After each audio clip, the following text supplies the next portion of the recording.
had asked her.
To Sumeru, our next objective should be to head to Sumeru City and find a way to meet with Lesser Lord Kusanali. And speaking of Lesser Lord Kusanali, even though we haven't heard too much about her, she doesn't seem to be the same deity who abducted your sister. But even so, people call Sumeru the Nation of Wisdom, you know. If we can get a chance to meet the God of Wisdom, maybe she can give us some useful information. But, Paimon doesn't know the way to Sumeru City. Maybe we can climb up to that spot with the statue of the Seven on it. That'll give us a way better view of things. Even if we can't see exactly where the city is, at least we'll be able to check for some smaller settlements nearby. Wait a second. Look! There's someone up ahead! Perfect timing!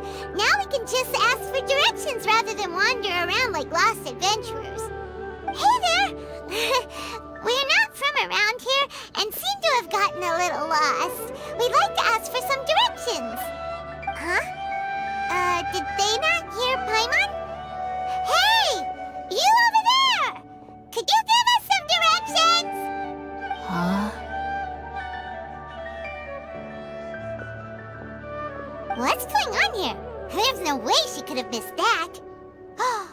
Wait! Could she be ignoring us? How dare she? Well, even so, she might be heading someplace where we could find other people to ask. Let's keep our distance and follow her. When we get the chance, we'll just ask someone else for directions.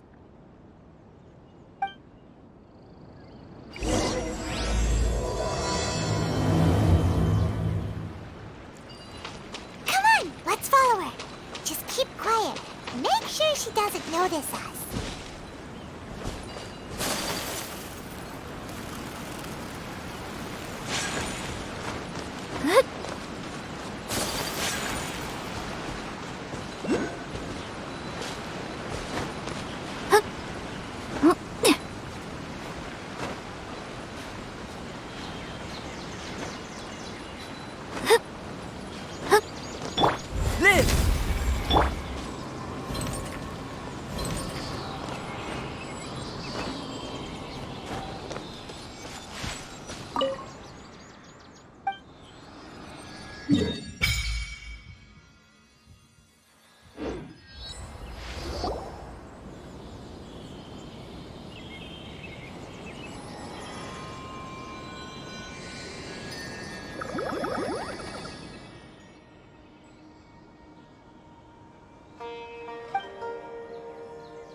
This world is full of...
Let's go out.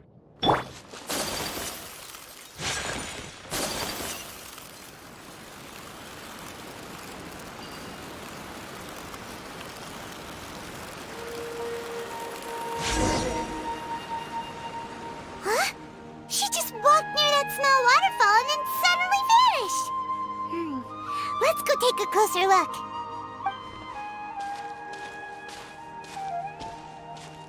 Paimon thought this cave would lead to a village or something, but, it looks like that's not the case.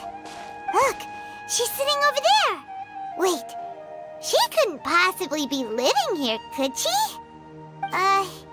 What should we do now? Do we try asking her for directions again? Alright then. It's not like we have anyone else we can ask. Even if she's not very friendly, we just need her to point us in the right direction. That's all. Oh. What a lovely smell. It's coming from that sensor over there. This is definitely not your typical place to call home, but at least it smells nice. Maybe living here wouldn't be too bad after all.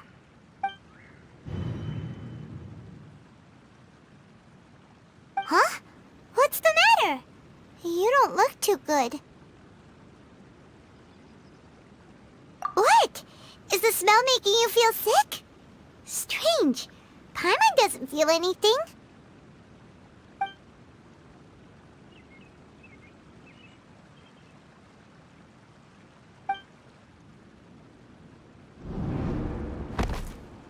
What's happening?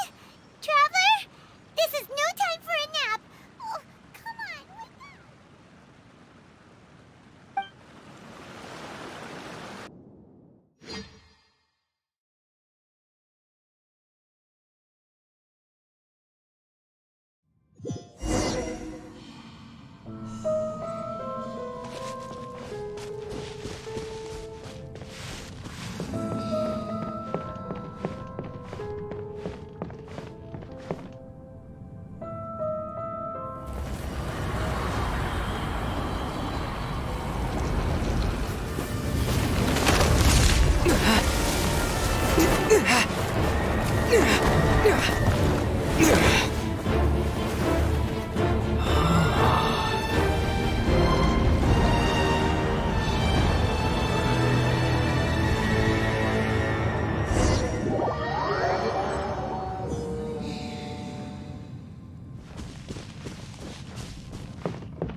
Traveler's been out for a long time now.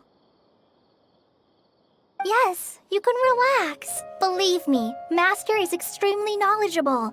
If he says that he's going to be alright, then there's absolutely nothing to worry about. Oh, are you awake now? Oh, thank goodness! Traveler, you're finally awake! Well, we're at... Good question. Where are we? Hyman was in such a panic when you passed out that she even forgot to ask what place this is. This is Gandharvaville. It was originally built by scholars from Sumeru as a place to rest in the rainforest. Now it's mainly used by the forest rangers as a base of operations. My name is Kale. I'm a trainee forest ranger. My master and I found you passed out during our patrol, so we brought you here. Oh, no things are necessary. I didn't do anything really. By the way, how are you feeling now? Any discomfort? Oh, that's Master's herbal medicine you're tasting. He gave you some while you were unconscious. Before I forget, Master mentioned you should take more medicine once you wake up.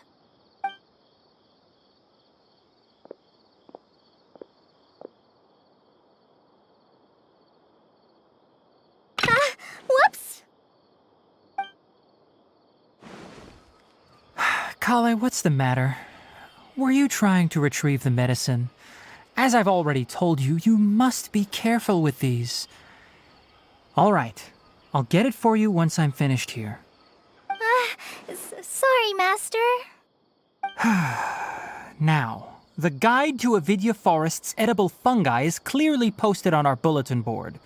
But if Farbode forgets which mushrooms to avoid one more time, I'll have no choice but to leave the guide somewhere a little more visible. Like right smack on his forehead so others can remind him to be careful. Right? This is the second time he's come down with food poisoning this month. I'll be sure to give him a good talking to.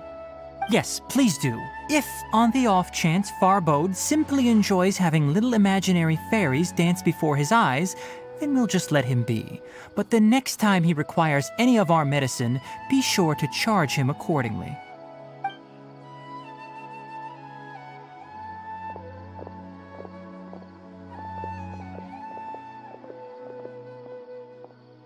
So, how are you doing? Feeling better? Oh, this is my master, Forest Watcher Tainari. He's chief officer over all the rangers here in Gandharvaville. I already informed Paimon about the reason you fell unconscious earlier, but now that you're awake, let me explain it for you as well. It is common practice for Sumeru scholars of certain darshans to dedicate themselves to training and meditation in isolated areas, particularly the nearby forests. While meditating, they use a certain incense known as spirit borneol to help calm their minds as they enter a state of deep rumination. In hopes of asking directions, you two followed a scholar named Hypatia into her cave. The incense you smelled inside was the spirit borneol I just mentioned.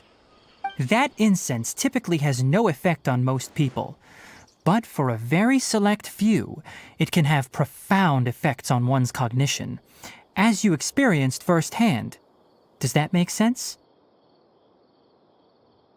Very good. Now, answer me this. Did you feel anything after passing out? Say, any out-of-body experiences?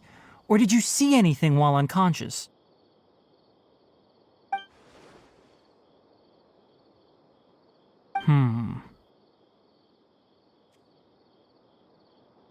Kale, let the others know to stop bringing their patrol logs here for now. Huh? Why? Because these two will be staying here for the next few days. They can have my room and I'll bunk with Amir. Now get a move on and be sure to do as I've said. Yes, Master Tainari.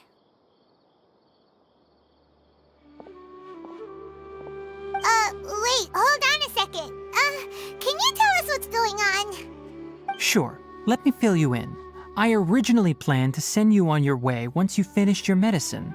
However, it appears now that you should stay a while longer in Gandharvaville for further observation while you recuperate. Further observation? No need to be hasty. As long as you have the capacity to judge between right and wrong, I promise that you'll understand the gravity of the situation once I explain everything to you. Based on what you saw after smelling the incense and losing consciousness, we can conclude that you experienced a powerful hallucination, which suggests your mental state is not in the best of shape. If you're skeptical, have a whiff of this. Whoa! Are you okay? You're experiencing a similar sensation as when you passed out, aren't you? So even though your condition is stable as of now, if I were to haphazardly let you leave, it's highly likely that you'd suddenly pass out again somewhere else. The rainforest is home to many fierce animals and hazardous areas. If something were to happen to you again, I'm afraid you might not be so lucky. For now, I suggest you continue taking your medicine each day and avoid wandering off on your own. At least until you stop having adverse reactions to this kind of smell, okay? Good. Now continue resting while I fire up another bowl of medicine for you. Seriously? We just arrived in Sumeru and we're already having problems left and right! Paimon knows we're set on meeting Lesser Lord Kusanali as soon as possible, but you really don't look too good. It'd probably be best to let you recover first. Hey! Are you even listening to Paimon? Paimon's over here worrying about you, you know! What's weird? You mean how you're feeling now?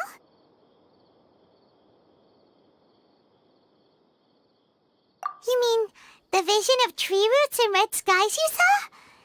But if those weren't hallucinations, what could they be?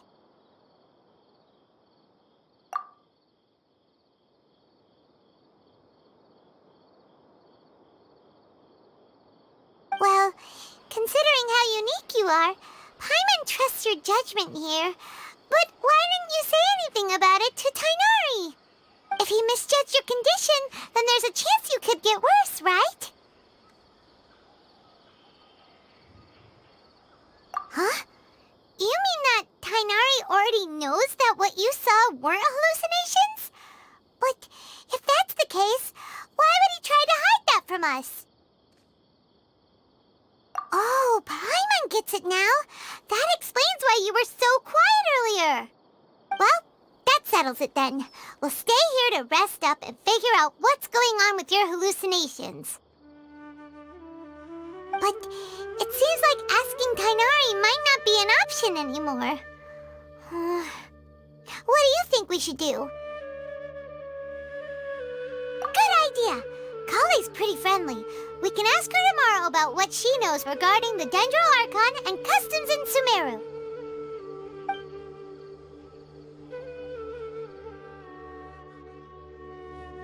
Rise and shine! Come on, it's time to go find Kale! How many rumors?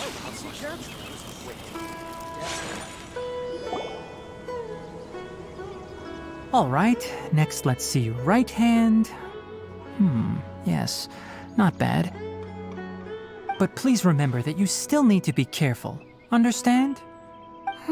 Yes, I will. By the way, Master, I still haven't received the patrol route for today. Look, Kale, today's patrol will be a long one, so you won't be coming along this time. Besides, there's a chance we may encounter... well, you understand. But I have a vision too! Am I useless to everyone now? Don't talk like that, Kale. This is not something you need to be worrying about right now. Ah, there you are. Feeling any better? Yeah, since we'll be staying here for now, we thought we might as well try lending a hand around here. Seems you're not the type to sit back and take it easy for a while, huh? In that case, perhaps Kale could take you two for a patrol south of Gandharvaville for the day. And if you're feeling up to it, you can be responsible for cleaning the Statue of the Seven. Tainari, we're ready to head out. Roger, I'll be right there. All right, we'll be heading into the forest now. I'll leave any further details to Kale. Yes, you can count on me. So, Kale, what exactly are we going to be doing today? Tainari mentioned cleaning the statue just now, but, that doesn't really sound like the job for a ranger. Well, a forest ranger's responsibilities can be pretty diverse. They handle a variety of tasks, like checking the condition of outlying roads, maintaining forest facilities, ensuring fire prevention standards are met, and providing assistance to travelers and locals. As for Master, well, he has to handle more dangerous areas of the rainforest. Today we can perform routine checks on the pathway lamps as we make our way to the Statue of the Seven. Paimon, traveler, this way! You can leave the task of checking the lamps to me. In the meantime, you two can keep an eye out for anything unusual. Total of 5 dusk birds.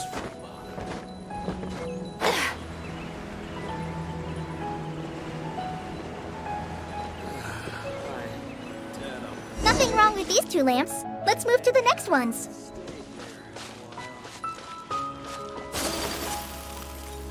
Oh, this lamp seems to be getting a little wobbly. Let me make a note of it. No problems with this lamp. Good.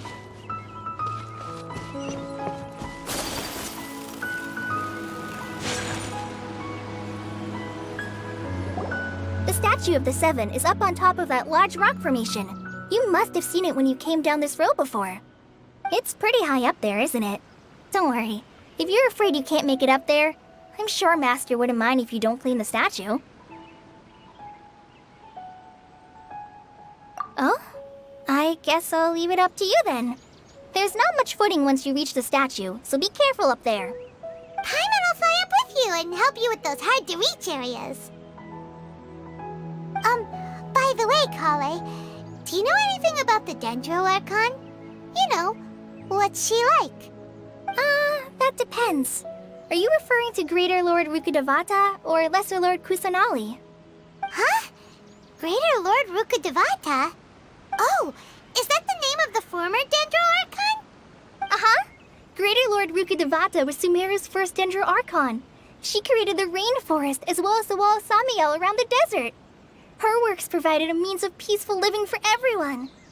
To the people of Sumeru, she's not only a symbol of wisdom, but also of power and kindness. Unfortunately, she disappeared in a great calamity that occurred a few hundred years ago.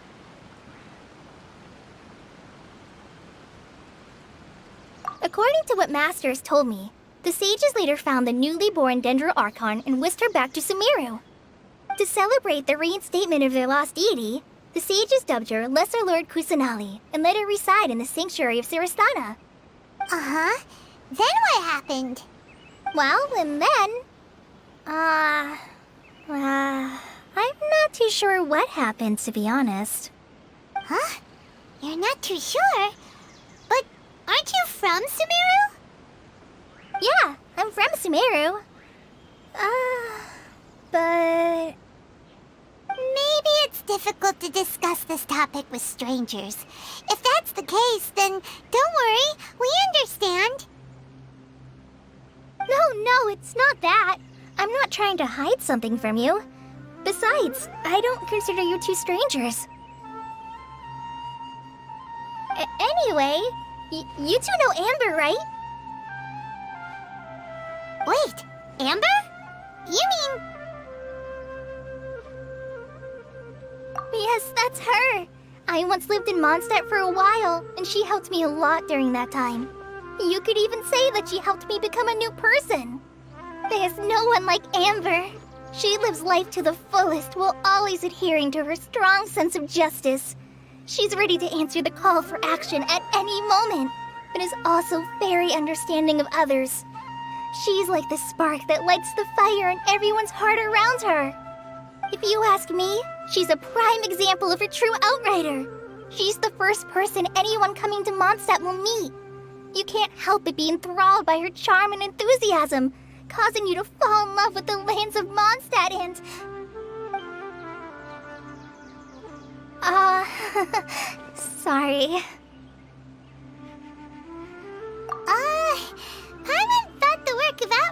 was a little different from what you just described, but one thing's for sure.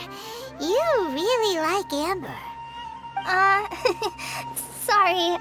I was rambling on just now. It must have sounded kinda weird. It's alright, Kale. Knowing that you're a friend of Amber somehow makes Paimon suddenly feel a lot closer to you. So, how do you know that we've met Amber? Well, after I returned to Sumeru, Amber and I have stayed in touch by writing each other letters. In one letter, she mentioned that Mondstadt was attacked by a fearsome dragon, but the city was saved by a mysterious blonde traveler and their floating companion.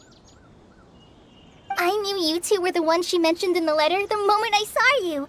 But, considering everything you've been through that day, I thought it'd be inappropriate to bring it up. Ah, so that's how you knew. Yep, so please know that you two have my complete trust, really. I wish I could tell you more about the Archon, but I have been away from Sumeru for some time, and I haven't read any books. Sorry. That's alright. You've already helped us a lot. We had never even heard of Greater Lord Rukkhadevata or the Sanctuary of Surasthana until you mentioned them. Oh, I'm happy that was helpful. There is one thing I want to ask, though. Why do you two want to know about the Archon?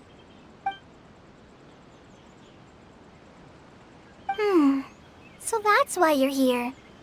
Thank you for telling me your story. Don't mention it. We are friends after all, right? Alright, we have a statue to clean. You both have my thanks. While you two are up there cleaning, I'll go ahead and inspect the forest canopy. Let's meet back here shortly.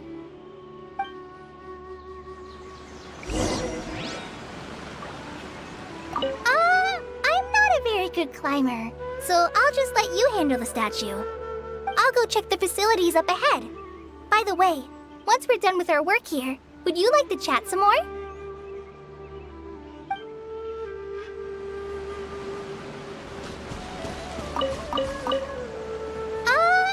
I'll go check the facilities.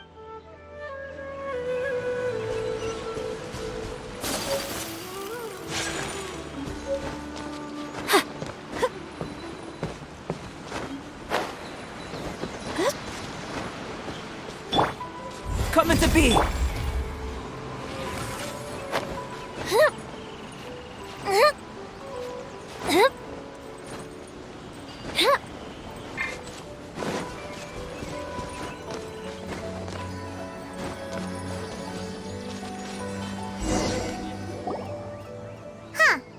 Now that Paimon looks at it, the deity that's carved on the statue is kinda small. Do you think she's supposed to be Greater Lord Rukkhadevata or Lesser Lord Kusanali? The name does seem to fit the statue somehow. Well, anyway, we'll have to figure that out later. Let's get started on cleaning the statue. Paimon will fly up and take care of the top, and you clean everything below.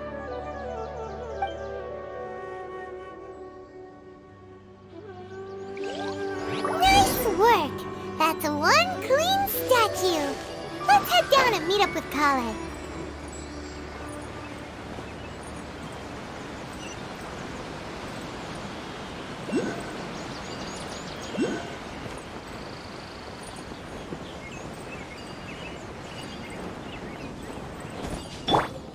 This!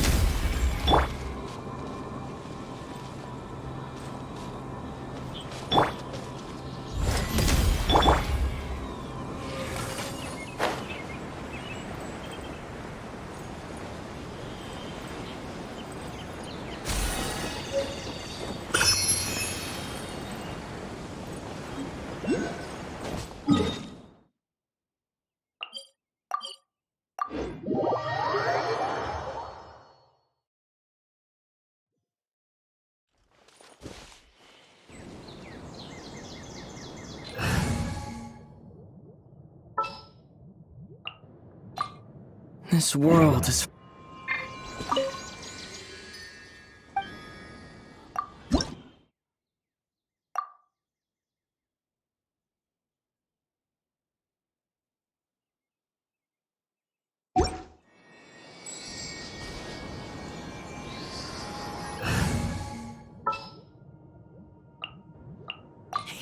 Let's go out.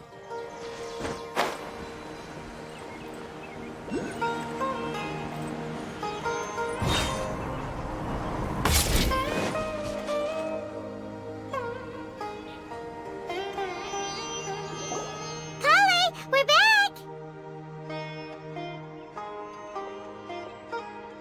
Welcome back. You must be tired after all that climbing. Let's take a little break. I brought some fruit and water for us. Yay, food! What kind of goodies did you bring? Hey, don't be a party pooper. It's not like Kale is a stranger or anything. Besides, the best way to compliment a chef is to show passion for their food. Xiangling taught Paimon that. I prepared a nice portable dish that forest rangers like to eat called pita pockets. I hope you'll like them. Whoops! Ah, no! You dropped it on the ground! Not to worry. I wrapped a few layers of oiled paper around each pita. They should be fine. Oh, whew. Paimon nearly had a heart attack there.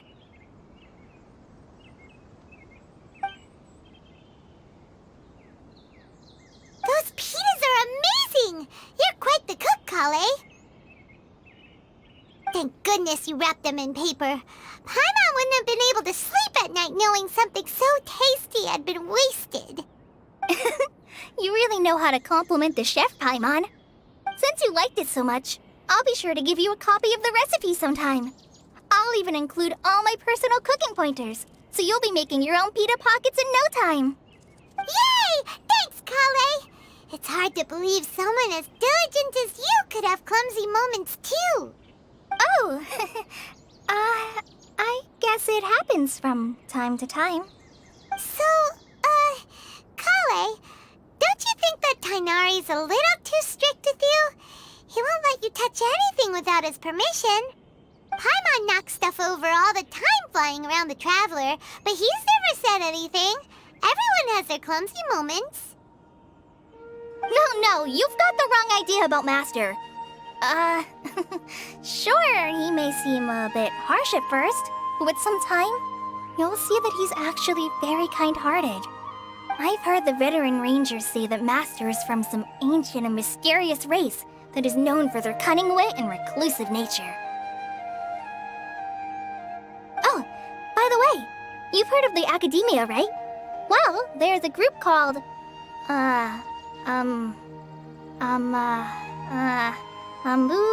something? Well, anyway, because Master does a lot of research on plants, sages from the Academia have written him many times, inviting him to take up an official position there. But Master declines their offers every time, saying, Sumeru City is too noisy. It'd be bad for my ears.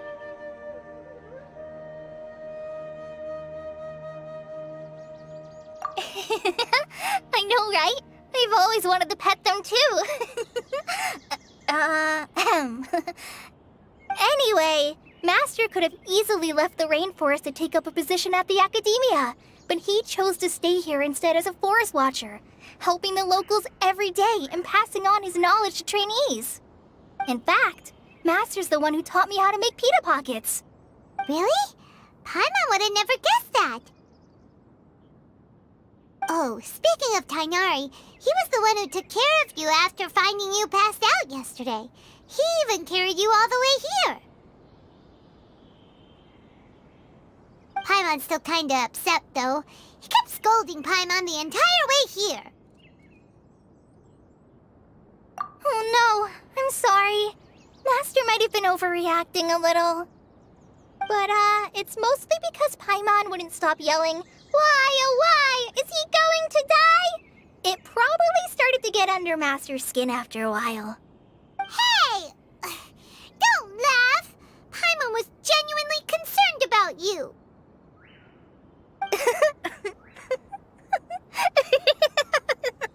Hey! Now even Kale's starting to laugh. Ugh, that's it! Paimon won't forget this! It's time for some Paimonial wrath! No! Don't touch me!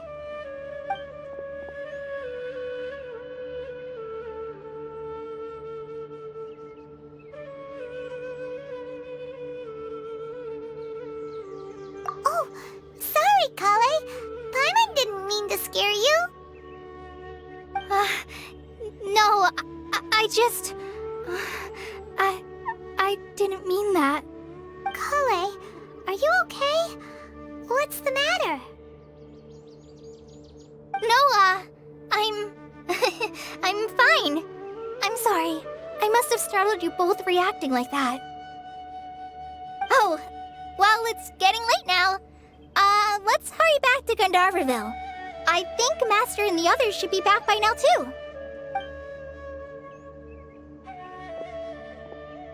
Huh? What was up with Kale just now? And why is she in such a hurry all of a sudden? Look, she's practically running back. Paimon can't even see her now.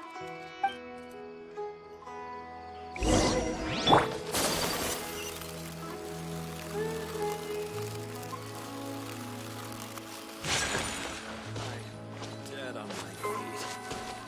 I think I'll stay here a while. Ah, Traveler. You've returned. Yep, we're back. Have you seen Kale by any chance? Oh, Kale? Yes. I saw her go into her room just a moment ago. Oh, okay. Guess we'll just have to wait and talk to her tomorrow then.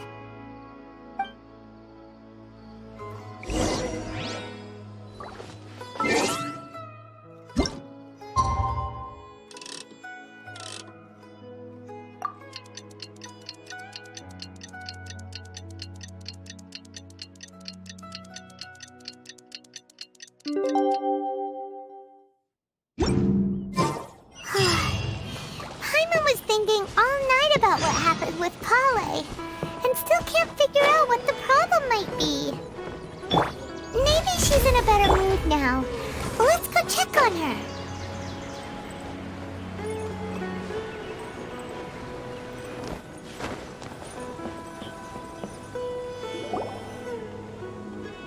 Ah, it's you two. I was just about to go look for you. Huh? Tainari? What are you doing here? Where's Kale? I came to check on Kale's condition. To put it simply, she's not well. You mean she's sick? How could she be... Oh, wait a minute. Could it be because of what Paimon did yesterday? No need to worry. Something as small as you could never harm her. This sickness is something that Kale has been dealing with for some time. Kale has been more excited than usual since you two arrived. A little too much so, to be honest. She hasn't remembered to take care of herself. I suppose it's understandable, though. She hasn't been around anyone she considered a friend for some time now. It must have been refreshing for her to have you two here. So, Tainari, what's really wrong with Kale? Let's take this conversation elsewhere. Kale just fell asleep after taking her medicine. She needs some peace and quiet.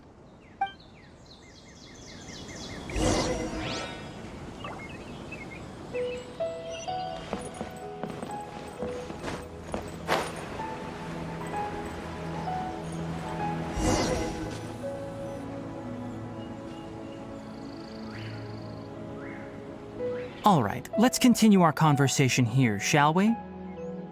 To be honest, I hadn't realized that you're that honorary knight from Mondstadt until Kale told me just now. I've also heard all about your deeds in Liyue and Inazuma.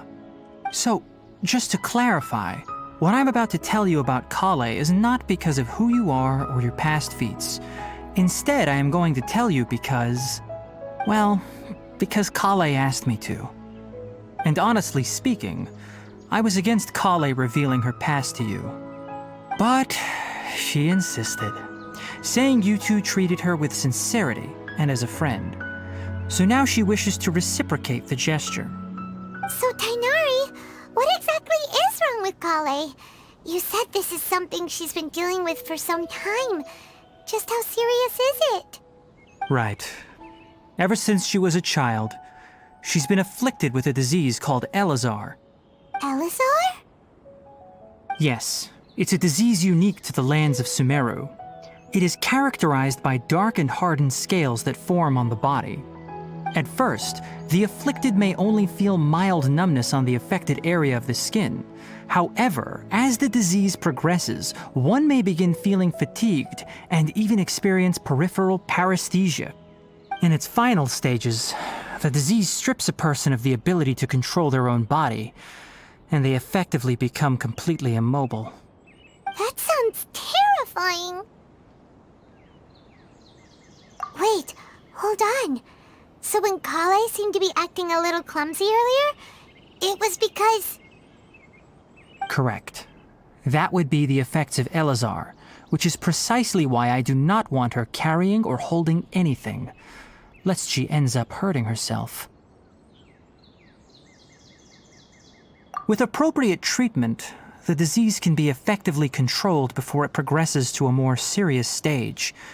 However, there is unfortunately still no true cure for Elazar. Nevertheless, Kale's mother still hoped that there was something out there. She handed Kale over to an organization known as the Fatui after one of their members lied and said they had a cure. What? The Fatui? Ah, it appears you are already familiar with them. That'll save me some explanation. Anyway, the person who eventually rescued Kale and brought her to me for care said that she had been given to a harbinger known as the Doctor. I have no idea how this doctor managed to do it, but her case of Elazar was completely stable for all the years that Kale was with them. However, Kale's days with the Fatui were anything but pleasant. Kale is a resilient individual and always tries to appear cheerful, but her experience with the Fatui has left deep scars. Even now, she can still feel deathly afraid of someone touching her. Oh, Paimon had no idea Kale's been through so much suffering. Oh, by the way, Paimon, Kale wanted me to tell you that she's sorry for scaring you yesterday. She also wanted both of you to know that she's sorry for hiding her illness. She doesn't need to apologize. None of this is her fault at all. Well said. I hope you'll get a chance to tell her that in person the next time you see her. Kale once thought that it would be impossible for her to have any real friendships. I trust that you two will never let my trainee experience such emotional pain again. Don't worry, Tainari. We'll take good care of her.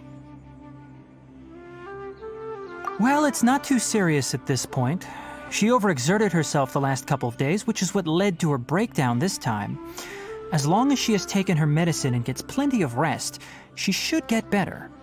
Though, I must admit that Kale's condition was much more stable when she first arrived here in Gandharvaville. She was interested in the work of the forest rangers the moment she saw us. I could see that she was serious about learning, so I felt compelled to ask her to join us. Her stamina has gotten much worse recently.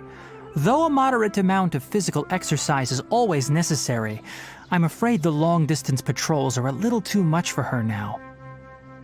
All right, now that I've told you about Kale's past, I think I'll head into the rainforest to find some ingredients needed for her medicine. I'll see you two later.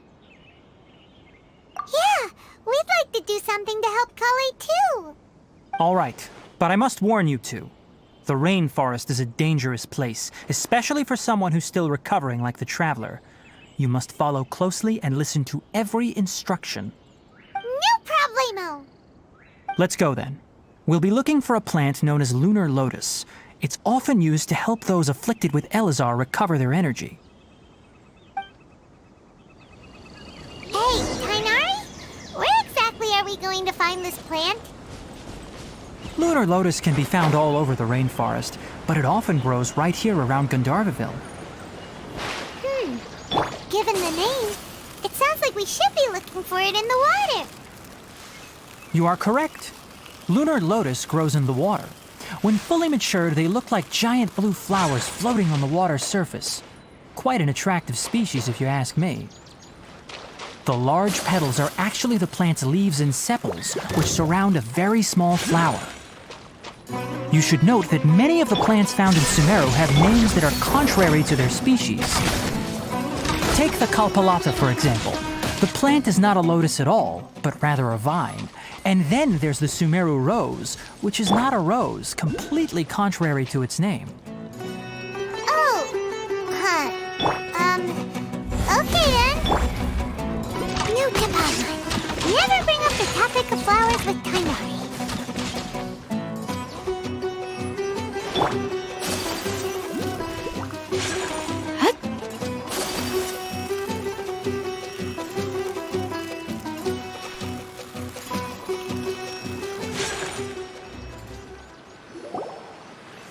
There should be lunar lotuses growing somewhere in this area. Let's split up and begin searching. If you could manage to gather 4 of them, that would be sufficient. We'll rendezvous here once you've gathered the needed amount.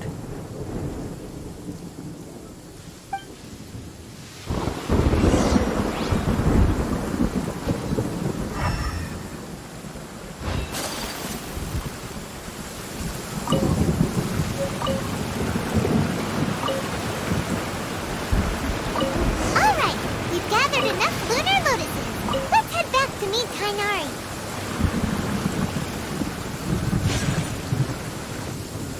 Hey Tainari, we found the lotuses you requested. Let me take a look. Good, very good. These are all excellent quality. I'm quite glad you two came along. Your exploration experience helped save me a lot of time here. It seems we even have enough time to stock up on some other things I need. Hey, Tainari! Oh, Tainari, someone's calling your name. They're dressed like a forest ranger. Ah yes, that's Amir and the others. But didn't they just set off not too long ago? What are they doing back so early? Let's go find out what's going on.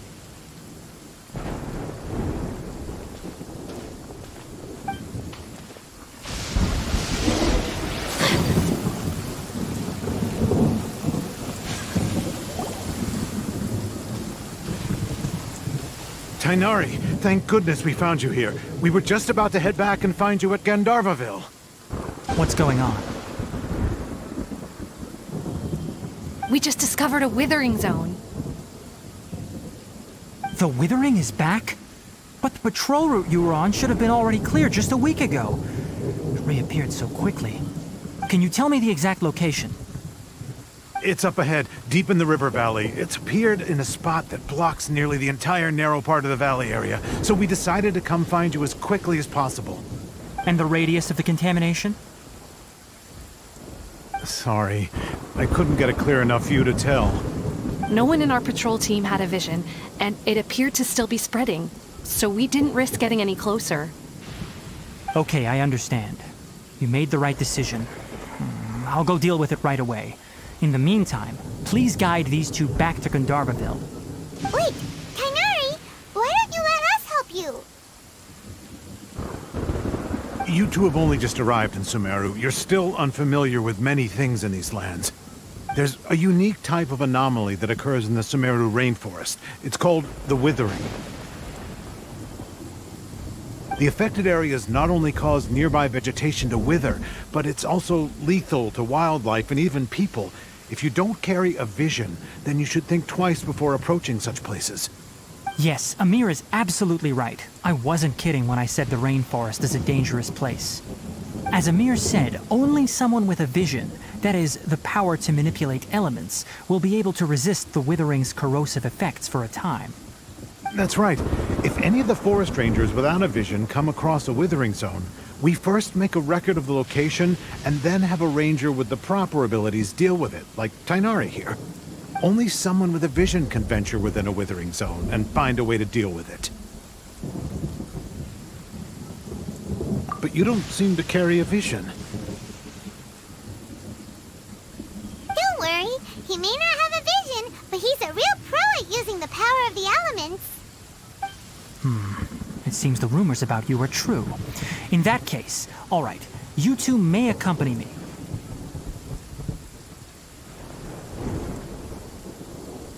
We typically only teach visitors how to identify the Withering as they're about to leave Gandharvaville. We'll make an exception today and show you what it looks like up close.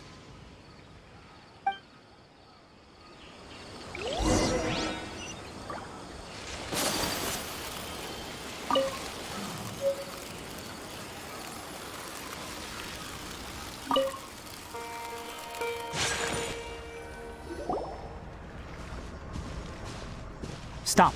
Don't move any further. Look there in the distance. Huh? Where? Oh, look! Those plants have withered! That whole area is kinda gloomy. Even the air looks like it's filled with ash. Oh, Paimon doesn't like the look of this. That is the withering. All right, traveler. We're going to have to enter that withering zone. Once inside, we'll need to look for what we call tumors of the withering. If we eliminate those, then the area will be saved. Thank you, but I must warn you. Don't push yourself. This is your first time handling this sort of thing, after all. Even with elemental powers, once you step inside the withering zone, you may experience extreme discomfort. If at any point it becomes too much, return outside of the zone and take a breather. It could become a matter of life and death. You ready then? Let's go.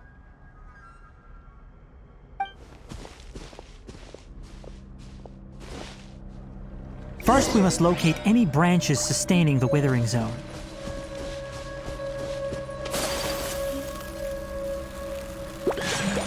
Illusion shattered! Coming to be! The fuse is lit!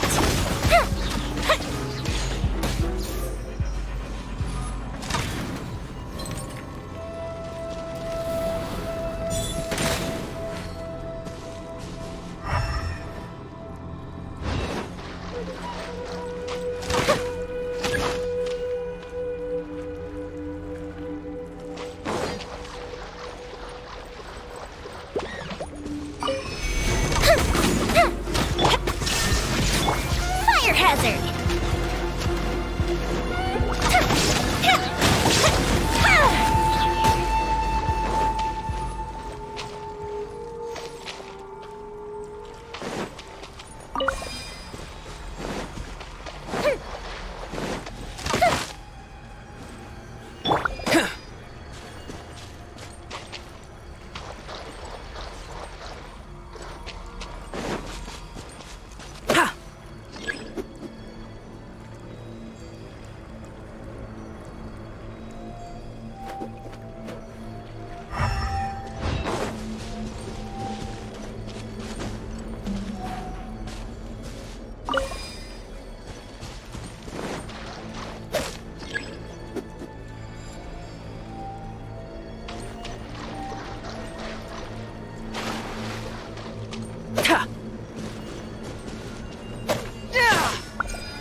Great work. Now that all the branches have been cleared, we'll need to take care of the tumor. Moment of birth! Now, destroy the tumors of the withering.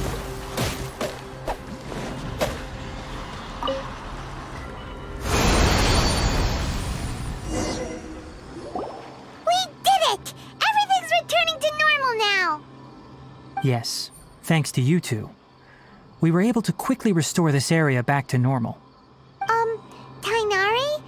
You make it sound like we did well, but why does Paimon have the feeling you're worried about something? It's that obvious, huh? Alright, it's like this. Recently, the rate at which the withering zone appears has been increasing. Even though we were able to quickly clear that withering zone, it won't be long before another one appears. If that simply meant more work for me, then that wouldn't be an issue. But it's far more severe than that. The withering is leaving lasting effects on the rainforest itself. For instance, even though we cleared out the withering zone, many of the plants that were affected will not recover. This presents a crisis for the ecosystem itself. Many plants in the rainforest are already in decline, directly impacting the wildlife that depends on those plants. And most disturbingly, as the appearances of withering zones have started to increase, Kale's case of Elazar has also become more serious. Huh? Well, why's that? I'm still not sure of the exact reason. However, I've received word from acquaintances at the academia that similar cases are being reported for patients with other conditions. No, none that we know of. The withering has been recorded in Sumeru for millennia. It's said that it originates from the depths of the world. By the way, have you heard of Irminsul before? Irminsul is a tree located deep beneath the surface.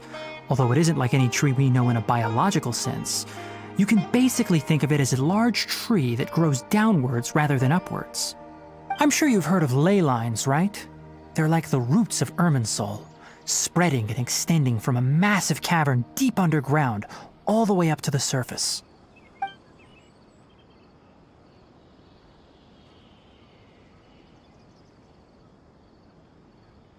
Ley lines continually absorb the memories of this world, which are then funneled into Irminsul, allowing it to collect knowledge and wisdom from ancient times to present day.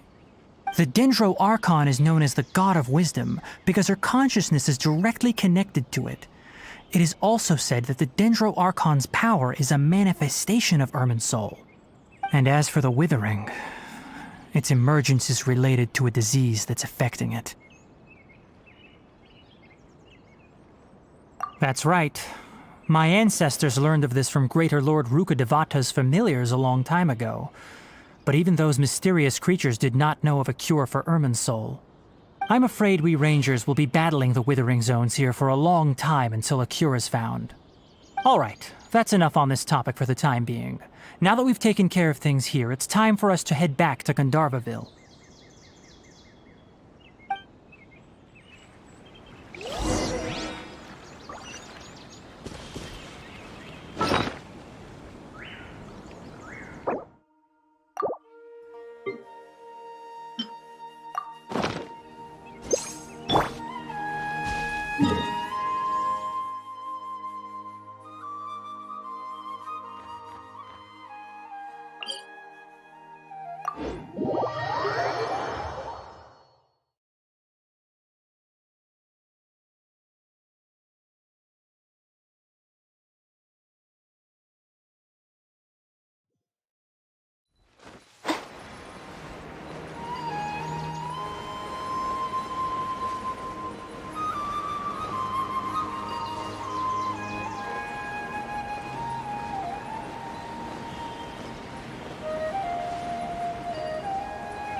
Oh, Tainari, you all made it back. How did it go? The Withering Zone you reported has been taken care of. No need to worry. Huh. Wait, is that? Oh no, Hypatia!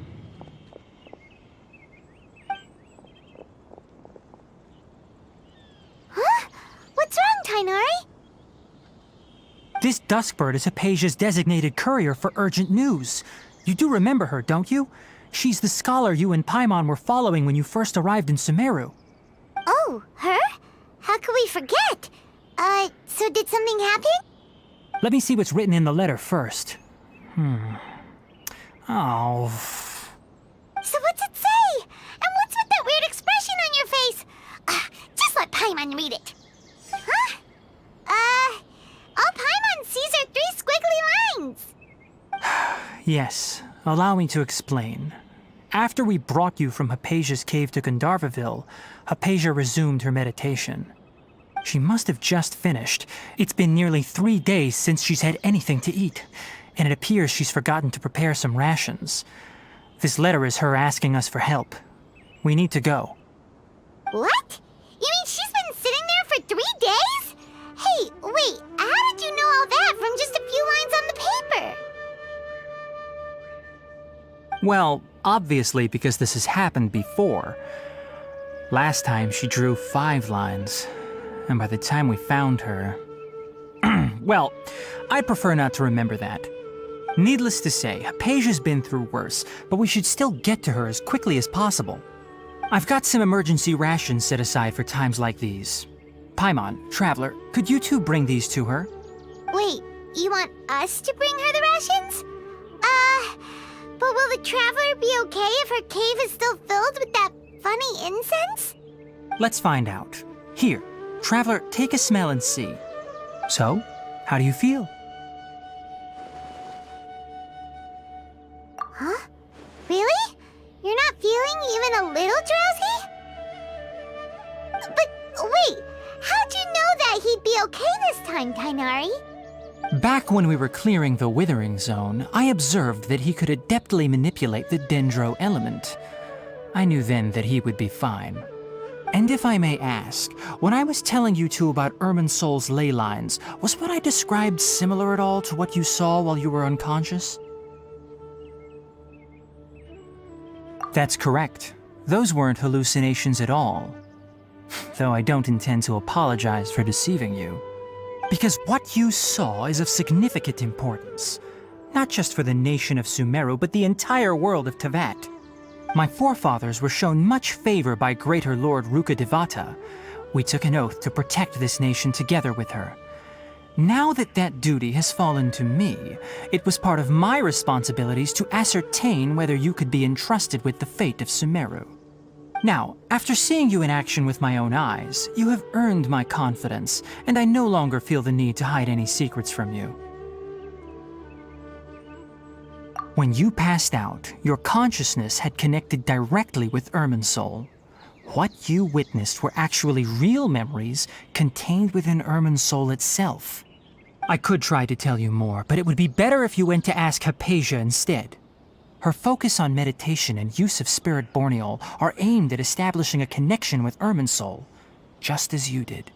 That sounds nice and all, but will she really help us? Seriously, she completely ignored us the last time we tried talking to her.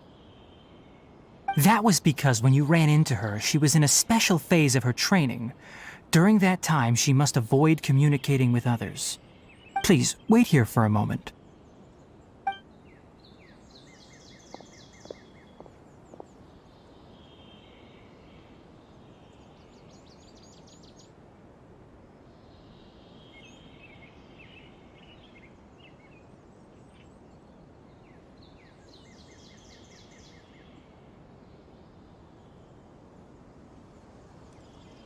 Here, take these. It's a meal I packed for Hypatia, as well as some other ingredients.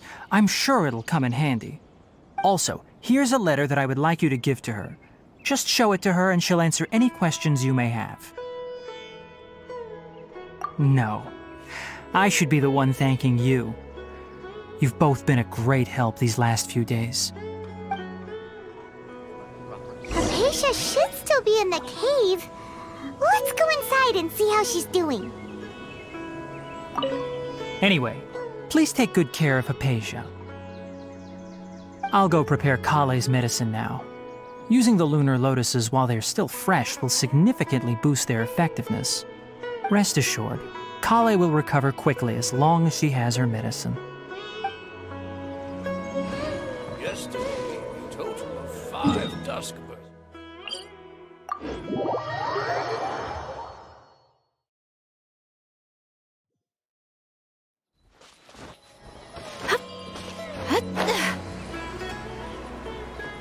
Hypatia should still be in the cave.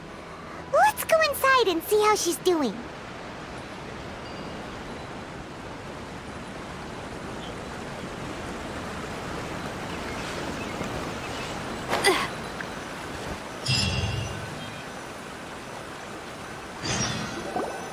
Hello? Hypatia? Hey, there's nobody here. Maybe she went out to look for some food.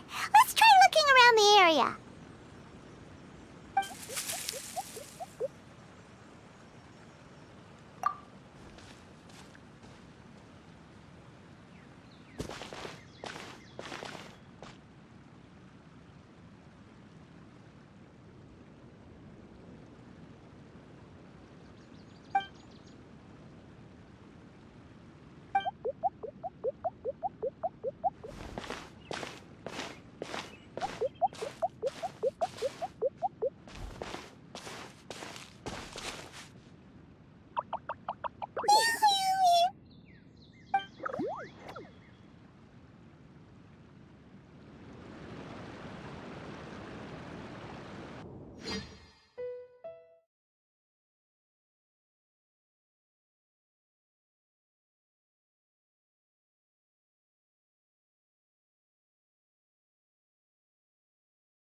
Alicia, are you alright?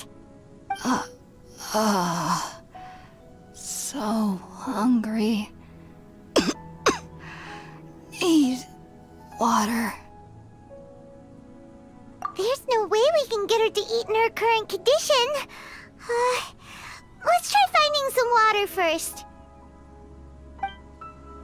Huh? Wait. Why does it look super foggy outside all of a sudden? Anyway, let's go look around.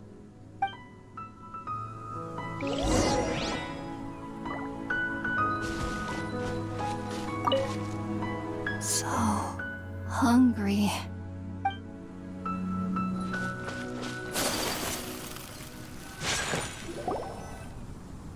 Huh? How'd things out here end up looking like this? What happened? And where are we? Really? Oh, maybe you're right. Let's go investigate the area.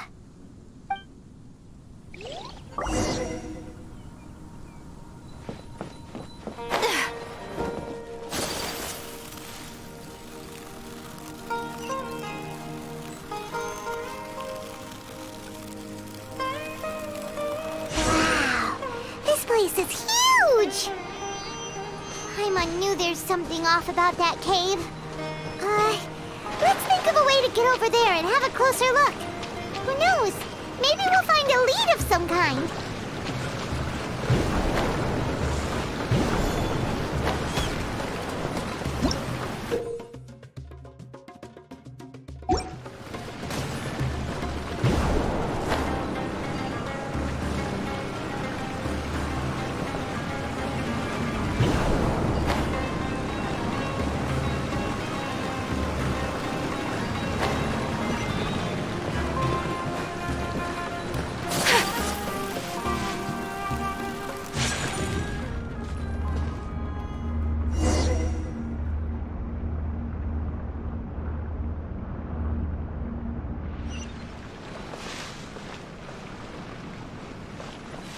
Huh? What happened just now? Why'd everything around us suddenly change?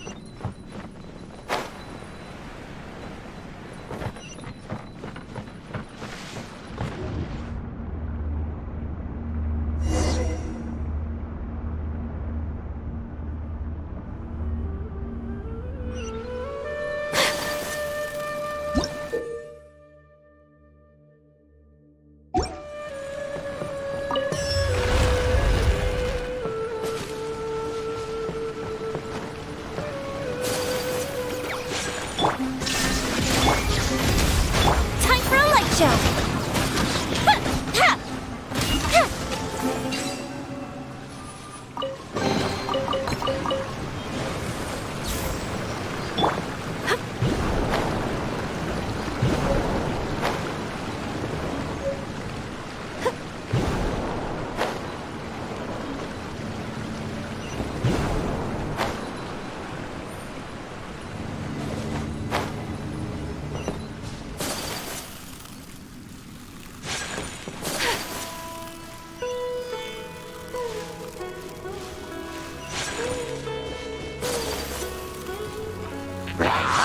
Illusion shattered!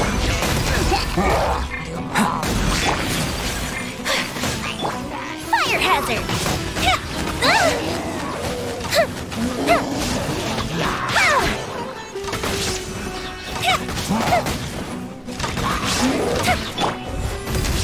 Shine down!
Coming to be!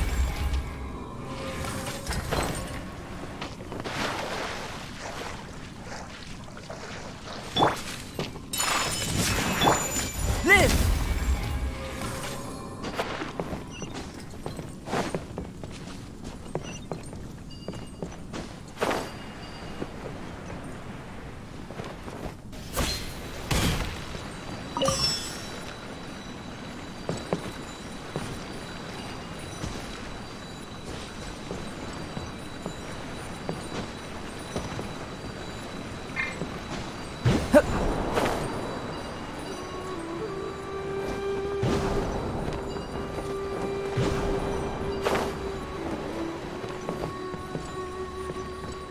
Burst forth!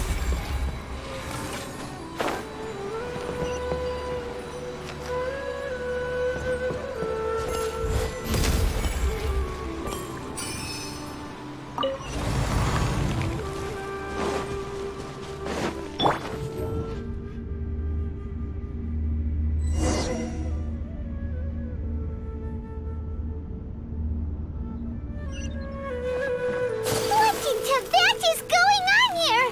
This place is getting weirder by the minute! Hey, what's the matter? You don't look so good.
Coming to be!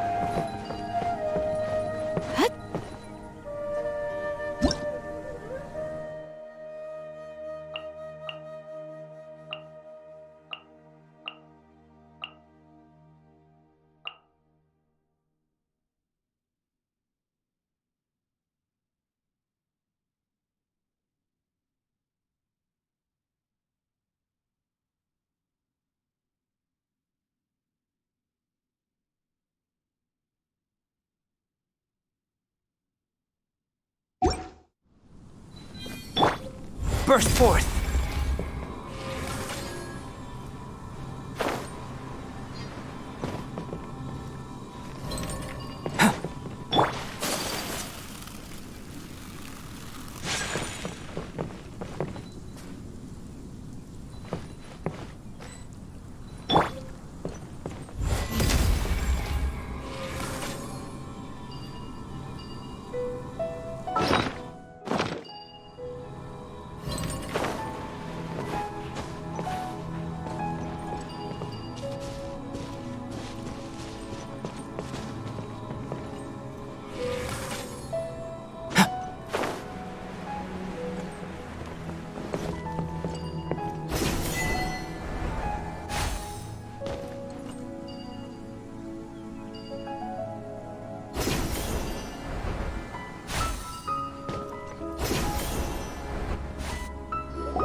Well. Looks like we meet again, traveler. The Abyss Herald! What are you planning to do in this strange place? Strange place. Plotting. You needn't worry about such things. They don't concern you.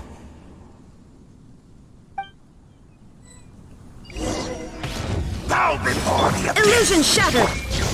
Feel this ancient power. Fuse is lit! Here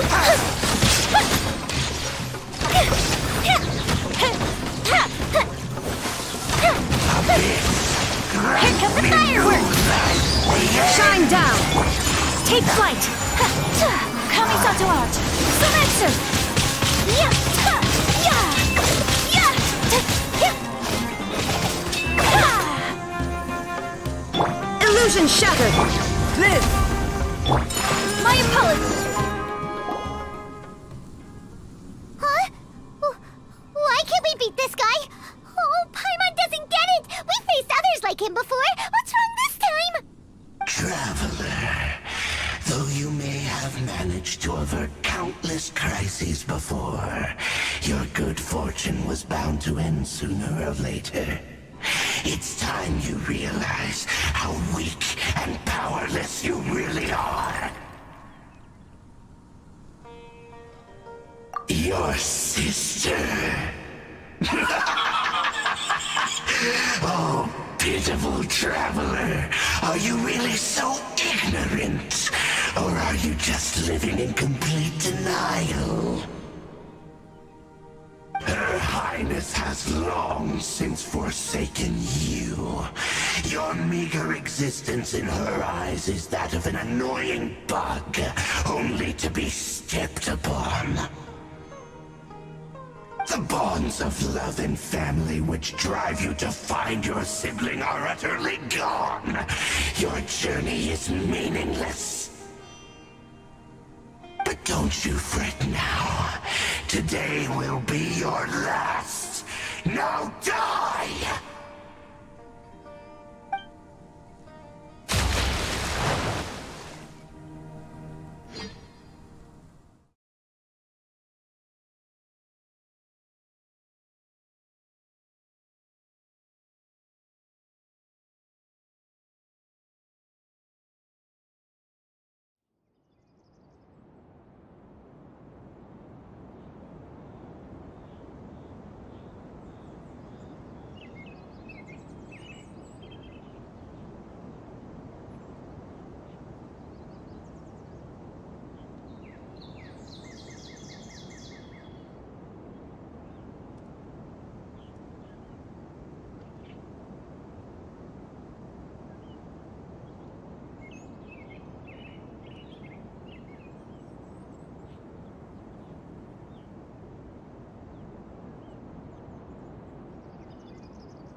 do we do? We haven't seen Hypatia anywhere out here. Oh, there she is! Quick, let's see how she's doing. Ah, so sweet. Well, the good news is that she's still conscious. Hey, why'd you drop her food on the floor like that? Are you okay? That's really not like you. Anyways, we can talk about this later. We better make sure she's alright first.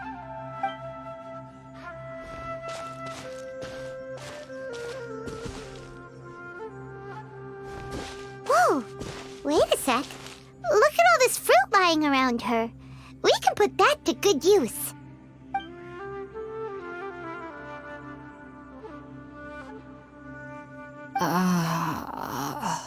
Who is there? Tainari, is that you? Huh?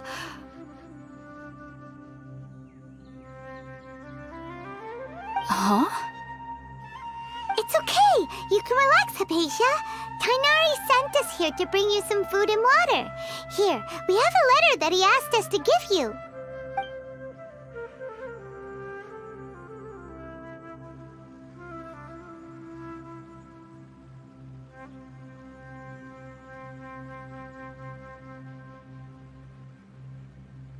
I see. So, you're friends of Tainari. I apologize for all the trouble I've caused you. I'm grateful that you came so quickly to save me. You even brought all this fruit. Well, actually, we didn't bring the fruit. It was already here when we arrived. We were kind of wondering about that, actually. When we found you here, there was all this fruit lying around and even some juice dripping from your lips. How did you end up like this anyway? Oh, really? I seem to understand now. All the fruit was likely from my, neighbor. Must have come by and saw me like this. Your neighbor? You mean there's someone else living nearby? Oh? So you're able to see them too?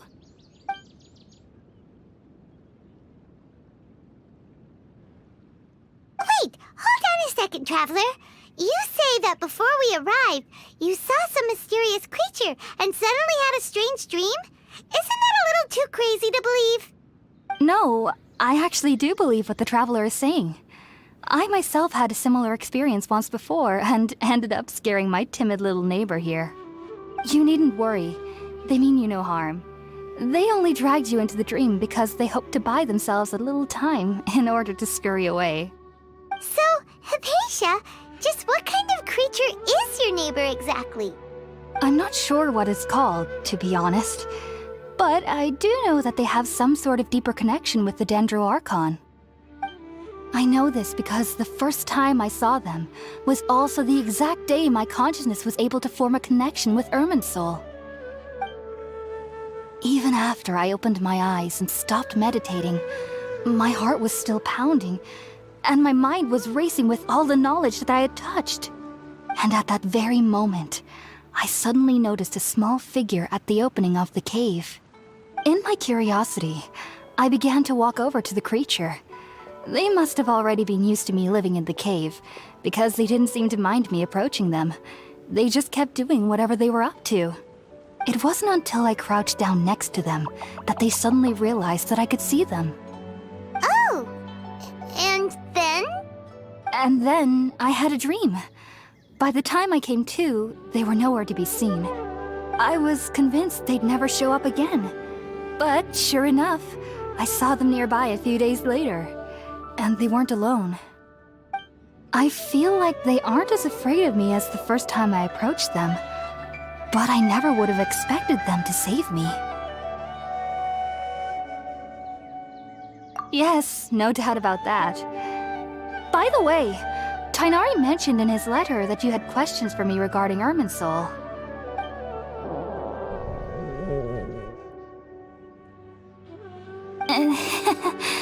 Sorry about that. Sounds like just drinking juice still isn't quite enough for my stomach.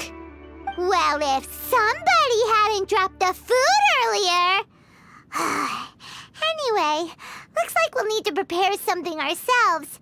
Besides, Paimon's getting hungry too. Let's eat first and talk about Irminsul later. Alright, we're up, Traveler. Today's menu will feature sweet madame and a radish veggie soup. You'll love them, Hypatia. They're our specialties after all. Sounds good. I've never tried any dishes from other nations before. I certainly look forward to it. It's been so long since I've had a decent meal, too. To be honest, the last time had to be when Tainari came to visit.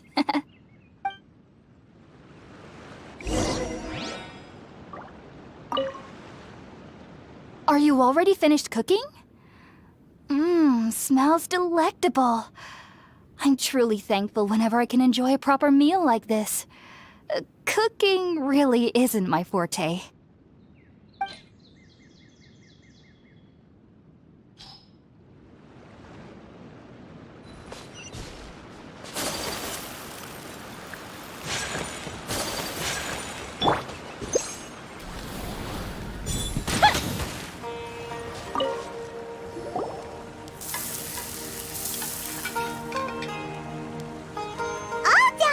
Let's use the empty box that Tainari gave us since we already washed it.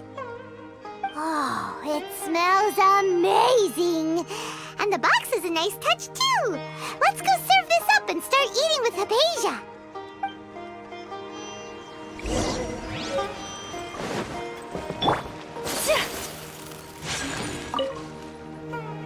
Are you already finished cooking? Smells delectable. I'm truly thankful whenever I can enjoy a proper meal like this. Cooking really isn't my forte.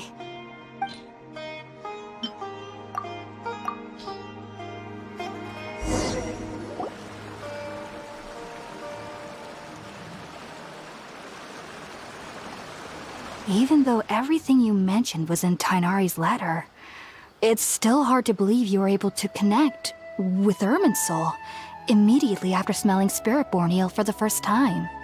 It took me nearly 3 years before I could do so. And everyone at the Academia even lauded me as a genius. You should know that some researchers spend their entire lives without ever successfully connecting with Irminsul as you have.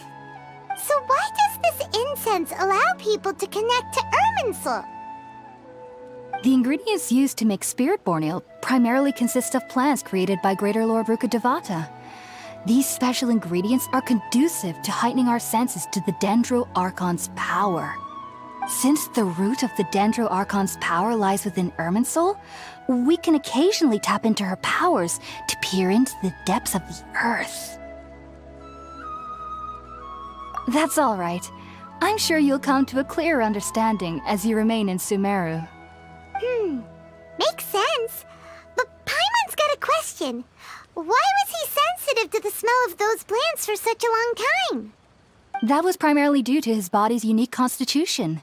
Stimulated by the incense, he could perceive the Dendro Archon's power and experienced a sensory overload, hence the adverse reactions. Taking in any scent similar to the ingredients of Spiritborn eel would cause adverse effects. Not to worry, though. It appears you've already fully recovered. Technically, your body should still be sensitive to the powers of the Dendro Archon, but unless you're using intentional meditation techniques, the scent of Spiritborn eel should no longer trigger such reactions. Whew. Well, that's a relief. I must admit, I am quite envious of your abilities. Even if it meant suffering from pounding headaches for the rest of my life, I'd consider it worthwhile so long as I could connect with Irminsul at will. Whoa, you're really serious about this whole thing, aren't you? I am a researcher after all. As a member of the Ritaoist Archon at the Academia, my main area of research is the stars and their connection to the fate of living beings. But there is still so much we don't know, especially regarding the mysteries that lie in the starry skies. Which is why I must turn to the all-knowing Irminsul for answers. If only my perception wasn't so limited. Unfortunately, I cannot guarantee that my every attempt to attune with Irminsul will be successful, or that doing so will leave my consciousness intact. I am currently in the stage of training known as Satyavada life. Many researchers in Sumeru have lost their minds while seeking to attune with Irminsul during this stage.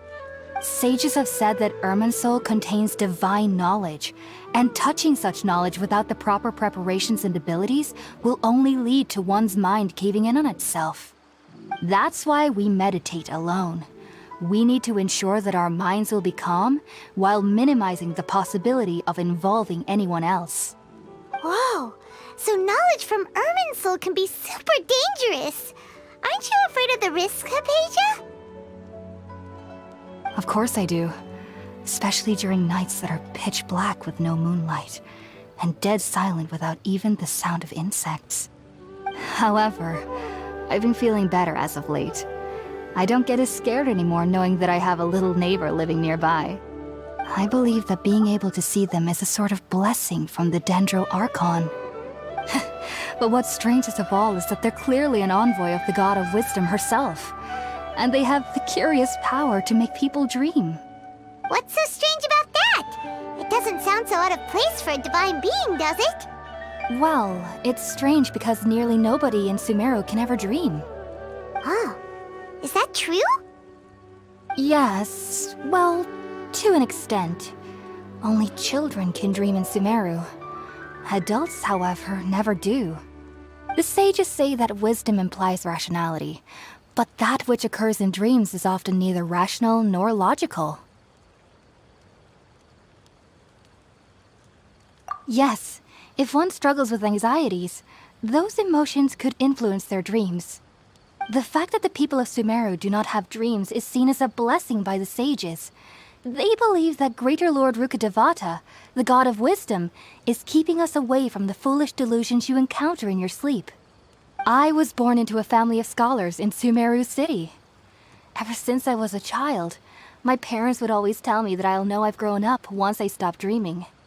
I studied hard, enrolled as a student in the academia, and went on to become a researcher.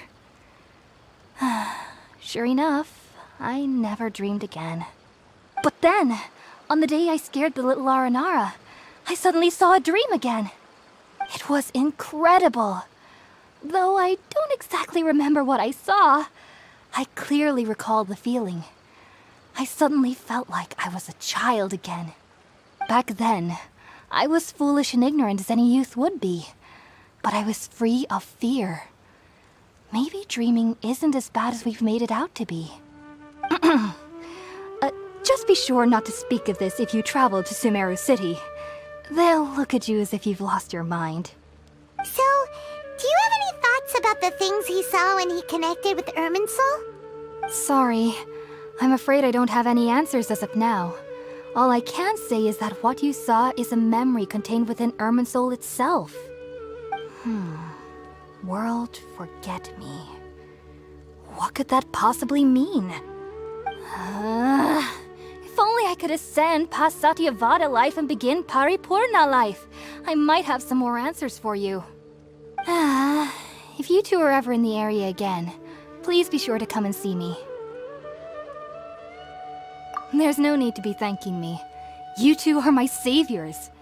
Besides, I'm already looking forward to tasting some more of your cooking.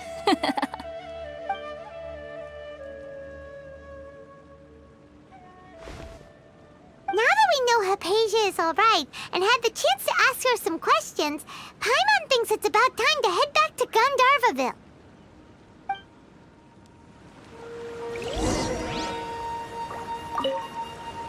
Heading out, I see?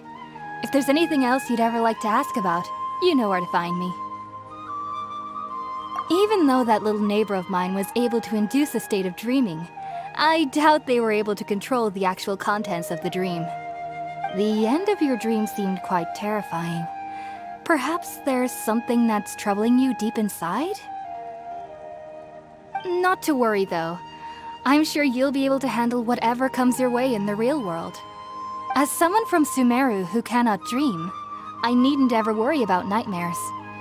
But lately, I've started to feel that I'm somehow missing something without dreams. It's a little hard to explain. Heading out, I see? If there's anything else you'd ever like to ask about, you know where to find me. Sumeru researchers use Spiritborn Ale to assist them in connecting with Irminsul to extract knowledge from it. Though the process can be risky, we believe that the knowledge gained is worth it. Unfortunately, I cannot help you understand your dream. At least not yet. I'm still learning how to attune to the depths of Irminsul myself. I hope that I'll be able to ascend past Satyavada life and gain deeper insights. Heading out, I see? If there's anything else you'd ever like to ask about, you know, I've heard local children here in the rainforest speaking of fairy-like creatures. But I'm from Sumeru City, and have never heard of such things when I was a child. Perhaps this is because I had a very strict upbringing. My parents would seldom allow me to play with other children. I doubt they'd ever believe me if I told them about my little neighbor out here. And speaking of my little neighbor, I think they can somehow sense when Tighnari is coming to visit me. I've noticed on several occasions that as they're playing under the trees, they'll suddenly tense up and scamper away for no apparent reason. Shortly after they do this, Tighnari always shows up here. Perhaps I should ask Tighnari about this the next time I see him. Heading out, I see? If there's anything else you'd ever like to ask, take care. Do remember to come visit anytime you're in the area. I would be happy to chat with you.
Think about it, Tighnari. Refusing to join is tantamount to burying your head in the sand.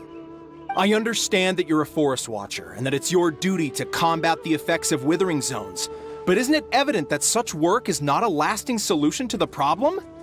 As Sage Kage clearly stated, your presence and guidance in Sumeru City is pivotal in finding a cure for Irminsul. How could you possibly refuse? Keep your emotions in check, Ghulam. Let's at least listen to Tighnari's reason for declining. We're here to invite him to the Academia, not to cause a scene. Sage Kage, I am truly honored that you came here in person, but I'm afraid I must still decline your invitation. I am merely a forest watcher. How could the great minds of the Haravatat have any need of someone like me? Well, it turns out that your refusal letter had some implications on your master's reputation. He is a renowned sage of the Immorta, after all. So now I've come here in his stead. I see. Huh. And I figured that given his temper, he would come here and berate me personally. Tighnari, your master is an integral part of this effort, and now he requires your assistance. And what exactly does my master need of me, Sage Kage? You'll know, once you've arrived in Sumeru City, that is. And how long will I be required to stay? There's no definite answer as of now. Do you mean to tell me that despite coming all the way here to Gandharvaville, you still can't answer the questions I laid out in the letter to my master? If that's the case, then I'm afraid I cannot give you a definite answer either. Tighnari, but you... So be it. Come, Ghulam, we're leaving.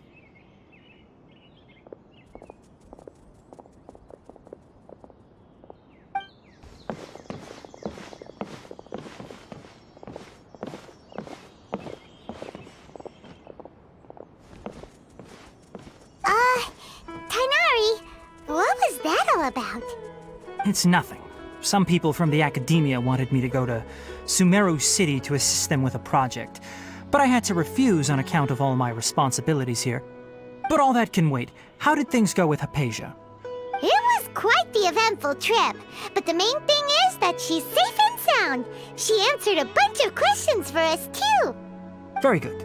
Now that the traveler has made a full recovery, there shouldn't be any reason for you to tarry here longer. I assume you will be heading to Sumeru City, correct? That's right. We want to meet Lesser Lord Kusanali and ask her for advice. Do you have any idea on how we can find her? Sorry, I'm afraid I don't have any advice for you there. Well, do you at least know anyone we can try asking in Sumeru City? Let me think. My trips to Sumeru City have been fairly short, and most of my acquaintances are researchers. How about this? I'll write you a letter of introduction that you can give to a researcher I know. He's from the Amorta Darshan and is adept at gathering information. Asking him might prove worthwhile. Also, when you enter Sumeru City, you'll probably end up receiving something like this item here. I'm not sure if it will ever come in handy for you, but maybe you can give it a try. Oh? What is it? It's called an Akasha Terminal. It's a tool produced by the Academia that utilizes the legacy of Greater Lord Rukkhadevata.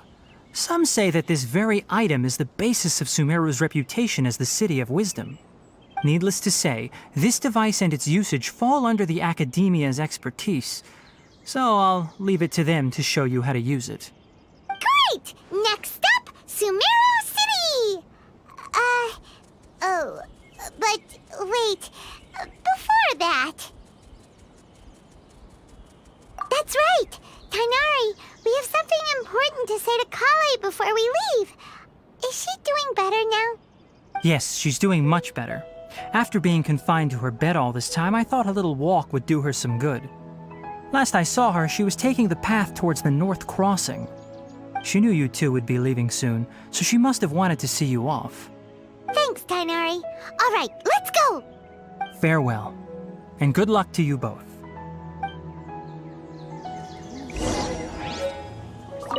Kale is waiting at the northmost crossing of Gandharvaville. You should be able to find her there. Don't you worry about Kale. I'll look after her. I'll find a way to understand the relationship between the withering and her disease. Kale is waiting at the northmost crossing of... It seems there's a major project underway at the Academia, and my master has also joined the effort. But I can't afford to leave Gandharvaville now. Things are not going well here in the rainforest, and Kale needs someone to watch over her. Besides, I was never one for all the pomp and circumstance of life at the Academia. Given that my master hasn't come to give me an earful personally, tells me that my presence is not as sorely needed as they make it out to be. In fact, the letter he sent to me was uncharacteristically polite. Kale is waiting at the northmost crossing of Gandhar. Farewell, traveler.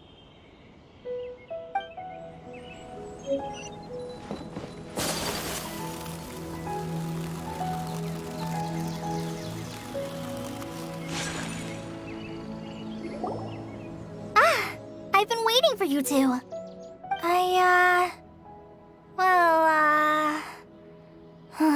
Never mind. I guess I should just wish you two a safe and successful journey. Thanks for waiting here just to see us off, Kale. We're headed to Sumeru City. Don't worry about me. I can take care of myself. My condition won't be getting in the way of my duties. I want to be a forest ranger after all. It's up to me and the others to protect the rainforest here. And, I'm sorry. I should have told you both about my condition when we first met. I just wanted you two to treat me as a normal friend, not some girl that needs your sympathy. But I guess now I understand that the most important thing is for friends to be genuine with one another. There's no need to apologize, Kale. We should be thanking you for trusting us enough to be your friends and sharing your past with us.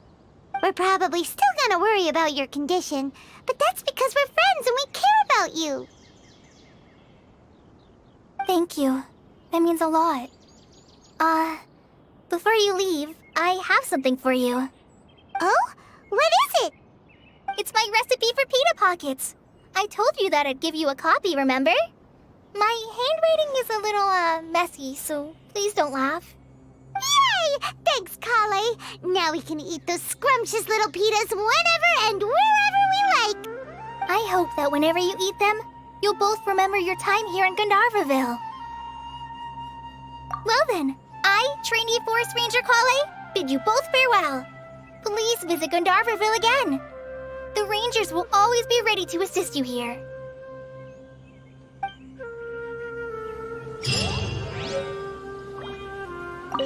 I hope you have a safe trip to Sumeru City and get to meet the Dendro Archon there. I'm much better now. I'll be back on patrol again starting tomorrow. Even though I'm not quite ready to help Master clear the Withering Zones yet, there are still plenty of other tasks for me to handle.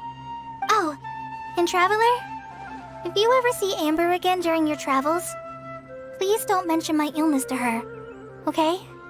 Amber knows about my case of Elazar and what's happened in my past, but I haven't told her about my condition getting worse. I guess I just don't want her to worry about me. If the need arises, I'll tell her about it myself. All right, we understand, Kale. I hope you have a safe trip to Sumeru City and get to meet the Dendro Archon. Kinda hard to believe that Master Tighnari can cook, isn't it? His culinary techniques are very polished, but his taste is a little, unusual. It's not really his fault, though. He just has a sensitive tongue and nose, so he prefers much lighter flavors. The last time I went a little too heavy on the spices for my pita pockets, Master started having a sneezing fit. Of course, I never heard the end of it after that. I hope you have a safe trip to Sumeru City and get to meet the Dendro Archon there. See you later! Be sure to come back often. Even though Master didn't admit it, I'm sure he wants to see you again.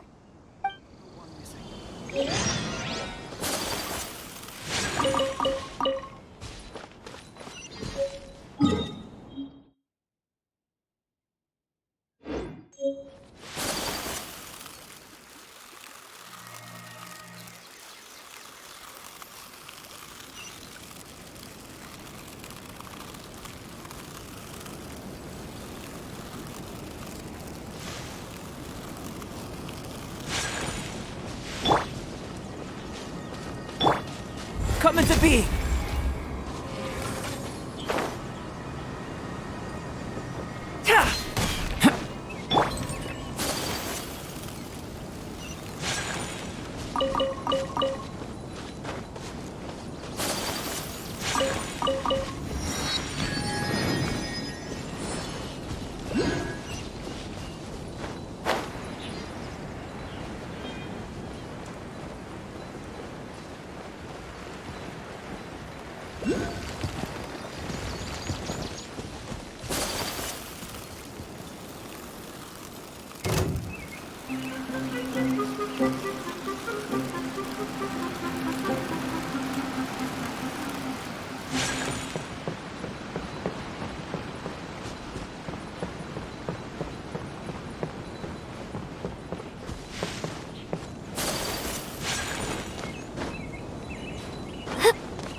Sumeru City!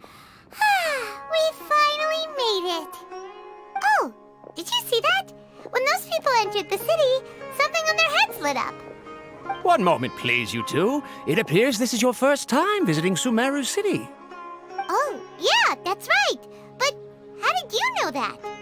Because there's currently no information on either of you in the Akasha. But no need to worry, that won't prevent you from entering the city. In fact, the Academia conveniently provides each traveler to Sumeru City with a device. Perhaps you two have heard of the Akasha before. It's our beloved Greater Lord Rukkhadevata's lasting legacy, a treasure trove of collected knowledge. After centuries of tireless research on the Akasha, the Academia created one of its most ingenious inventions, the Akasha Terminal. As long as you are within Sumeru's borders, you may use an Akasha Terminal to connect directly to the Akasha and access any knowledge you need. I should mention that due to technical limitations, the operation of Akasha Terminals will be much smoother and more effective in large cities such as Sumeru City and Port Ormos. Oh, so this is the thing that Tainari was telling us about. It sounds pretty amazing. You two are quite fortunate. Until recently, it was standard practice to only issue Akasha Terminals to outlanders who spent an extended amount of time in Sumeru. However, this policy was recently changed, and now all travelers are issued one upon arrival. Here are your Akasha Terminals. Please handle them with care. It kinda looks like a leaf. To activate it, simply hold it in your hand and say the following phrase to yourself. May the mighty God bless us with their voice of wisdom. Oh, since this little doodad lets you access knowledge, maybe we can use it to find a way to meet Lesser Lord Kusanali. Let's give it a try. Ahem. May the mighty God bless us with their voice of wisdom.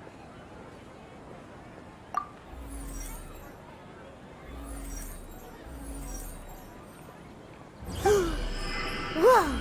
Just now, something clicked, and Paimon suddenly knew how to use this thing.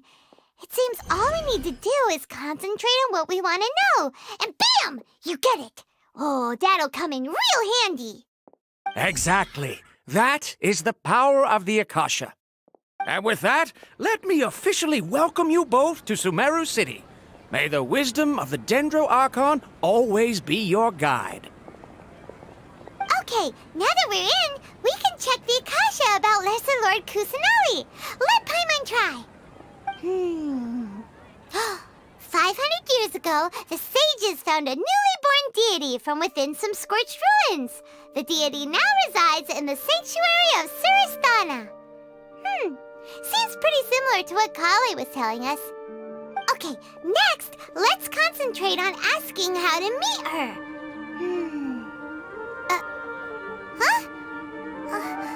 Paimon doesn't sense anything.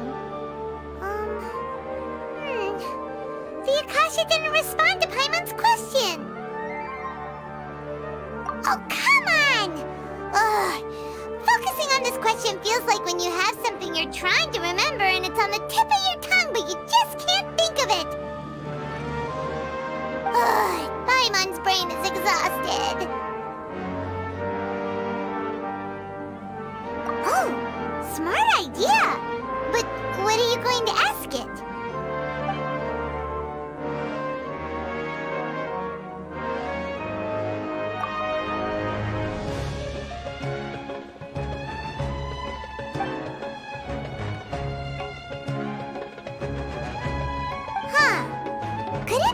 Because we're Outlanders and we've only just arrived in Sumeru? You know, maybe we're not qualified to receive an answer to this sort of question or something.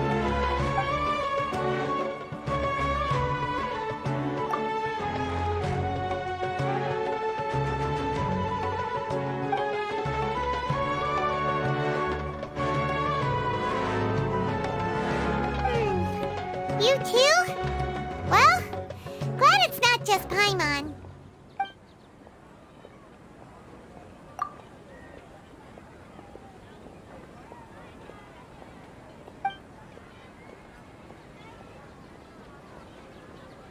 Uh-oh.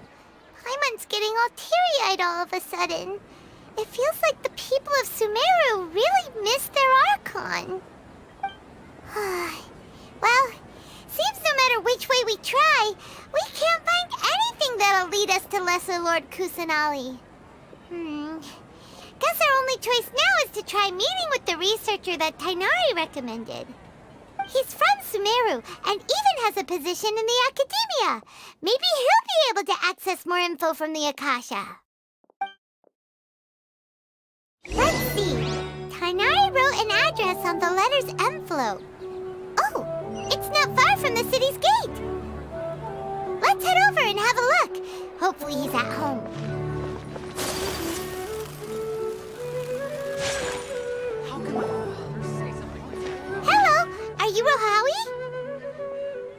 Yes, that's me. Can I help you? Great! You see, Tainari sent us here and... What? Tainari? Please, there's no need to say anything, really. Sure, I admit that the article I published last month wasn't my best work, and maybe the data didn't produce the most convincing results, but... Here! This is a letter from Tainari! Oh, let me see. Oh, ooh, what a relief. You two nearly scared the life out of me. So you two just have some questions for me? Seems even Tainari acknowledges my innate ability for procuring information. So, what is it you two would like to know? We want to meet with Lesser Lord Kusanali. Do you know a way we can do that? You mean you want to meet the Dendro Archon herself? This isn't exactly my area of expertise, but let me see what I can find in the Akasha.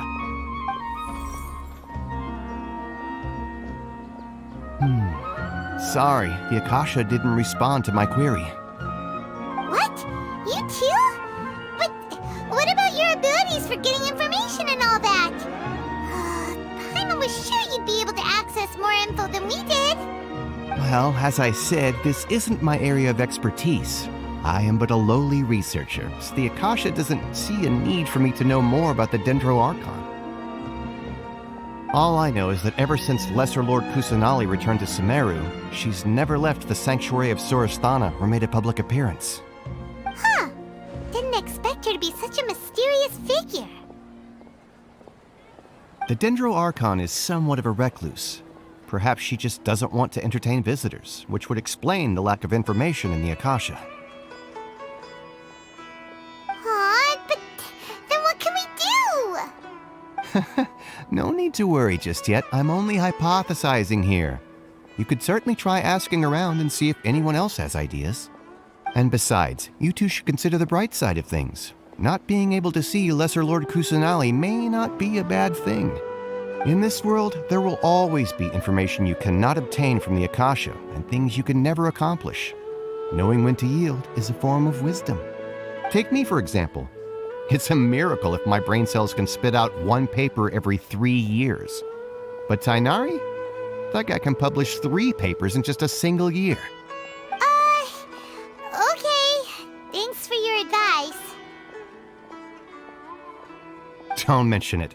If you two ever want information about things like who's been promoted within the academia or relations between the 6 great sages, come find me. Hey, come on! This is a survival skill at the academia. Oh, Paimon's expectations were pretty low, but this is so low, it's like digging holes in the dirt. So what do we do now? Even if we want to talk to someone, we don't know anybody here. Huh? Like who? Oh, you're right! Catherine! The Adventurers Guild has its own intel network. Let's hurry and find her. Don't forget that. Anything else you'd like to ask about? Sage is the highest rank for an academia researcher.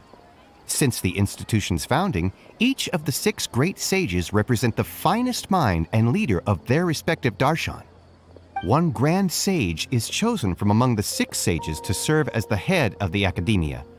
The current one is Sage Azar of the Rotawahist Darshan. Since ancient times, the sages have contributed immensely to Sumeru. The widespread usage of the Akasha is thanks to their hard work. Anything else you'd like to ask about? I just knew you'd be curious about that. Although the 6 Darshans conduct research in different disciplines, their sages frequently interact with one another when managing academia affairs. In the Immorta, our leader is Sage Nafis. His temper is legendary. We researchers are terrified of him, and even the Grand Sage gives him some leeway. He hasn't shown his face lately, though. Rumor has it that he's currently involved with some major project. Thankfully, he's been so busy that I was able to publish a paper. Anything else you'd like to ask about? See ya. Take a page out of my book and learn to look on the bright side of things. Yes, we must document everything.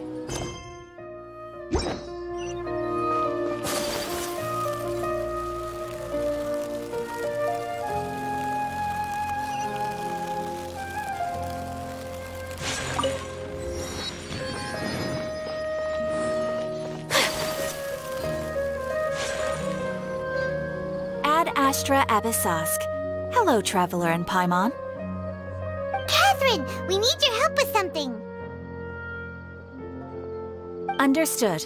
The Adventurers Guild is always ready to serve you. With what do you require assistance? We want to meet with Lesser Lord Kusanali. Do you know a way we can do that? You two wish to meet with Sumeru's Archon. Understood. Please wait.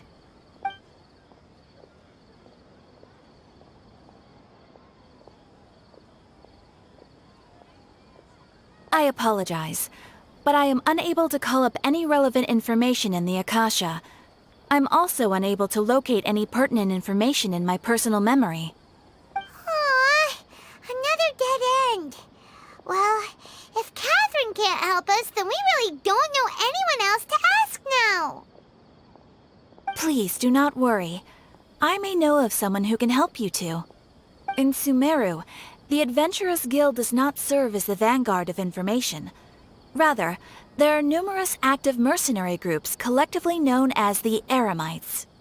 They take on various contracts and work all across Sumeru, so they naturally accrue intelligence. An Eremite brigade called the Corps of 30 is in charge of Sumeru City's defenses. Not only are they the oldest brigade, but they are responsible for managing and coordinating the affairs of all other mercenary brigades. Corps of 30? What a weird name. Supposedly, they are named as such because their ranks numbered 30 at their inception.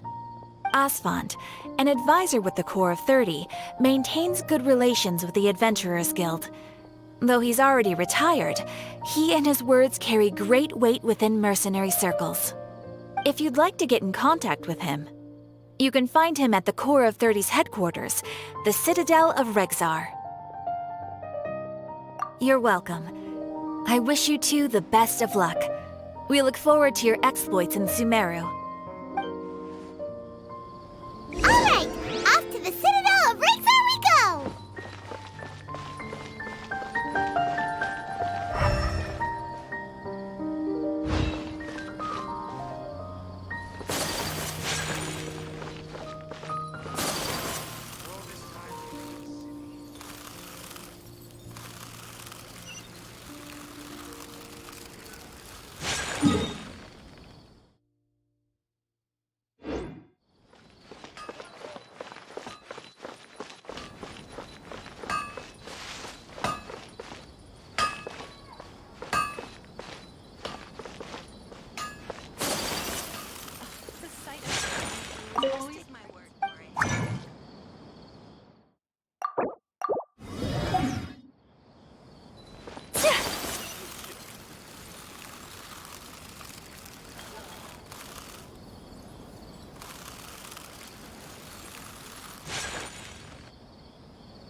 Welcome. The Adventurers Guild told me to expect you two. It's nice to meet you, Asfand. We'd like to ask you about something.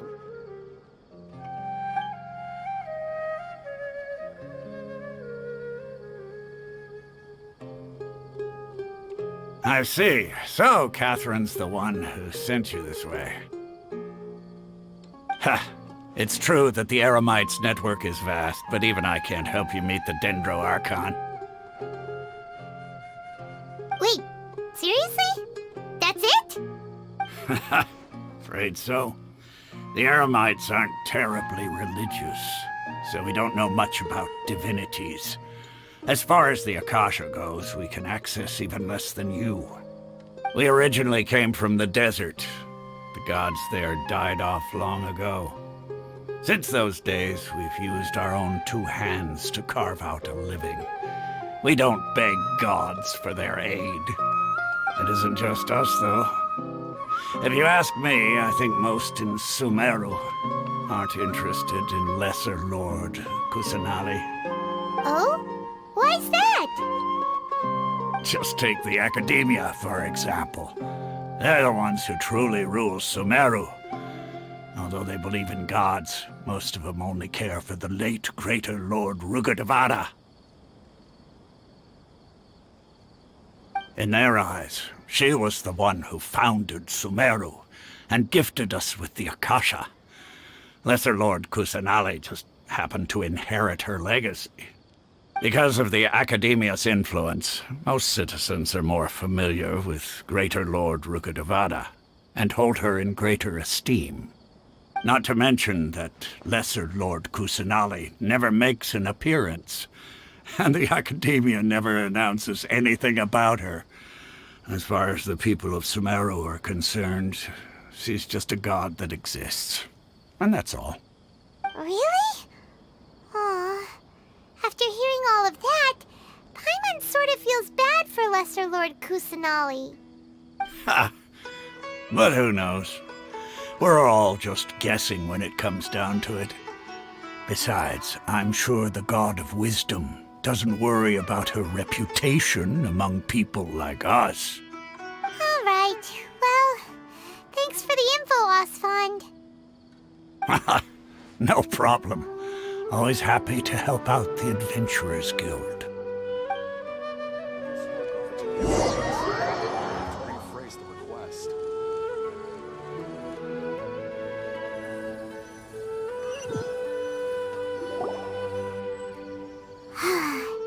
Seems Osfond was right about most people's attitudes here. Not only are they not interested in the Dendro Archon, they even say stuff like, if the Akasha doesn't think I should know, then I don't need to know about it. We've been asking for information non-stop ever since we got to Sumeru. But the harder we try, the more helpless everything seems. Isn't there at least one person in this entire city who cares about Lesser Lord Kusanali? Oh, you two are interested in Lesser Lord Kusanali? Huh? Who are you? From the sound of it, you two are Outlanders who recently arrived here. You've been asking around for information on Lesser Lord Kusanali, right? Oh, I'm sorry. I forgot to introduce myself. I'm Dunyarzad, one of Lesser Lord Kusanali's faithful followers. Whoa, really? Then do you know how we can meet with her? I'm afraid I can't help you with that. But your conversation earlier did happen to remind me of a legend about the Dendro Archon. Sure. It goes like this. Long, long ago, there was a man who heard a prophecy. It predicted that a great calamity was about to befall him. Panicked by what he heard, the man sought out the Dendro Archon in hopes that she would bless him with the wisdom to help him escape his predicament. The man journeyed across deserts and through rainforests and experienced tribulations of every kind. However, he still couldn't find any trace of the Dendro Archon. In despair, he thought, alas, the Archon has abandoned me. He then had no choice but to sorrowfully resign to his fate. Okay, and then what happened? And then, the calamity came. But to his own surprise, the man felt somehow emboldened by the trials of his journey. By relying on his own strength, he managed to overcome the adversity. At that moment, a bird perched upon his shoulder. This bird was, in fact, an avatar of the Dendro Archon. She said, "O Archon Seeker, do you now understand? She and her wisdom have long been found by you.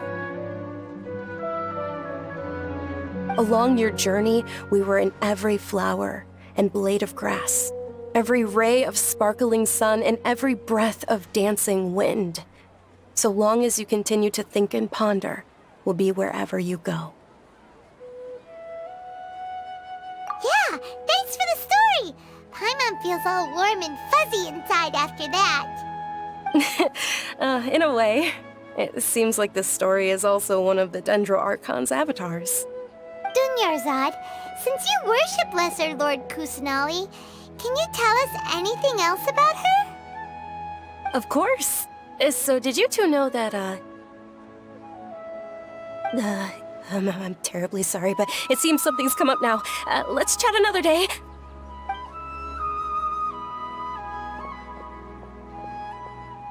Hey, wait! What the heck just happened? It looks like they're searching for someone.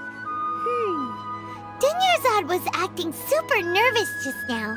You think they're looking for her? Ugh, this stinks! We finally managed to find a lead about Lesser Lord Kusanali! We can't let them get in the way now. Let's see if we can get rid of them.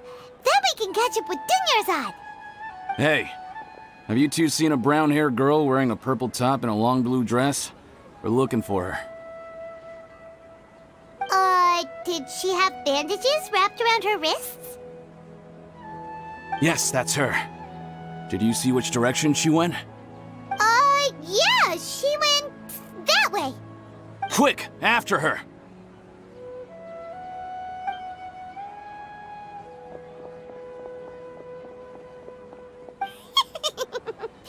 That should keep him busy for a while. Let's hurry and find Dunyarzad.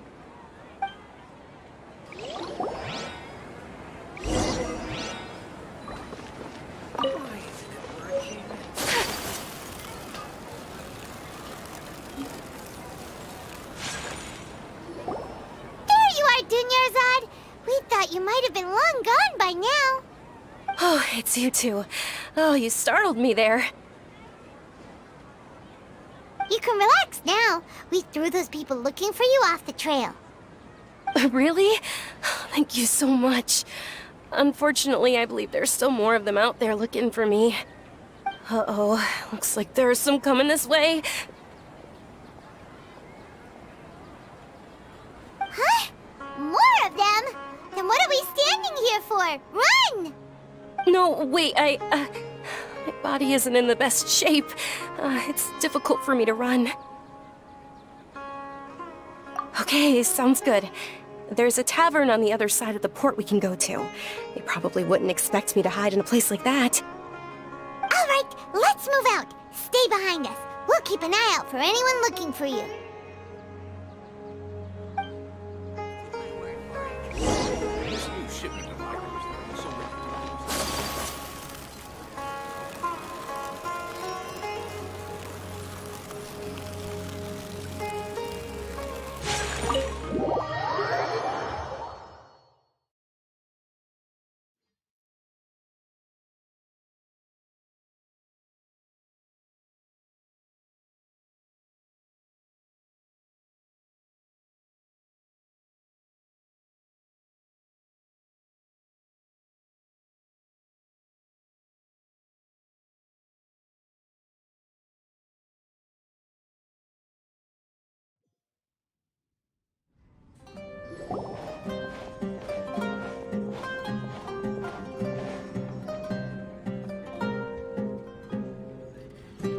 We made it.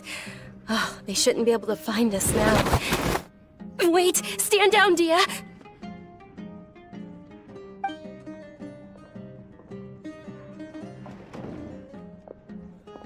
My lady, who are these two?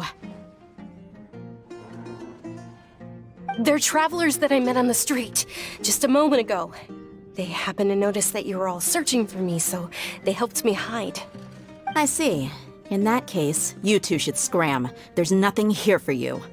Wait a sec! Who the heck are you? And why are you shooing us away? I'm Miss Dunyarzad's bodyguard, here to see that she returns home safe and sound. My lady, let's get going. You've been gone for so long that your parents are worrying themselves sick. And if I refuse to go with you? It'd be easier for the both of us if you cooperated.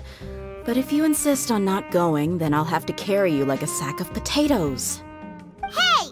Dunyarzad already said she doesn't want to go back. Why are you still pushing her? Stay out of this. You don't understand the situation. Sorry, my lady.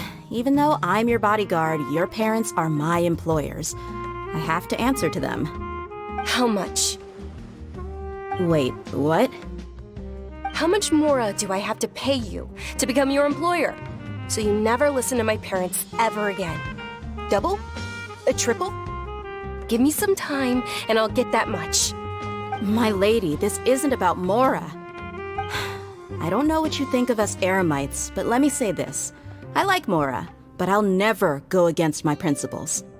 That's why I'm here looking for you. Sure, it's an order from my employer, but my conscience was also telling me it's the right thing to do. And knowing your health, carelessly running around like this is gonna hurt ya. For the sake of those who love you, don't be stubborn. No, you're wrong. I'm aware of my limits and I know what I'm doing. Honestly, the only people being stubborn right now are my parents. And they know perfectly well that it makes no difference if I'm at home or not. They still won't accept reality. And every time I bring this up, they just change the subject. Dia, you've been living with us a long time already. This should be old news to you. Dia, I know it hasn't been easy for Mother and Father, and I'm grateful for everything they've done for me. But there's someone else in this world I'm also grateful to. Because she saved me. The love I have for her is the same I have for my parents. This is my life and my last chance. So I want to do something meaningful.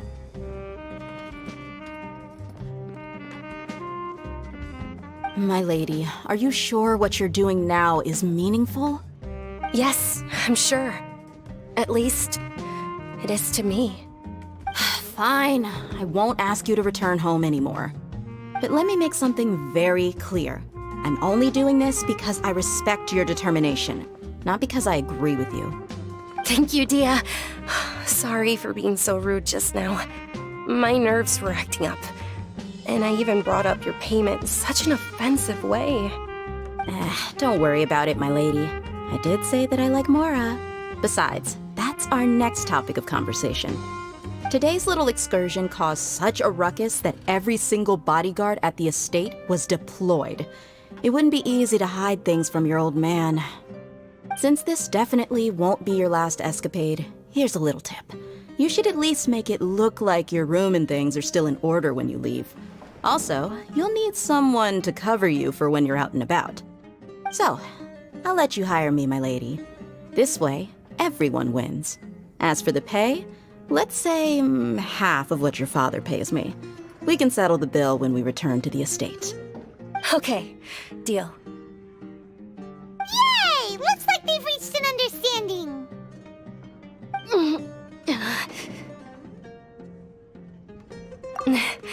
I'm fine, really. I just feel a little tired now that things have calmed down. My lady, stop trying to look tough. We're already in a tavern, so let's rest up and grab some grub. I'm sorry for worrying you two. If you don't mind, I'd like for you to join us. Sure! After you rest up, we want to hear more about Lesser Lord Kusanali.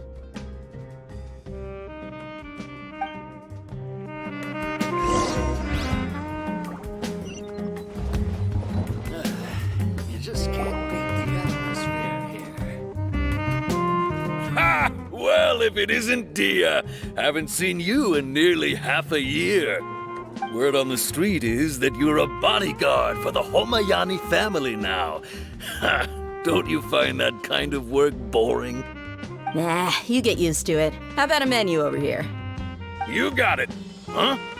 Isn't this little Miss Homayani herself? We don't get to serve personages like you very often. We'll be sure to prepare our very best. Thank you, sir, but there's no need. I don't have a lot of Mora on me, and I really ought to save as much as I can. But please bring these two the best food you have. They're my new friends, so I want to be a good host for them.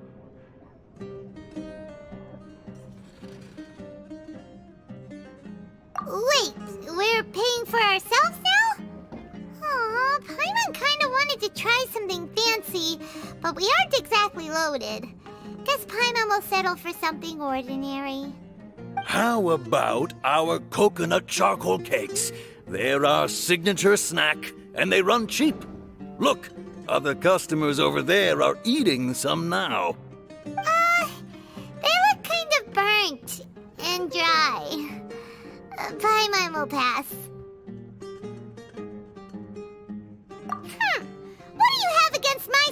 dishes. Dunyarzad, we asked a lot of people when we first arrived, and almost nobody was interested in Lesser Lord Kusanali. So, what made you want to follow her? Well, remember when you asked me if I knew how to meet the Dendro Archon? Even though I don't know how, I think I've actually seen her before. Huh? Really? Yes, it was when I was a child. At the time, my illness had kept me bedridden for the better part of a year. I was stuck inside and couldn't make any friends, and my parents did their best to find treatments for me. But even then, the Akasha didn't have any helpful information. My younger self no longer had any hopes or dreams. One flare-up was so bad that I was in a semi-conscious state for several days. Then one night, I woke up alone in my room.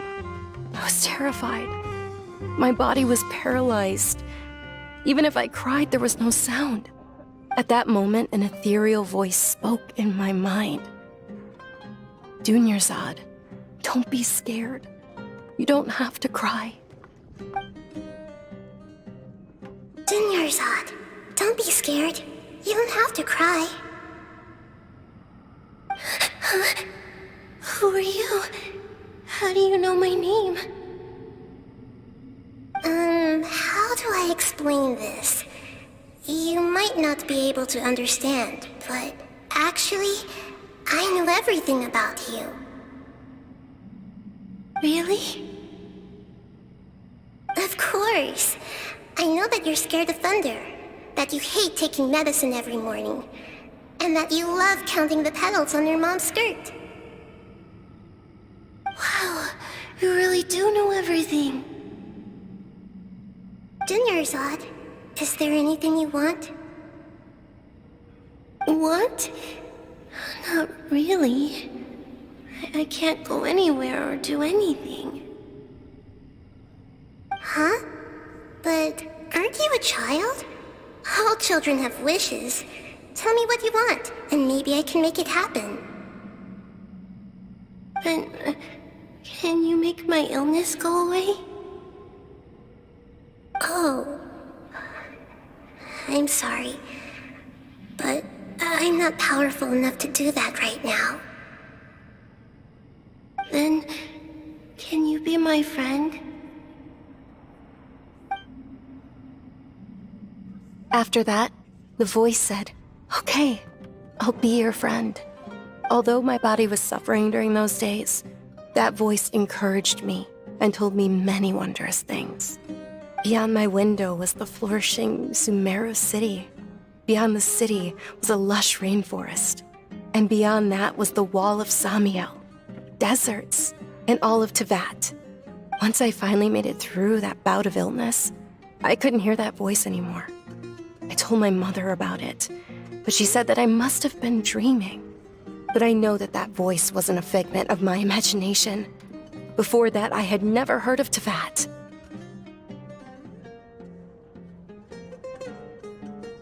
Yes, for sure. If it weren't for that voice, I would have never grown curious about the outside world, nor would I have learned how to read and enjoy so many books. That voice sparked a desire for wisdom. It had to have been the Dendro Archon. I've been hoping for a chance to repay her kindness. In fact, I was running around today to help prepare the Sub-Zerus festival for her. What's the Sub-Zerus festival? It's Lesser Lord Kusanali's birthday, which was the day that she was found by the sages. It's actually an old holiday that originally celebrated Greater Lord Rukkhadevata's birthday. When she passed away, the holiday eventually became a celebration of the Lesser Lord's birthday. I heard everyone was overjoyed when they welcomed her back to Sumeru. In those days, the festival was a huge deal. But because of the Academia's influence, people have gradually lost interest in the festival. The Academia actively participates in Sumeru's many holidays dedicated to Greater Lord Rukkhadevata. But when it comes to the Sub-Zerus festival, forget any funding. They practically act like it doesn't exist. Maybe they see Lesser Lord Kusanali's birth as confirmation of Greater Lord Rukkhadevata's death, so they're reluctant to celebrate it. Aw, but that's awful. It is. It's absolutely terrible. Sure, the Greater Lord founded Sumeru, But hasn't Lesser Lord Kusanali been the one quietly protecting us for the past few hundred years? Just remember that we're still out in public. Don't get too carried away now. I know that people over by the Grand Bazaar still hold the Sub-Zero's festival to this day. But I hadn't met any of them before, so I was never able to contribute. But recently, I made a friend there who also follows Lesser Lord Kusanali. I gave her my savings because I want her to throw a wonderful festival this year. That's the least I could do for Lesser Lord Kusanali. Hold on, my lady. Does this friend happen to be Nilu, the one who sends flowers to the estate? Yes, that's her. I saw her leaving the other day with a nervous look on her face. It seemed like she was hiding something in her arms. Did you give her something? Yes. Initially, I didn't have much Mora prepared, so I had Nilu sell one of my skirts. I've agreed with Nilu to meet up at the Grand Bazaar today, and see how things are coming along. Dia, would you accompany me? Sure. That's quite the trip, though. I'll carry you. No, that would be too much, even for you. You might as well just accept the lift. If I let you walk, who knows how long it'll take us. And if anything happens to you, then I'd really never hear the end of it from your father. But of course. Nilu will be thrilled to hear there are more people interested in Lesser Lord Kusanali.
Sorry I'm late, Nilu.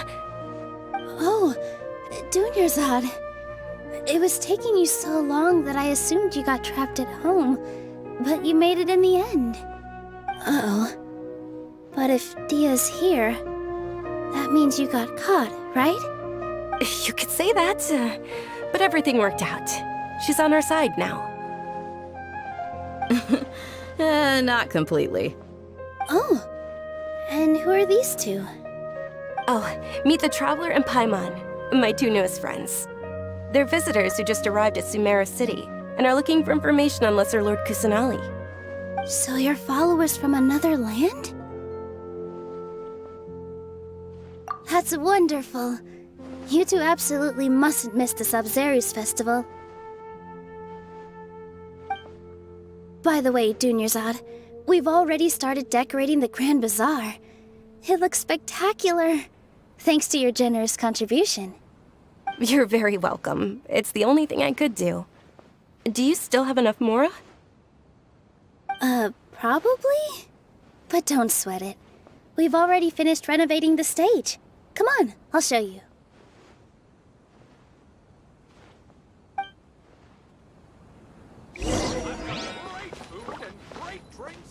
everyone can enjoy. Wow! This place is amazing! Not bad. Last time I was here, the stairs were full of holes. The stairs were nothing. A little while ago, we discovered that the tree above the stage had a huge chunk of bark ready to fall off. Mr. Zubair was worried sick. We reported it to the academia many times, but they never sent anyone to deal with it. We didn't want anything bad happening, so we were going to cancel all the stage performances. Oh, probably because it was the theater asking. The academia looks down on performers like us. They probably think it would be best if the theater closed down completely. We can't let that happen, though. Not only would everyone involved in the theater go hungry, but then we wouldn't be able to hold the Sub-Zero's festival anymore. Thank the Dendro Archon for Dunyarzad. With the Mora she gave us, we hired someone to patch up the tree, and we also gave the stage a much-needed makeover.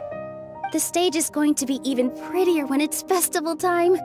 I can't wait for you to see it. And I can't wait to see you on the stage. You've been practicing so long already. It's almost time for your dream to become reality. It's our dream. I'll do my best for the two of us. Nilu, what are you gonna be doing at the festival? She'll be dancing the dance of Sub-Zeros, the most important performance at the Sub-Zeros festival. Dunyarzad, have you told him the origin of this holiday? I only told them about the Greater Lord and Lesser Lord so far.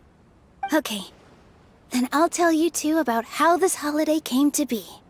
According to legend, the Sub-Zeros festival was originally the Goddess of Flowers' birthday celebration for the Greater Lord. A long, long time ago, on one of Greater Lord Rukkhadevata's birthdays, her friends threw her a celebratory banquet. Some of the gods got drunk. One started playing music, and the Greater Lord started singing, so the Goddess of Flowers began to dance. As she danced upon the grass, countless beautiful parisaras began to bloom wherever she stepped. Those brilliant purple flowers became her dazzling stage. All the gods clamored, "Oh, if only time could stop at this very moment." Of course they did. When people mention the gods, they always think of the Archon War. But Sumeru's gods also had happy times. Although they aren't around anymore, they're preserved in our tradition of dance. This outfit I'm wearing is apparently based on how the Goddess of Flowers looked. Though we're just tiny people compared to the Divine, we still have to do our best to make sure that the birthday girl feels loved on her special day. Nilu, you of all people will definitely be able to convey our well wishes to the Dendro Archon. I also noticed that you went the extra mile and scattered parisaras around the stage. They symbolize the Goddess of Flowers, after all. It's just a shame that all the real parisaras went extinct after her death. Yeah. The Greater Lord brought forth parisaras in memory of the Goddess of Flowers, but she ultimately could never truly replicate that beautiful purple. Thinking about the Goddess of Flowers dance makes me wish I could have seen it. If my stage were anything like that, I'd be thrilled if I had just two real parisaras on the stage. So, Traveler and Paimon, what do you think? Interested in the Sub-Zero's festival? Will you two be coming? All of Lesser Lord Kusanali's followers will be there for her birthday. It'll be a good opportunity for you to learn more about her. Ooh, Paimon thinks that's a great idea! Hey, come on! There's nothing wrong with enjoying a festival. Besides, it's Lesser Lord Kusanali's birthday. She'll be happy to have more people who are celebrating it. So how about we all attend the Sub-Zero's festival together? Dunyarzad, let me show you which stage decorations we've picked out so far. Traveler and Paimon, if that doesn't sound interesting to you, then feel free to explore the area. Everyone at the Grand Bazaar loves Lesser Lord Kusanali, And we're all looking forward to the Sub-Zeru's festival. In that case, we'll take a look around.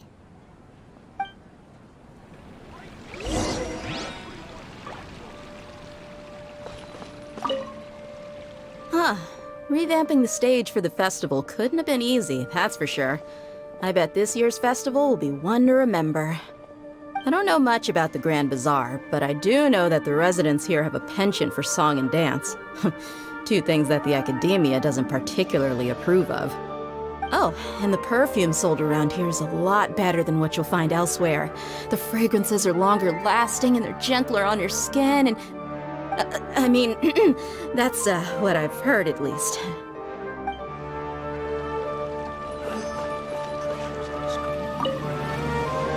Whoa! What's with your yellow hair? And why do your clothes look so funny? Are you an Outlander? Did you know that the Sub-Zeru's festival is about to happen? There'll be loads of fun things to do at the festival. But the best part is when Ferris, the Knight of Flowers, passes out candy to everyone!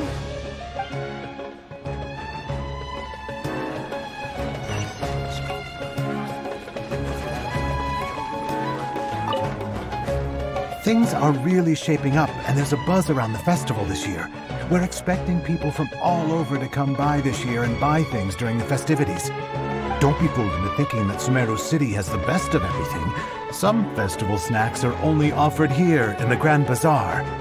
And when it comes to musicians, dancers, or singers, the Grand Bazaar's got the best of the best. Sure, those folks at the Academia might not like it, but what's a festival without song and dance?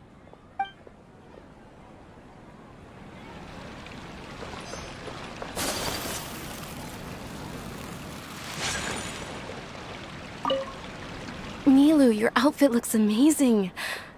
There's also something different about you from when we first met up. I thought I'd add a little extra pizzazz to my dress for the festival. See? Wow, did you sew all that yourself? Uh-huh. Sewing is a fundamental skill for everyone in the theater company because we make all our own costumes.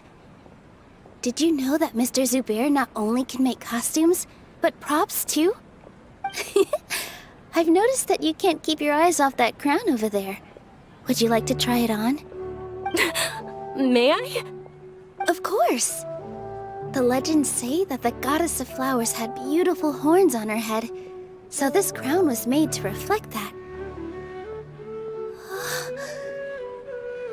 Dunyazad, you look absolutely stunning with it on. It's like I'm looking at the Goddess of Flowers herself.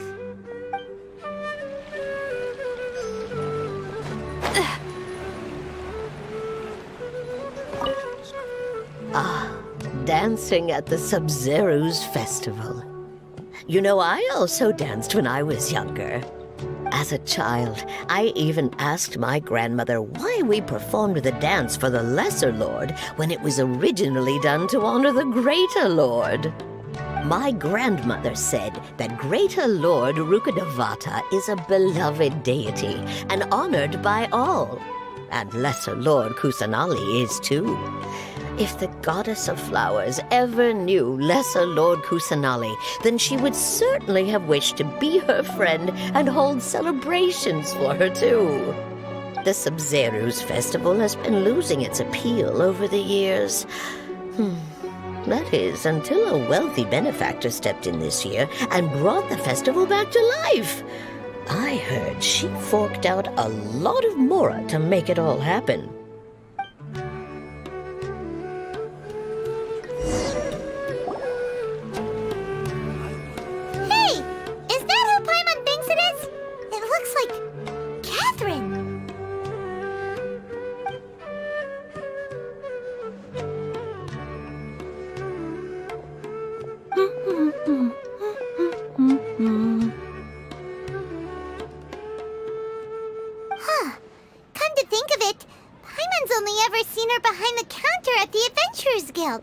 This is the first time we've ever seen her taking a break. Hey, Catherine! Huh? Oh, hey! It's the Traveler and Paimon! What's shaken? Whoa, Break time Catherine sure sounds a lot less formal than usual. Paimon was still waiting for her to say Ad Astra Abyssosk. Sure. Standing behind the counter at the Adventurers Guild doesn't require any complicated functions. But saying and doing the same old things over and over again can get pretty monotonous. Like watching the same Fontaine movie day after day. But take you two, for example. You travel across Teyvat to enrich your lives and gain new experiences. Well, we enjoy traveling across Teyvat and all that, but we're mainly looking for clues about his sister. Yes, you should keep searching. Sometimes the answers we're looking for aren't necessarily at our intended destination. Instead, they're found along the way. Huh. Haven't we heard someone say something pretty similar recently? Anyways, what brings you out here, Catherine? No, not particularly. I guess you could say that I'm loving the recent atmosphere here. If festivals bring happiness to everyone, then that's where their true value lies. Oh, it looks like it's about time for me to be heading back now. Alright, we'll see you next time at the Adventurers Guild. Oh, by the way, thanks for connecting us with the Eremites. We've already made some great friends in Sumeru City thanks to you. I'm sure you two will get along well with the people here. You've already been blessed by the element of Dendro after all. See you around.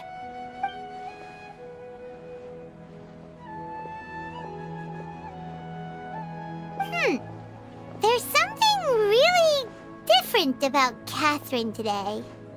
Hey, Traveler. Paimon. Oh, hey, Dia. What's going on? I've got something to tell ya. My lady knows you're looking for ways to meet Lesser Lord Kusanali, and she's been trying to come up with a way to help you. Well, I have an idea that might help. Are you serious? We'd love that! It might not necessarily pan out, so don't get your hopes up too much. I'll need to take you two somewhere and ask someone some questions. My lady is feeling a little worn out at the moment. Nilu's found a place for her to rest. After I take my lady home, let's meet in front of the Citadel of Regzar. Sounds like a plan!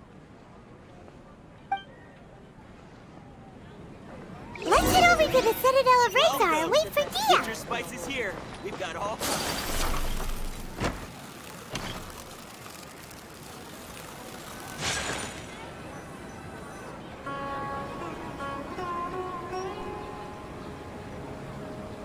Sorry, I'm late.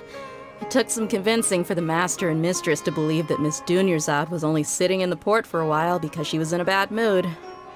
Anyway, I guess I should be thanking you. I haven't seen Miss Dunyarzad that happy in a long time.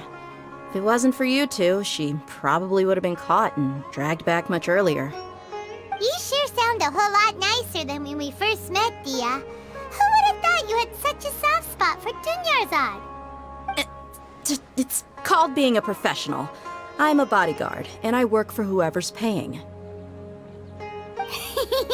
Look, Dia's blushing. Listen, you two. I don't expect to be working for Miss Dunyarzad very long, but I hope to finish things on a positive note if possible. Let's cut the chit-chat and head into the Citadel. We'll see if the person I know has a way for you two to meet with the Lesser Lord.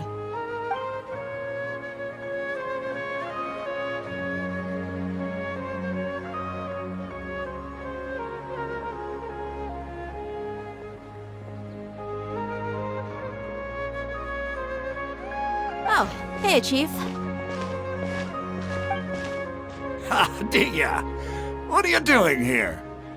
And well, didn't expect to see you three together. I take it you all know each other already? Mm-hmm. We met this morning after the Adventurers Guild pointed us to Osfon for more info. No kidding. Huh. So, where's Ruksha? I thought I'd help these two out by asking about the theft. Anything you can tell him? Ruksha's gone over to the Academia. The Grand Sage recently ordered Sumeru City to begin bolstering its defenses, so people from all over have been called back to the city. Since you've already mentioned the theft, I suppose I might as well tell them what we know. Appreciate it, Chief. Theft? Sorry, what the heck are you guys talking about? Just recently, the Academia lost something, and there's a chance the item is connected with the Dendro Archon. This case might just somehow help you in meeting her. I suppose that's one way to look at it. But if you ask me, the case is more about the Academia than anything else. Let me fill you in. The Academia recently sent a convoy to pick up an important package from Aru village. Word got out, and the convoy was robbed on its way back. The Grand Sage took the whole matter very seriously. Not only did he dispatch the Matra, but also enlisted our help in the search for leads. All we know so far is that whatever was stolen is currently in Port Ormos. You two have heard of Port Ormos, haven't you? It's the largest commercial port in all of Sumeru. You can travel there by leaving Sumeru City and heading south along the river. The Academia's grip isn't long enough to reach all the way to Port Ormos, so the city's a little more laid back, meaning the population's also a mixed bag. You never know who you'll meet there. Apparently what was lost has a great deal to do with the Akasha, knowledge, and even the gods. I'm afraid I don't have any other details for you, though. If you're interested, maybe you could head to Port Ormos and ask around yourselves. If you want my advice, try introducing yourselves as students of the Academia once you're there. Are you serious, Chief? All the Academia students are in Sumeru City, you know. Why should they pretend to be students in Port Ormos? If you're also interested, just go there and see what happens. Count me out. I've got plenty of work to do here for the Homayani family. And take it from me, if you two really do decide to visit Port Ormos, you'd best watch your backs. Let's just say that the Eremites there aren't nearly as friendly as those here in Sumeru City. There are even some extremists who go around shouting slogans like, "Retake Sumeru for the Scarlet King." Word is that more and more are joining their movement. They're becoming a real headache for Chief and the others. You bet they are. The Scarlet King's been dead for thousands of years. Now they start spreading rumors of his return. Ridiculous. Not everyone's like you, Chief. Even the desert natives who abandoned their homes in the wilderness still wish to have a god of their own. Well, Traveler, that's about all the information we have for you. Thanks, Dia! And you too, Osfond! Since we've gathered all we could for the moment in Sumeru City, let's head to Port Ormos and see what we can find next.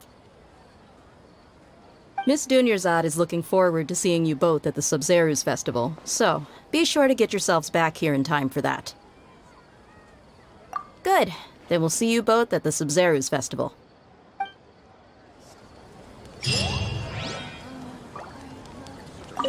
It's been a while since I visited the Citadel of Regzar. I'll catch up with Chief for a bit before I head back myself. He really did a lot for me in the past. Remember, to get to Port Ormos, just follow the river south from Sumeru City's port. Just be sure to take care of yourselves out there. We'll meet again at the Sub-Zeru's festival. You two must really be something if you've got Dia the Flame Mane speaking on your behalf. The Corps of 30 isn't officially overseen by the Academia, but because we're hired mercs, there's still lots of sensitive intel that I can't reveal to you. In the end, when it comes down to it, the city's safety is both the Corps and Academia's top priority. I've told you all I can about what was stolen from the Academia. As for why you should pretend to be students in Port Ormos, I'll leave that for you to find out yourself. Distributed appropriately.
forth.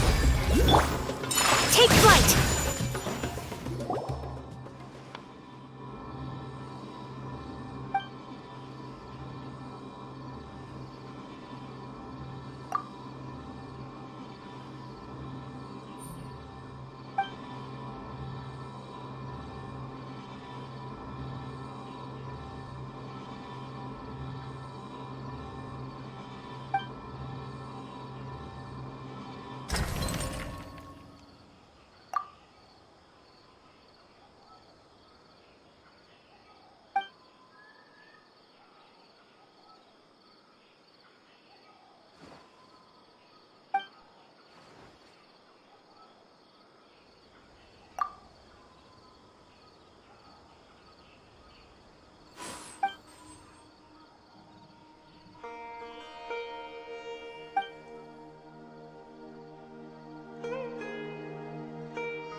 Come into being!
Come and have a good look yourself. Traditional spices of the highest quality, made with pride and experience. You've got a deal. I can't thank you enough for always looking after my business. Believe me, I'm not making this up. Several Eremite mercenary groups are nearly in open conflict, but does the core of 30 care? And that's not all. Did you know that... Wow! Talk about hurly-burly! This place is busy! Guess that's only to be expected for the largest port in Sumeru. Maybe it's because of what Dia told us earlier, but Paimon can't seem to shake the feeling that there's also danger lurking in these crowds. Ooh. Let's get our bearings so we can start looking for leads. We know that whatever the Academia lost is related to the gods. But other than that, we don't have much else to go on. Osfa told us to try posing as Academia students while asking around. Paimon checked the Akasha on the way here, and the Academia doesn't seem to have any research facilities in Port Ormos. Paimon doesn't get it. Won't we look even more suspicious going around saying we're Academia students and asking about the stolen item? Well, given all the people that come through here every day, if there's any information to be found, Paimon bets we could find it in the market. Let's ask around and see what we come up with.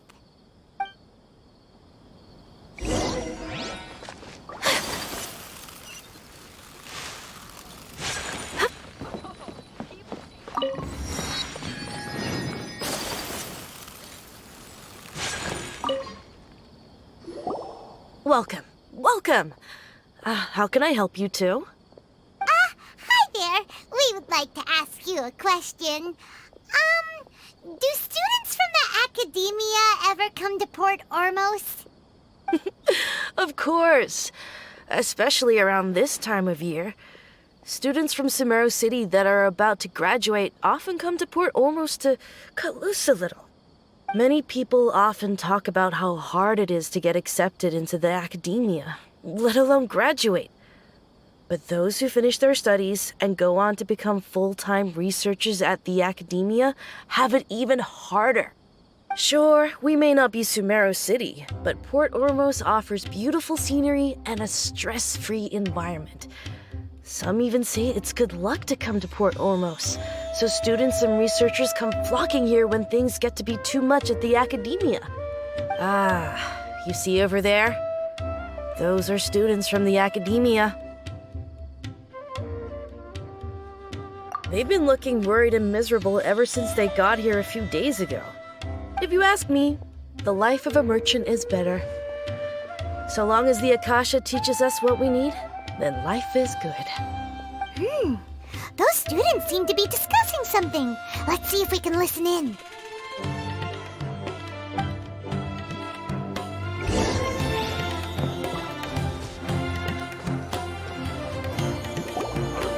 It's no good. I've tried asking around, but I haven't been able to learn anything useful. Not to mention that a bunch of scary-looking Eremite mercenaries have been posted along the streets now. There's been a lot of fighting between the different Eremite factions in Port Ormos.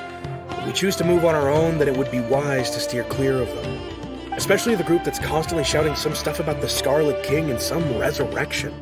I've even heard that the Citadel of Regzar is starting to get fed up with them. What was that group called again? Ein something or other? They're called Ein El Akhmar. Today, I heard that the thing we're after might be in their possession at the moment.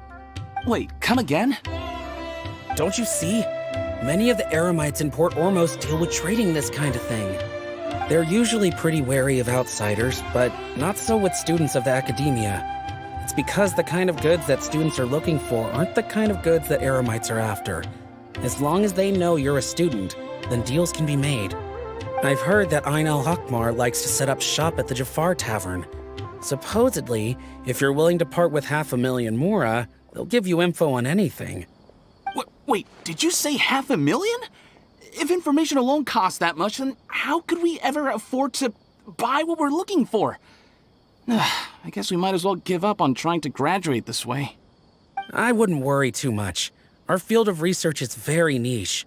Who else could possibly be after that kind of shady knowledge? I bet it's practically worthless to anyone aside from us. Well, I guess that makes sense. Then the only thing left for us now is to find a way in. Why don't we all just pool our money together and pay for the information? Whoa! Did you hear that? A niche field of research and shady knowledge? It all sounds pretty suspicious to Paimon.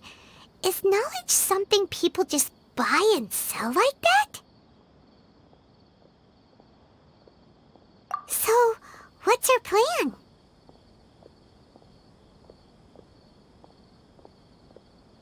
Wait, didn't you hear what they just said? Buying information is going to cost us 500,000 mora! Have you lost your mind? Oh, all right. Paimon never thought she'd agree to parting with that kind of mora.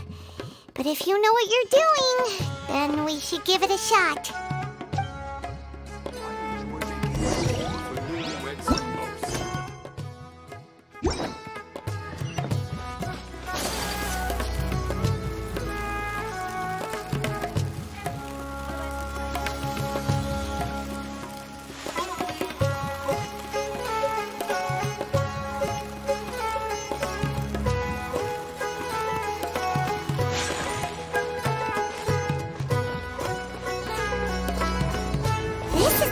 We heard those students talking about.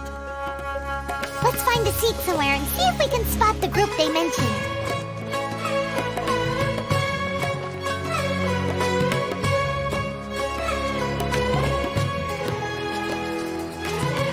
Oh, you've arrived. Please, take a seat. So, they think that they can go toe-to-toe with the boss? Ha! Once we reclaim the power of the Scarlet King, they'll be the first that the boss punishes. They're nothing to be afraid of. Our main rival now is the Caracal Battalion. They've also amassed a significant amount of mora this time, so we mustn't underestimate them. How can the Caracal Battalion compete with the boss when they're nothing but a bunch of money-grubbing opportunists out for a quick mora? Yeah, with boss's fervent devotion, he'll be able to use this power to bring our god back this time. Huh. All these guys talk about is the Scarlet King, so they're probably the ones we're looking for. Greater Lord Ruka Devata. That traitor and her followers must not be spared. The day will come when the Scarlet King exacts vengeance on Sumeru, and all of them shall be punished. Yeah, Paimon was wondering what they meant too. We should ask about that if we get the chance later.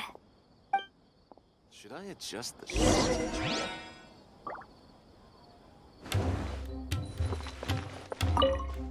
Welcome. Huh? Who are you? What do you want?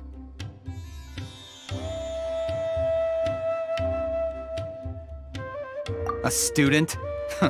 What's a student from Sumeru City doing in Port Ormos?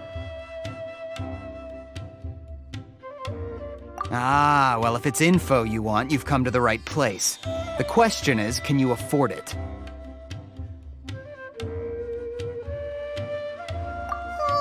Paimon can't stand to see so much more go. But there's no other choice right now. Here, this is the merchant's address. Whatever you're looking for, you'll find it there. Well, what are you waiting for? Oh, that's right! We heard you mention the Scarlet King just now. We're actually interested to know more because we're, archaeology students! Fine. Since you've already handed over the mora, I guess I can throw in a little extra info. As you can see, members of Ain al-Ahmar are devout believers of the Scarlet King. Years ago, the Scarlet King founded the great desert nation that was our homeland. It was an advanced civilization, far beyond anything you'll see in present-day Sumeru. The Scarlet King was the rightful god of wisdom, but he was betrayed by a companion he trusted. She even stripped him of his title, God of Wisdom. So, You mean the traitor was... Greater Lord Rukkhadevata, yes. That shameless wretch destroyed the Scarlet King's civilization, and our ancestors were forced to flee to this land where we were made to suffer the tyranny of our enemies. Furthermore, she conspired with the Academia to cover up the truth of her actions, and create the merciful and benevolent facade for which she is now known. Ugh, just thinking about it sickens me. But the story doesn't end there, oh no. The Scarlet King isn't truly dead. The voice of the Oracle has been heard in the desert, prophesying his resurrection. Mark my words, our god shall return. And when that day comes, all followers of the traitor and all the desert dwellers who have forgotten their true god will suffer retribution together.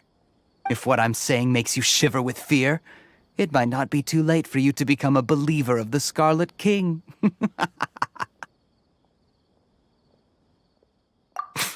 I don't have anything to say to you Academia people about that. I think this conversation has reached its end. Not just yet. This man is a fraud. Huh? You again? Deranged Academia lunatic. Yes, it's me again. I already warned you that if you weren't willing to sit and discuss things with me, I'd take measures to make things uncomfortable for you. Listen to me. That address he gave you is fake. Or at least, you won't find a merchant waiting for you there. This group has been boasting all around that they can provide information on a certain item as a means of luring people into their territory. Once you show up, they keep up the act until they have hard evidence that you want to purchase said item. Then they use that to squeeze you for all the mora you're worth. Hey! Shut it, Alhaitham! What are you playing at, trying to ruin our business like this, hmm? I told you the other day. I wish to discuss my terms with your boss. Ha! The boss made it perfectly clear that he won't negotiate with you. Yes, and in no uncertain terms. But that was then. It does not preclude him from changing his mind in the future. I'm warning you, don't push us, or this could get ugly. We don't usually get rough with people from the Academia because it just complicates things. For a lunatic like you, though, we might just have to make an exception. If you're suggesting that we escalate this from a verbal exchange to a physical one, I accept. After all, even the Archons used war to negotiate the ownership of Teyvat. If, on the other hand, we can't agree on any means of negotiation at all, then I'm afraid my next course of action will sting a little more than the mere falling through of a few business deals. I will jeopardize the Eremite's reputation, which I know you value above all else. I am quite confident that if I began to take such action, your boss would willingly approach me himself. However, I fear that by then, some things will have happened that cannot be undone. Also, a word of advice. I suggest you tell your boss exactly what happened here today. Otherwise, he might blame you for not telling him in the future. What did you say? Consider this. Have I ever failed to follow through on my word in the past? This guy is really out of his mind. Okay then. If you really have a death wish, let's meet a week from today. The pier in front of the Pharos Lighthouse, 4 o'clock in the afternoon, sharp. Don't expect us to hold back. Not so fast. First, you return the 500,000 mora to them.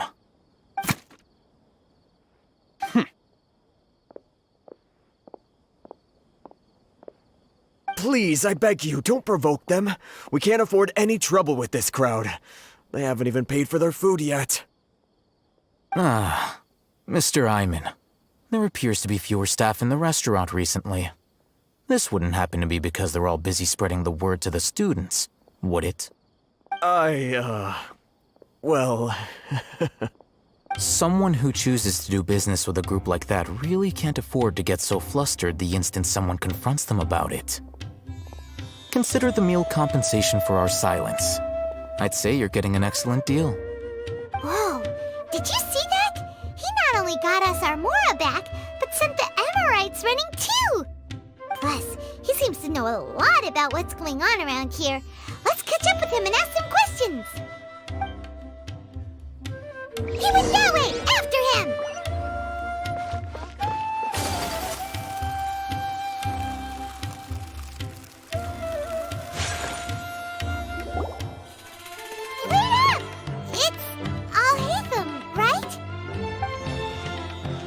What do you want? No need for thanks. My goal was to get to them, and you two gave me just the opportunity I needed. We're even. Oh, I advise you to keep your distance from them.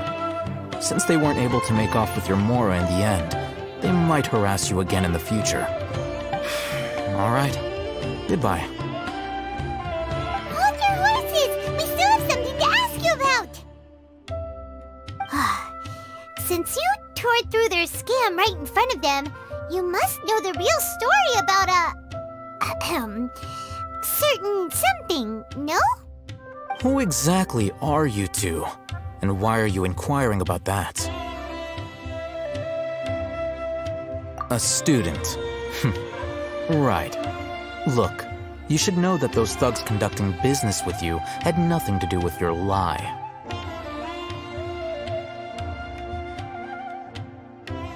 Huh? Oh, yeah! He's really strong!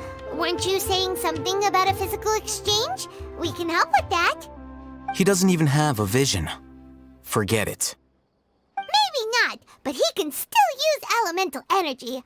Otherwise, there's no way we'd go asking for info from from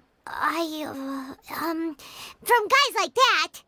Those high-headed thugs are definitely gonna bring a lot of backup for your next meeting. Even if you don't go alone, you won't regret taking us with you.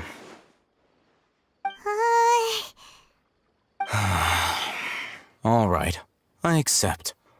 Got a pen and paper? If you're searching for someone who sells that kind of merchandise, I'll give you one of their addresses, and you can try your luck. We'll reconvene at the appointed time by the pier. It doesn't matter if you show up or not. So, since you were happy to give us this merchant's information, does that mean you can tell us exactly what we're after? You were willing to part with 500,000 Mora for something and you didn't even know what it was?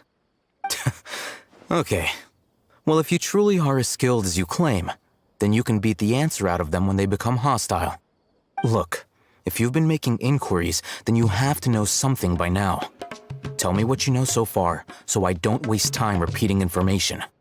We know it's connected to the academia somehow, and that not only do the Eremites deal in it, but some students want to get a hold of it too. What else? You know almost everything there is to know, but you're unable to compile this information because you've never seen the object before.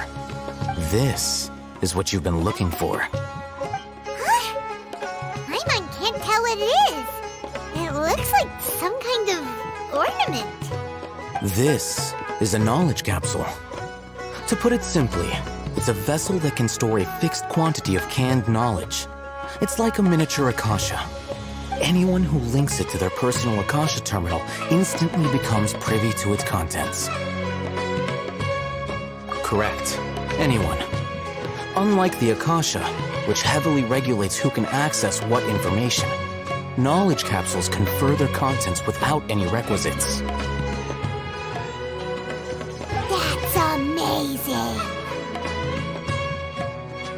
It's essentially a convenient and harmless vestibule for knowledge. Unfortunately, it's illegal in Sumeru to privately possess or trade them. They were created as a means for scholars to transfer knowledge gained from Irminsul into the Akasha, and are intended to be destroyed immediately after use. But despite strict regulations, some of these knowledge capsules will always escape destruction. After all, there will always be those in this world who are dissatisfied with life as designed for them by the Akasha and wish to change their fate. Over the past century, a wide variety of canned knowledge has been leaked from the academia. Now, in Port Ormos, the valuable ones are a means to Mora for the Eremites. Meanwhile, those which the Eremites deem to be useless to them occasionally prove useful to the common citizens and hapless academia students. Well, I think that about sums it up. Ah, so that's your true objective. With our current arrangement, I don't believe I can offer an answer. You're still resolved. Fine. Let's talk somewhere with fewer people.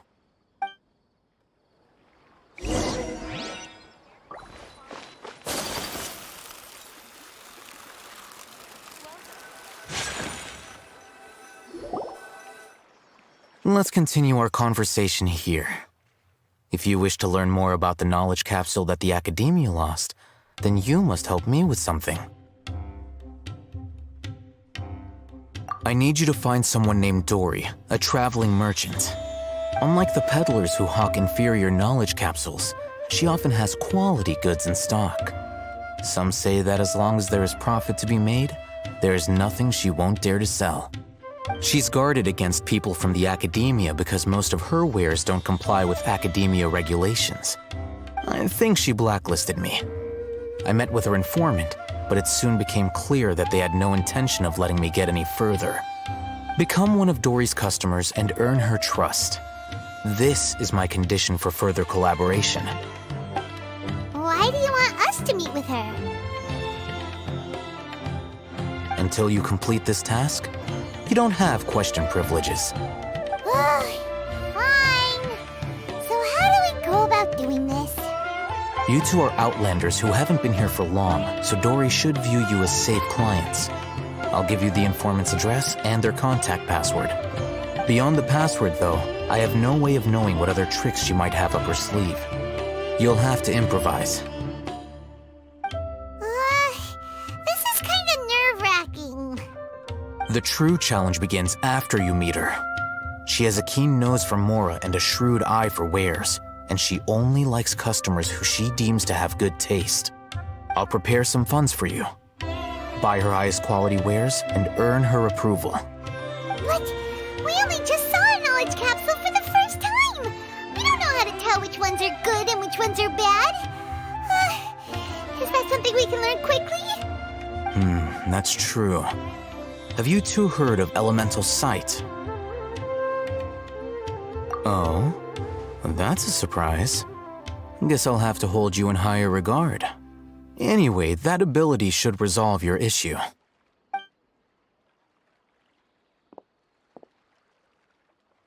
Here are 2 knowledge capsules. Tell me, can you detect any difference in their quality?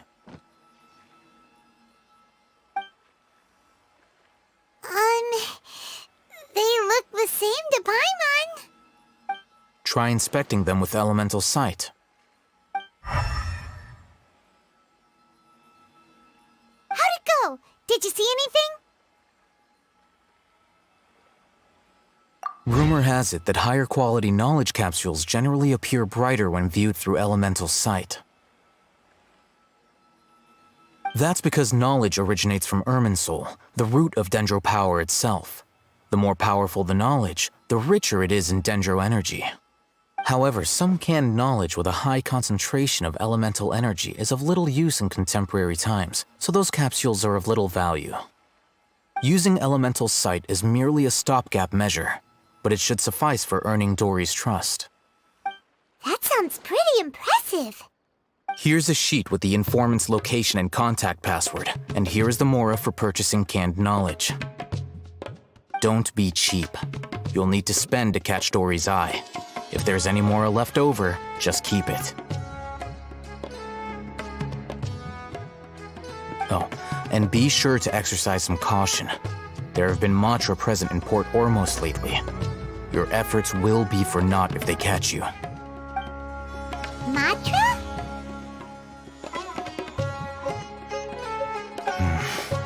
They belong to the Academia's regulatory body. They also handle cases of illegal canned knowledge transactions. Like I said, the Academia has banned both their trade and possession. The Matra are razor sharp. You're in for nothing good if they lock their sights onto you. If you two want to back out, now's the time. Okay, then we have a deal. If you succeed in your dealings with Dory, come find me at the Wikela Funduk. We'll have an open discussion then. Looking at what Al-Haytham wrote, Dory's informant is a trader near Old Ormos. Let's follow these instructions and try to get in contact with him.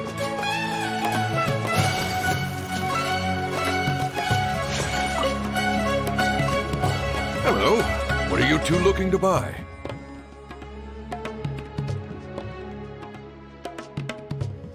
Wait, are you sure you're remembering that right? Paimon doesn't think it was that on the paper. What a unique palate. We have unripe hara fruits, but we usually keep them in the back. I'll have someone escort you. Following the paper got us past the first round.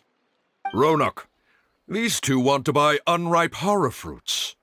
Show them to the warehouse. Got it. You two, please follow me. You two have a fascinating fashion sense.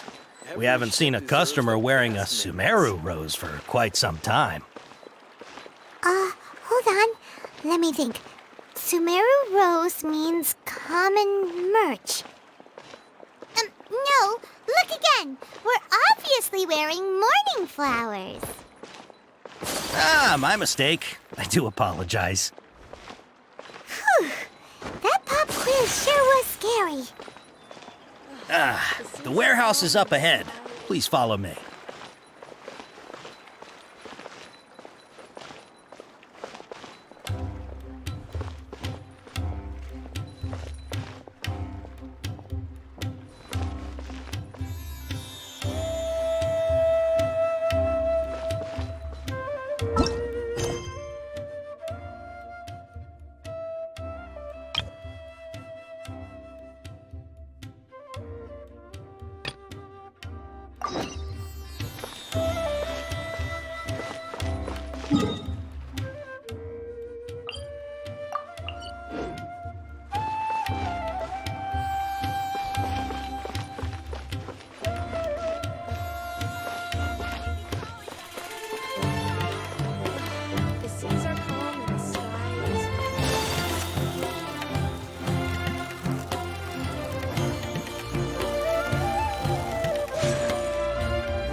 Pretty great.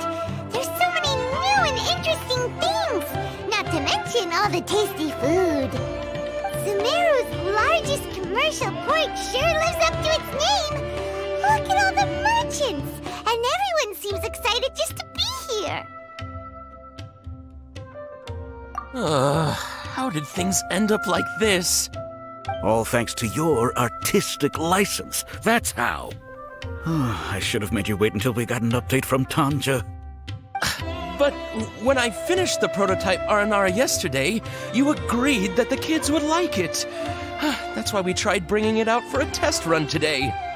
Well, I never thought they'd dislike it so much. Oh, what should we do? Whoa. Yeah. Compared to everyone else, they seem really down in the dumps. Let's go find out what's going on. Oh, hey there. Paimon's name is Paimon, and he's a traveler who is just passing by. Is there something bothering you?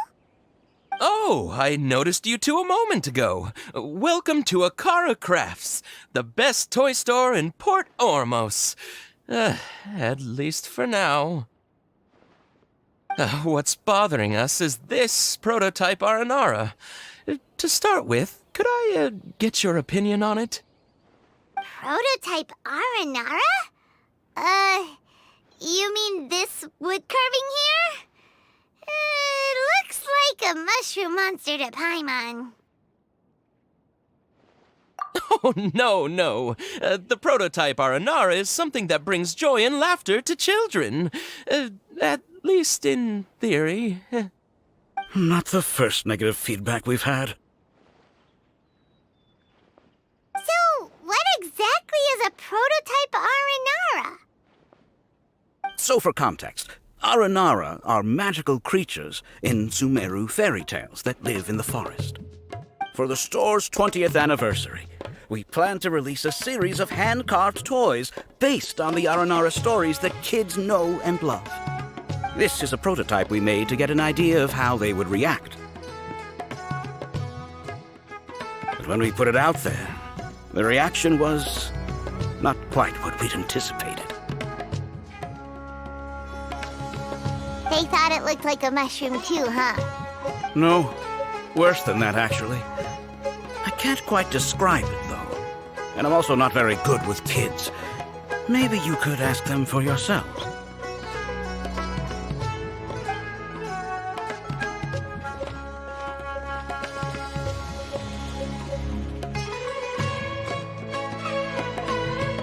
This is not an Aranara.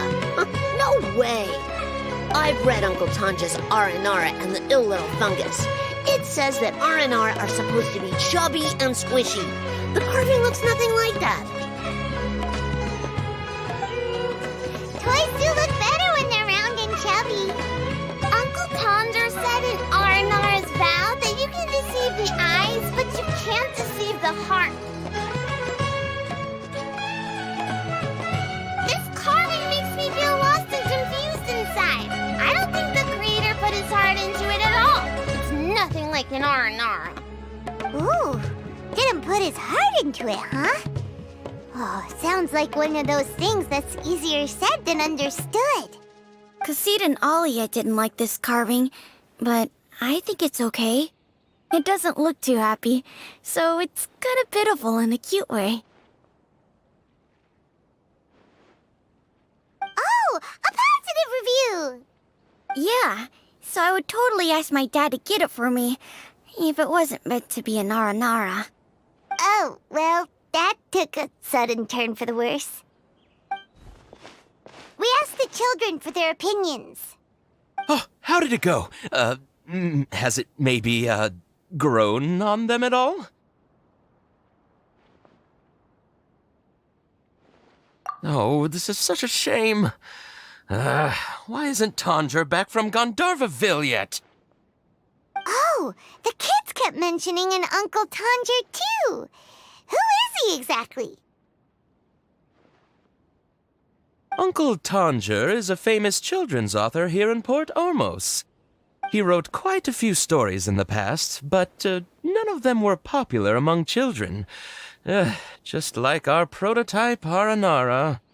But around a year or so ago, he suddenly had a eureka moment or something, and suddenly the children loved every one of his stories. That's right. My little Ghaffari loves his stories too. The whole reason we decided to make these carvings was because we saw just how popular the Aranara are among children. We asked Tanja for guidance, but right after he agreed, he went off to Gandharvaville with his son to look for inspiration. They haven't returned yet. We were running out of time, so we had no choice but to carve an Aranara based on our own imaginations. As you can see, this was the result. Oh, we have to do something.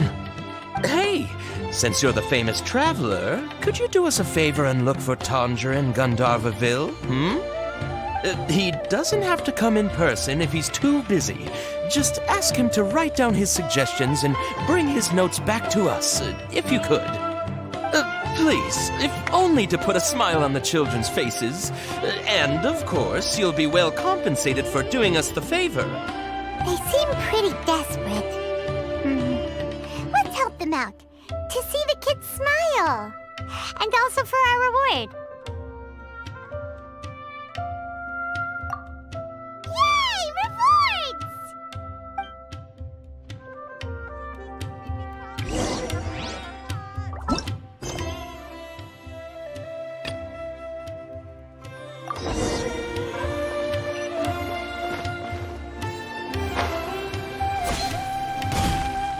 Before I retrieve your products, I need to confirm a few things. Please forgive me, but we may not have sufficient stock for you today. Earlier, many of our hara fruits were taken by mice.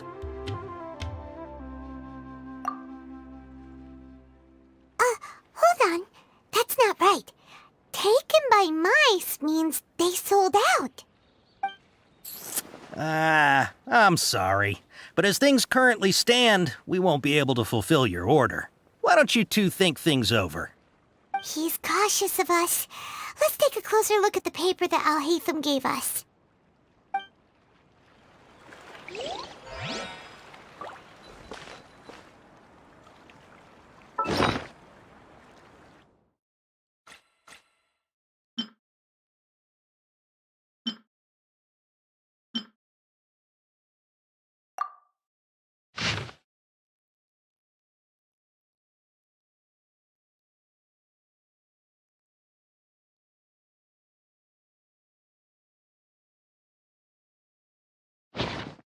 So this is a day in the life of... Before I retrieve your products, I need to confirm a few things. Please forgive me, but we may not have sufficient stock for you today. Earlier, many of our hara fruits were taken by mice.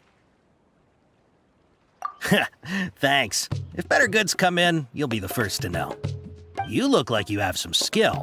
Why don't I pick out some fruits that'll make you dizzy?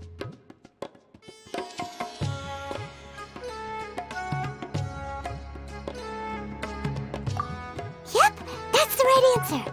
But eating hara fruit that makes your head and ears ring sounds like a bad life decision. Would you like your hara fruits to be packaged in the Sumeru City or Port Ormos style?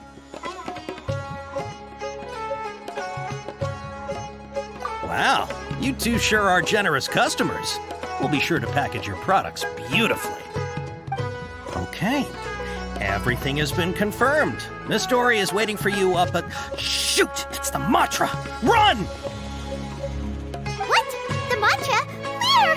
I'll hate them said we're done for if they catch us. We gotta get out of here.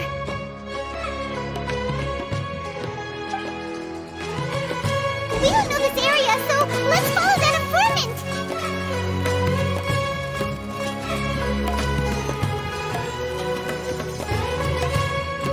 He ran that way.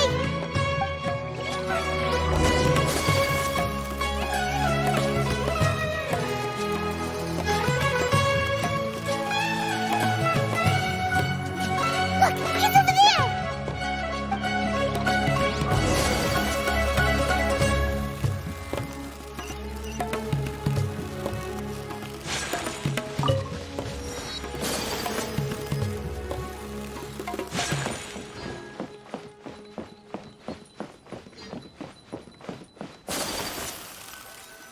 Hey!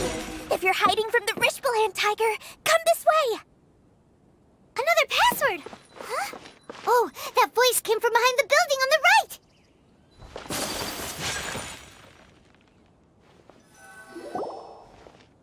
Here, over here. You can stop running now.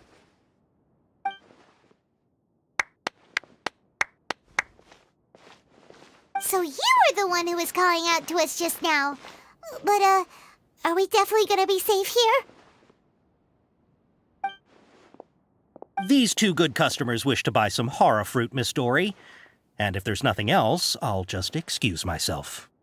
Oh, very good. Thank you. Huh? Wait, you're Dory? Paimon sure thought you'd look a whole lot scarier. Hey, what are you trying to say, Princess Pea-Brain?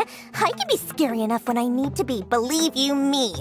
If you don't watch what you say, then you can forget about doing any business.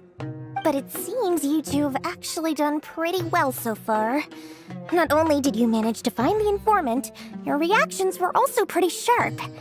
You don't really look like criminals or anything, but I bet my Mora that you've been involved in some shady dealings, haven't you?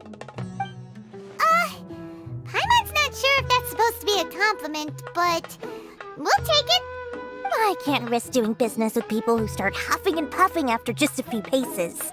No matter how much Mora they might have. Not only will they get caught by the Matra, but they'll also get us into trouble. As decent folks trying to run an honest business. We don't need any of that. Wouldn't you agree? So that's why I prefer to have customers like you. It's your first time here, but don't worry, I won't ask too many questions. Even if you wish to buy enough knowledge capsules to decorate your house with, please knock yourself out.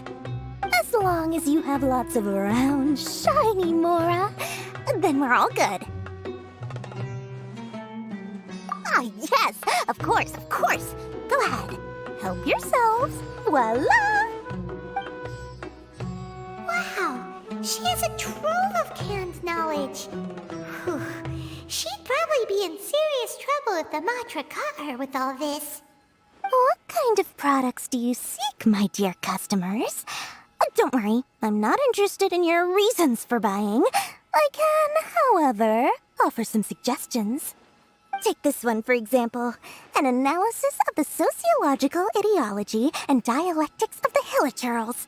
Only 3 people in all of Tevat have ever studied it, making it extremely rare. It's on sale now for 350,000 mora. Yeesh. Who would want to be an expert in that topic? Or how about the architectural styles and construction methods of Tevat in the early Archon War period? With this one, you can become an expert in historic architecture preservation and find an excellent, well-paying job in nearly any nation. Ooh, now this sounds like it could be useful. 2 million mora, and it's yours. No discounts. Whoa! That's a lot of mora! Of course, you are free to pick whatever your heart's desire. The contents and price of each knowledge capsule are indicated in small text on the body of each one, down at the bottom. Alright, let's try the method that Al-Haytham mentioned.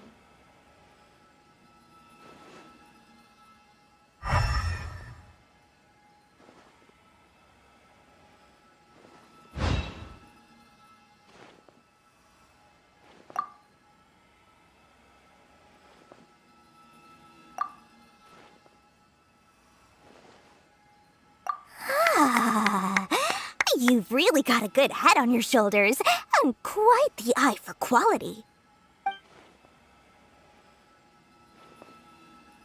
We'll take these, please and thank you.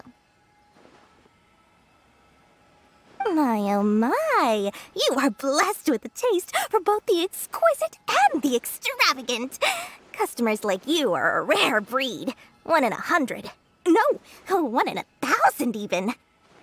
Listen, I have a special offer for you two.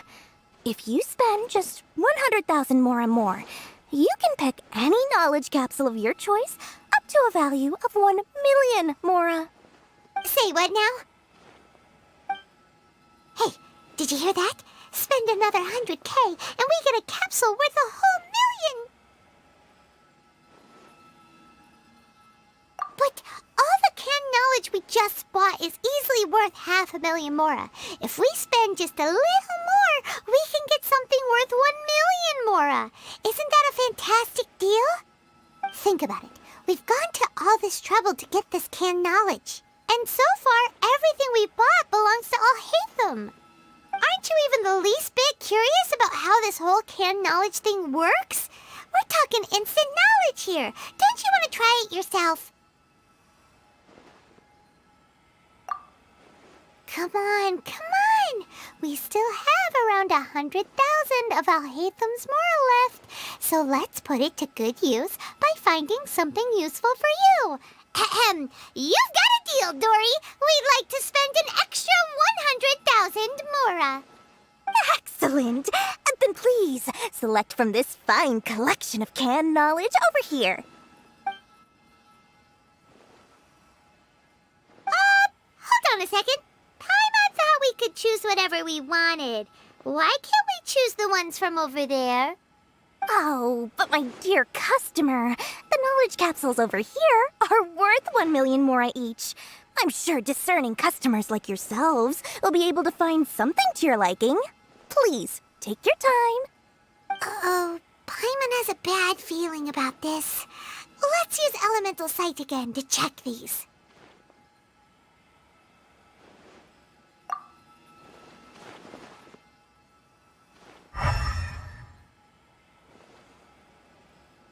So, what did you see? So, they're all worth about the same amount? Well, anyway, the mora's already been spent, so let's at least try to find something useful. Let Paimon take a look here. An introduction to traditional Sumeru brewing techniques, the art of growing spices, an overview of ancient runes. Oh, how about this one? Sword Fighting Techniques 8. Not sure we'd ever find volumes 1 through 7, but at least this knowledge should be useful, right? Let's go with this one. Dory, we'll take this one. All right, very good. I'm expecting some new goods in the next couple days, so be be sure to check back again soon. Whether it's canned knowledge or anything else you need, bring your Mora to Dory and doors will open. Our dealings with Dory went smoothly enough. Let's head to Wakala Funduk and meet up with Al-Haytham. Hopefully now he'll finally tell us about what the Academia lost.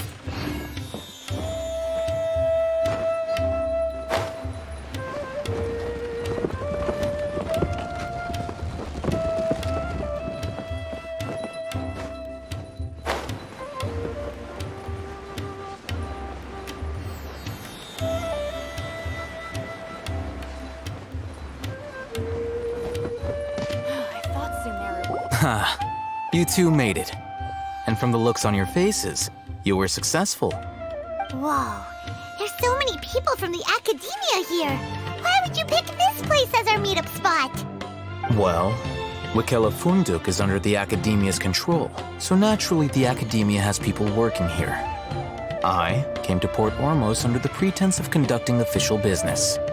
You're a pretty daring guy. Relax. No one here is interested in anything we say, and the Matcher won't come here.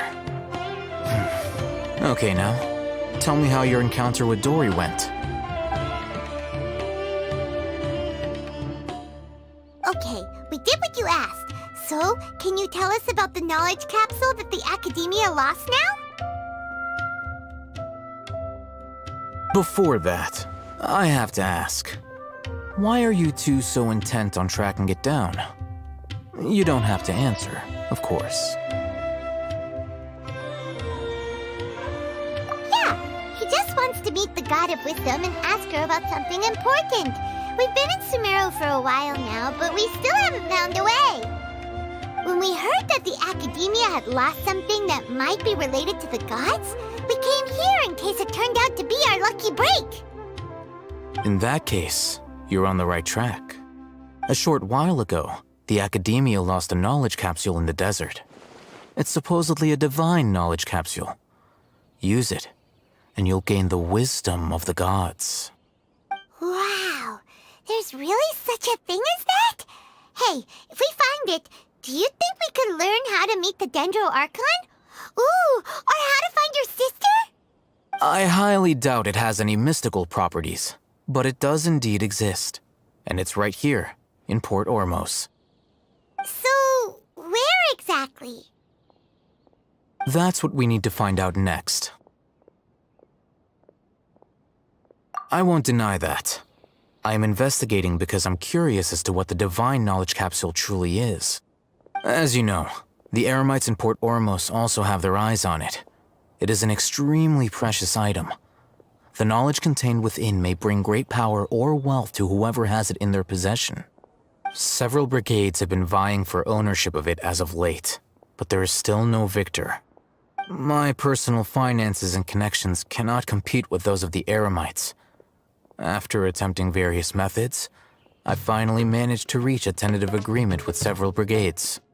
I agreed to forego ownership of the divine knowledge capsule in exchange for the opportunity to study it. After all, there's no harm in understanding what it is. However, there are those who are less amenable to negotiation, such as those from Ain al-Ahmar.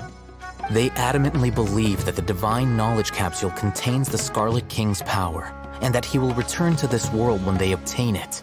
They refuse to let anyone from the Academia tarnish their deity's soul. So you kept hounding them because they refused to cooperate with you? Yes. Ain al-Ahmar isn't exactly wealthy, but its members are determined to get that capsule by any means necessary. To that end, they've resorted to many methods more foul than fair in order to amass sufficient funds. So, I've been sabotaging their business to force them into negotiating with me.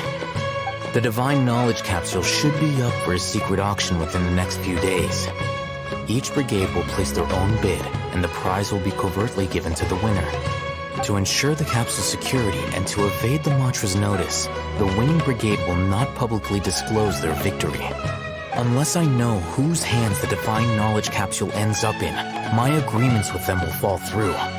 Dory is the most reliable source of information, but that avenue was previously closed to me. With you on board now, the situation is different. In other words, you wanted us to befriend Dory so you could find out where the Divine Knowledge Capsule is. Yes, you can say that. But this arrangement harms none of us. The day after tomorrow, go back to Dory and try to purchase information on the Divine Knowledge Capsule's whereabouts. If she has no information, wait 2 days and approach her again. If I get the opportunity to study the Divine Knowledge Capsule, I will relay my findings to you. Will that suffice as compensation? Okay, then we'll meet up in 2 days. Haytham, before you go, we actually bought a knowledge capsule for ourselves, but we're not sure how to use it. You two want to try using a knowledge capsule? Sure, I can teach you. Doing so right under the Academia's nose is a bit problematic, though. What do you say we head to the outskirts of town?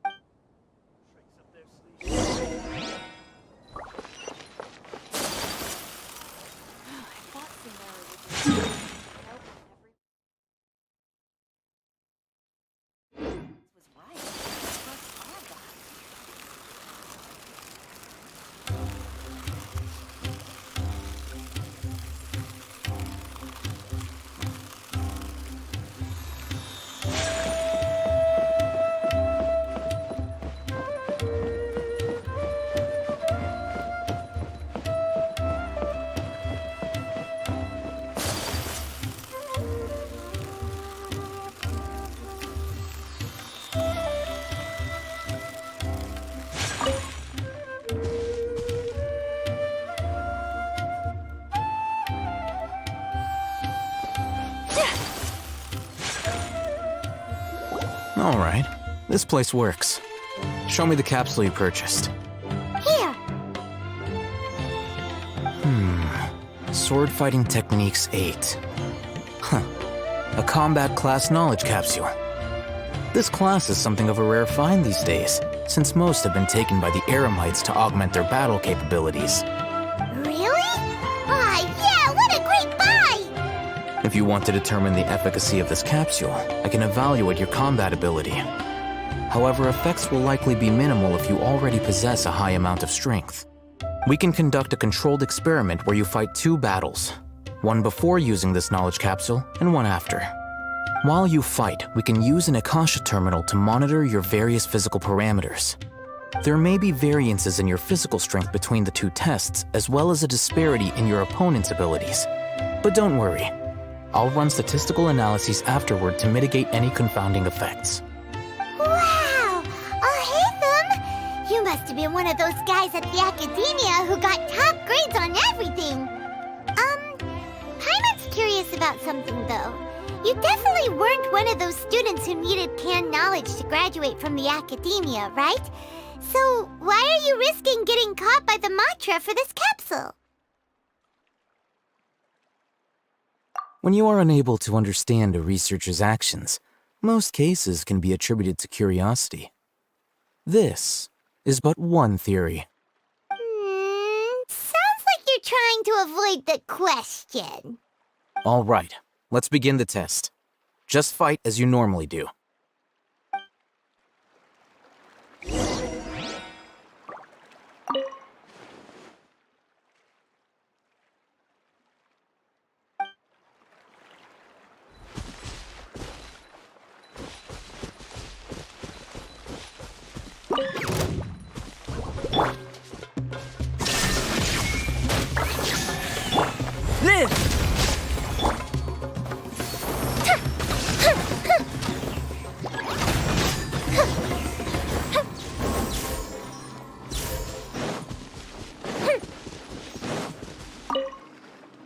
All right. I'll link your Akasha terminal to record data. The next step is to use this knowledge capsule. Hold it in your hand. I'll help you establish a connection with it so you can activate its power.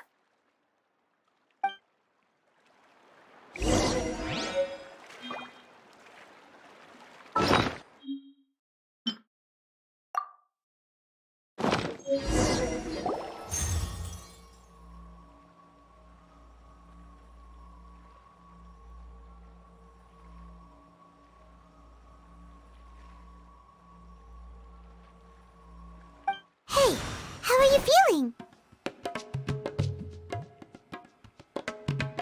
You mean that it worked? All right. Time for round 2. Fight with the same composure as before.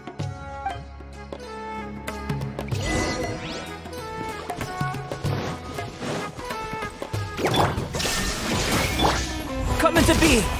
Time for a light show!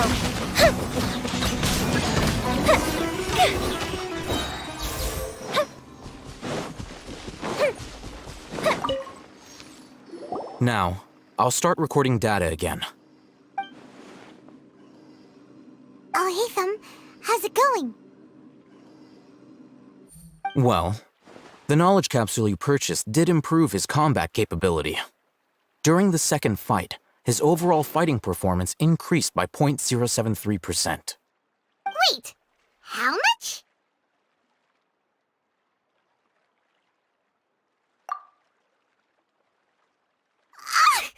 Dory's such a jerk! She totally scammed us! 1 million mora? This thing isn't worth a tenth of that amount! Of course, this could be because he is so powerful that the capsule's contents were unable to produce a substantial increase. At the very least, this test allowed me to gain more insight into you two. Our deal seems increasingly worth my investment. I'm heading back to Akela Funduk. I await your response in 2 days' time. This is Mora for when you ask Dory for information. Pay her as much as she requests.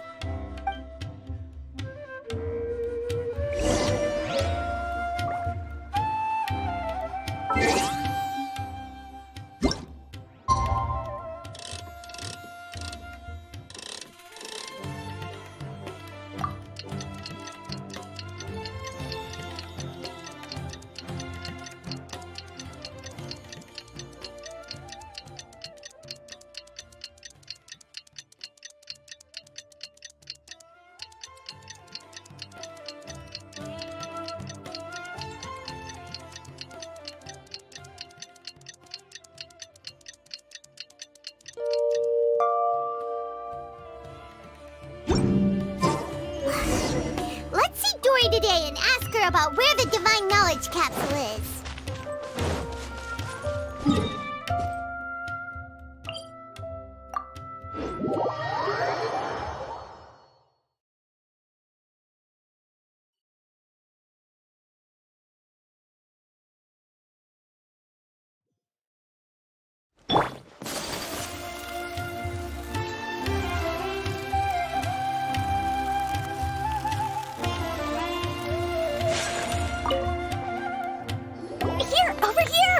Welcome back, my loyal patrons.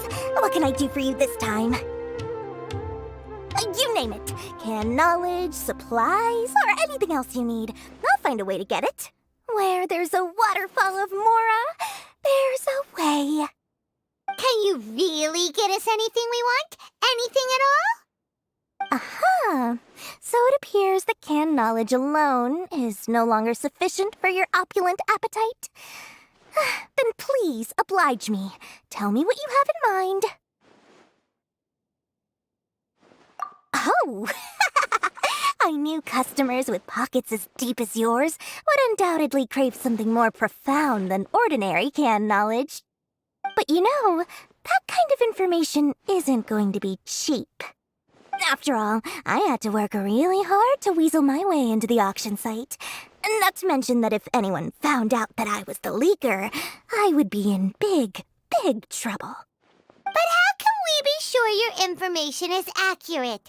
Paimon's curious how you just happen to have this kind of info the moment we need it. Because to me, anything of value is what I consider to be my supply. Therefore, I must always be aware of what's hot on the market in order to secure more sales. As for the information's authenticity, well, you've no need to worry about that. I used a camera to take a picture of the transaction. That way, no one can dispute it. It's always a pleasure doing business with such sterling patrons. Now that you've paid in full, here's the scoop. The Divine Knowledge Capsule was purchased yesterday by a certain Misery, the leader of Ain el-Ahmar. Ain el-Ahmar? You mean the Eremites who worship the Scarlet King? Ah, so you're already familiar with them. The group has done everything in their power to obtain the Divine Knowledge Capsule. After all, they believe it contains the power of the Scarlet King. That Divine Knowledge Capsule is unlike any other canned knowledge I've seen before. It was glowing bright red. The capsule is clearly visible in the picture I took. You can look for yourself. Thanks for the info, Dory. Please, it's my pleasure. It's all thanks to discerning customers such as yourselves that my efforts yesterday were not in vain. Please, don't hesitate to contact me if you ever need anything else in the future. More for Dory opens doors. Well, we figured out where the Divine Knowledge Capsule is. Turns out, it ended up in the hands of Ain el-Ahmar. Let's head back and talk to Al-Haytham. Remember to bring a token of our friendship the next time we meet, okay? I like to think it's built on a firm foundation of solid, shining Mora. Sense to you, Cece? Trust me, I'll find you the perfect color.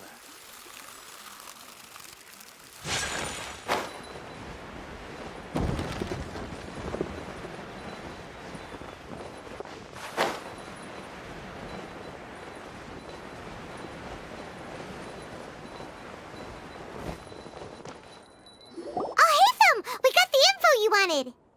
Really? All right. Let's hear it. Dory even gave us evidence to verify the intel. Have a look. Huh, look at that. Clear as day. It must have taken some guts just to infiltrate the scene of the Eremites' transaction. But then to get close enough to take a picture like this. Bold move, Dory. Very bold move. All right. The person in this picture is indeed Misery, the leader of Ain el-Ahmar. And the glowing red capsule he's holding appears to be the Divine Knowledge Capsule. In which case, if we play our cards right, when we confront them next week, we should be able to force them to show their hand. At first, Paimon didn't get why you were provoking these Ain el-Ahmar guys. But now, it sort of makes sense. Everything's playing right into your hands. After we defeat them, we can finally have a serious talk with their boss and get them to lend us the Divine Knowledge Capsule. Thank you for your time and efforts. Take a few days off while I make some preparations. Let's meet up again on the afternoon of the arranged date, 3 o'clock sharp. See you then.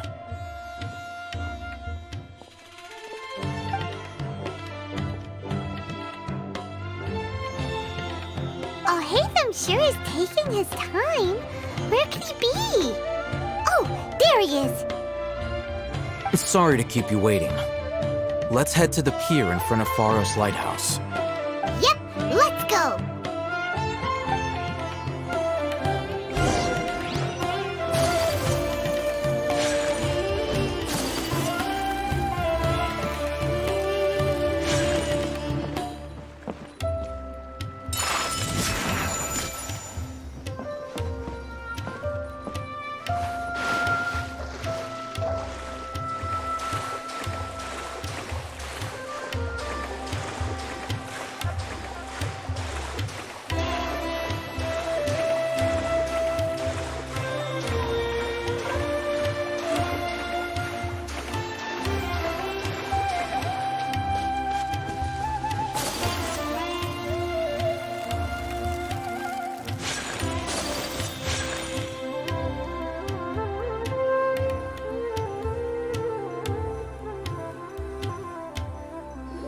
Al-Haytham.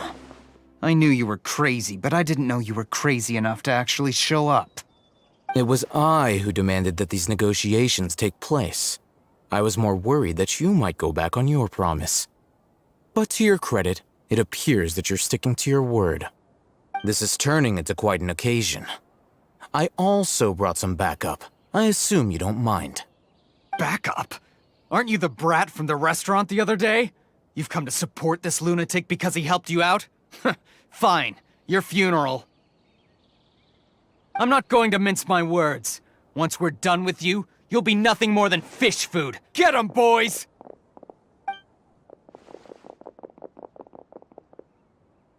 Uh-oh, here they come.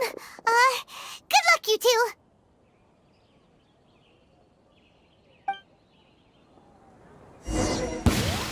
That's close There is enough. no escape! My apologies!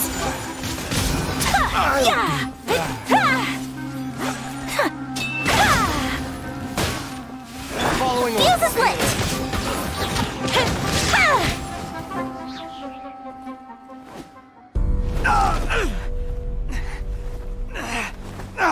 Academia scum!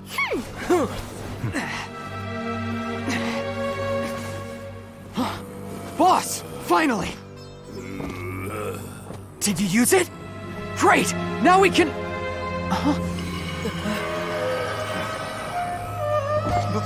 Boss? Boss!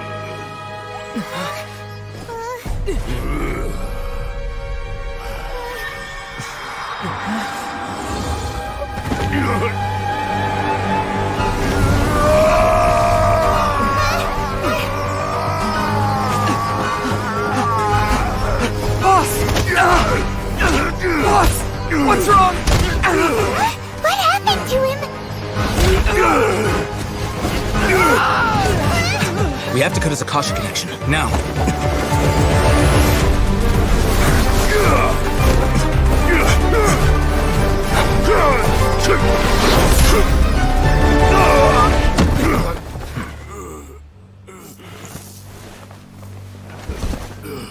Target acquired! Arrest him!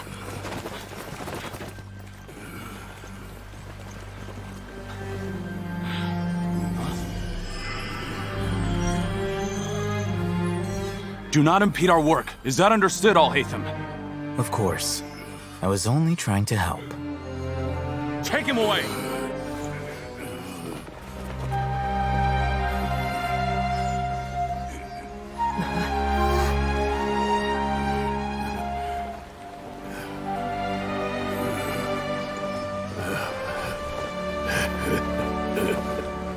World, forget me.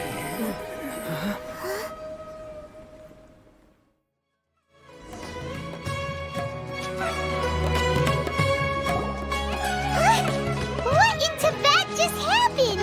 It's like that big guy suddenly lost his mind. It looks like he used the Divine Knowledge Capsule. You mean the Divine Knowledge Capsule did that to him? Oh, yeah. You mean how some researchers go insane after getting knowledge from Irminsul? I've heard of numerous incidents of researchers in Satyavada life going insane. The state that man is now in suggests that this is a similar situation. This Divine Knowledge Capsule does appear to be linked to the gods, but beyond that, it doesn't seem anything like the rumors suggest. Possessing it doesn't grant you divine wisdom or power. Did you hear what he said? World, forget me. What could that possibly mean?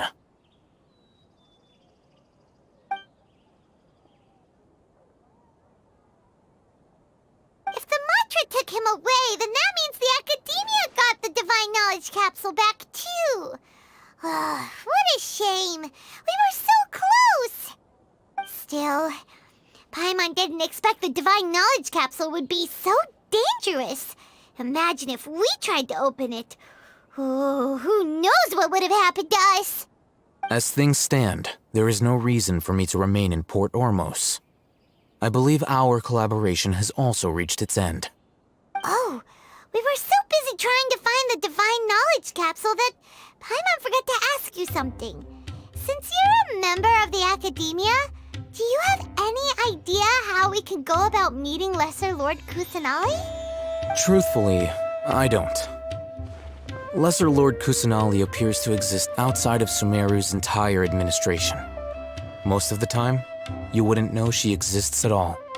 Moreover, since the Academia possesses the Akasha, a symbol of our deity's wisdom, scholars have no reason to desire to make contact with the deity herself anyway.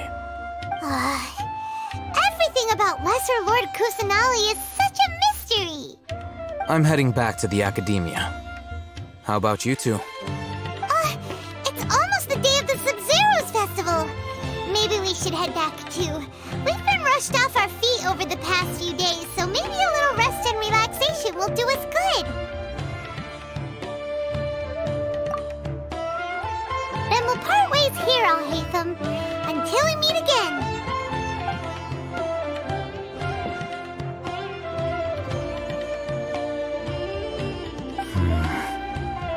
Now, do I deal with this thing first?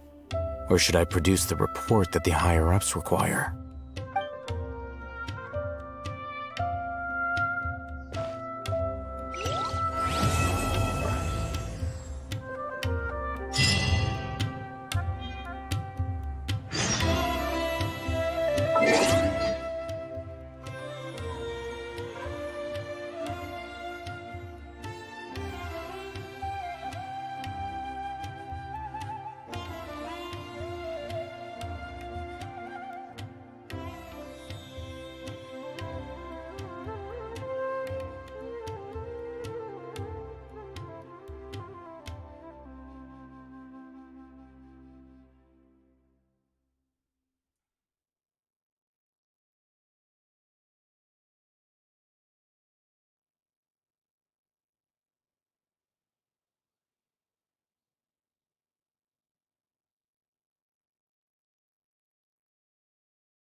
shouldn't miss the Sub-Zero's festival, right?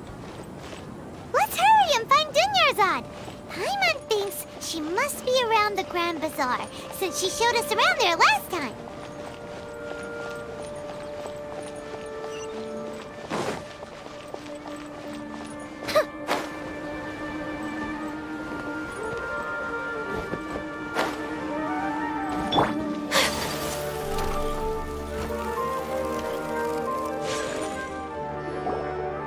There she is! Dunyarzad, we're back! Just as promised, Traveler and Paimon. I'm so glad that you two came back to celebrate Lesser Lord Kusanali's birthday. Indeed. The festival's tomorrow. We've been preparing for so long that I can't help but feel a little nervous. There's no need to be nervous. Paimon's sure that Lesser Lord Kusanali will feel everyone's gratitude. Thanks, Paimon. I hope that everyone who comes to the festival will also have a good time. Speaking of which, did you manage to make your way to Port Ormos? Discover anything over there? Of course we went. A lot of things happened there. I see. Sounds like you two had another exciting adventure. If there is another chance, I would love to join. My lady, if you went to Port Ormos in your current state, we'd both be in for a lifetime of trouble. Dia! You were eavesdropping! It's called covert protection. Keeping an ear out for what's going on around my employer is part of the job. It's all right, Dia. I merely said I would like to go. I know better than to think my body could handle it. The festival's tomorrow. I've been doing nothing but causing trouble for you. So Dia, please take some time to relax. I'll be fine. Even when you put it that way, it still doesn't feel right. Don't worry, my guardian knight. Okay, fine, but only tonight. Tomorrow's a big day, and many no-good scumbags are gonna try to take advantage of that. Oh, you two must be exhausted from your long journey back to the city. My apologies for not realizing this sooner. I've already prepared a room for you to rest. Please follow me.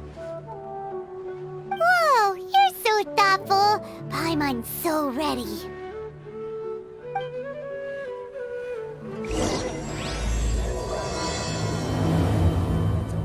Fascinating story. Oh, it's so great.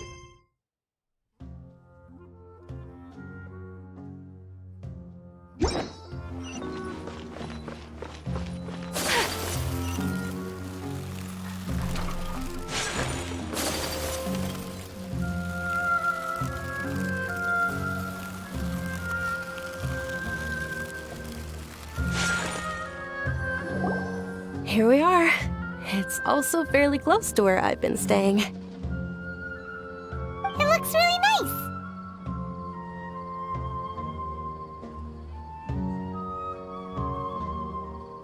nice. Not at all.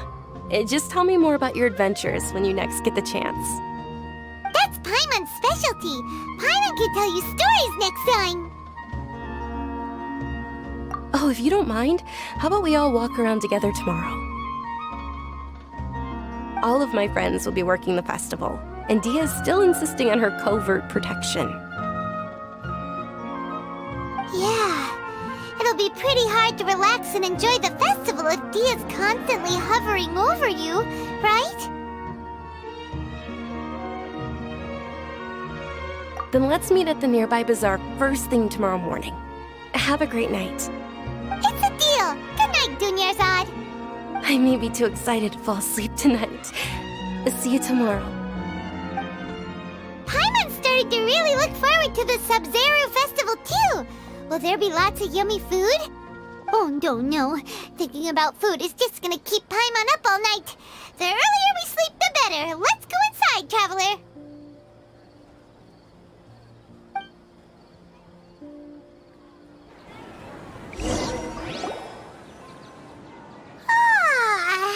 Did we oversleep? We should go meet Dunyarzad right away!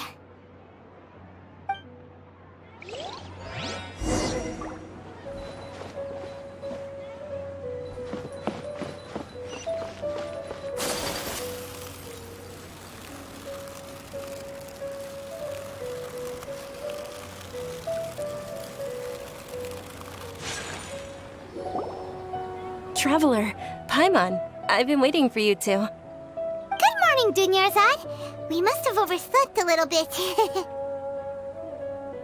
Not at all. I arrived early. Today is finally here. I must cherish every moment as if it were gold. You've worked so hard for this day. You gotta enjoy it to the fullest. You know it. It's just that, as expected, I had some trouble falling asleep last night. I'm hoping my body won't be too much of an issue today. Well, shall we? Let's start with the stalls over there.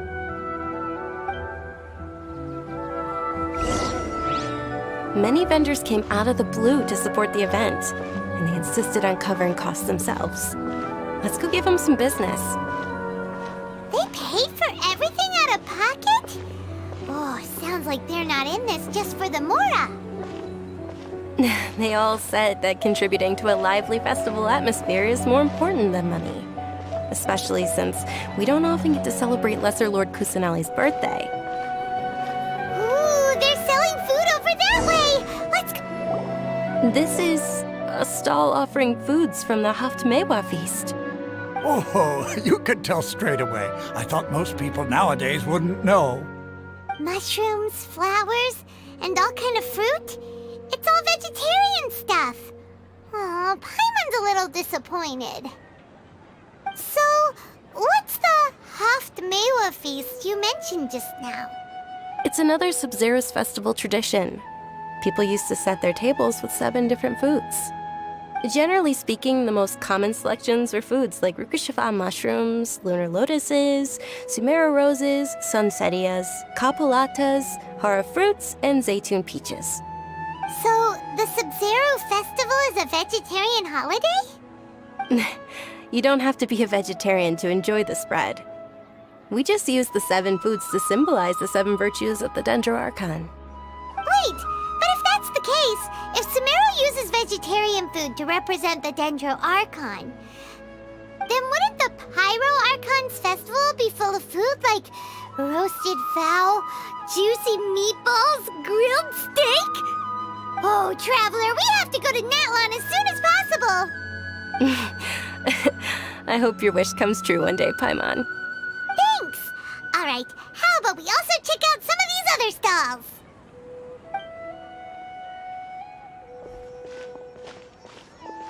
Dear customers, would you like to try your hand at alchemical divination? What's alchemical divination? Those two things sound like they'd be fun to try together. Right? I thought the same when I first heard about it. It is said to be a mysterious craft invented by none other than Lesser Lord Kusanali herself.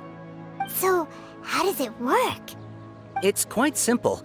After you give me any 2 alchemical reagents, I'll use them to perform a random transmutation.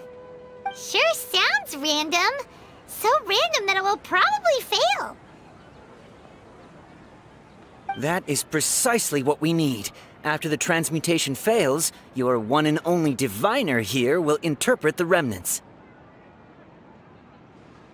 Well, according to Lesser Lord Kusanali, everything is interconnected, and all that occurs can be traced back to fate. You could say this is a pearl of old wisdom. Why does everything sound so much more credible when Dunyarzad says it? Are you guys working together? So that's the true wisdom behind it. This young lady sure knows her stuff. So, how about it? Want to give it a try?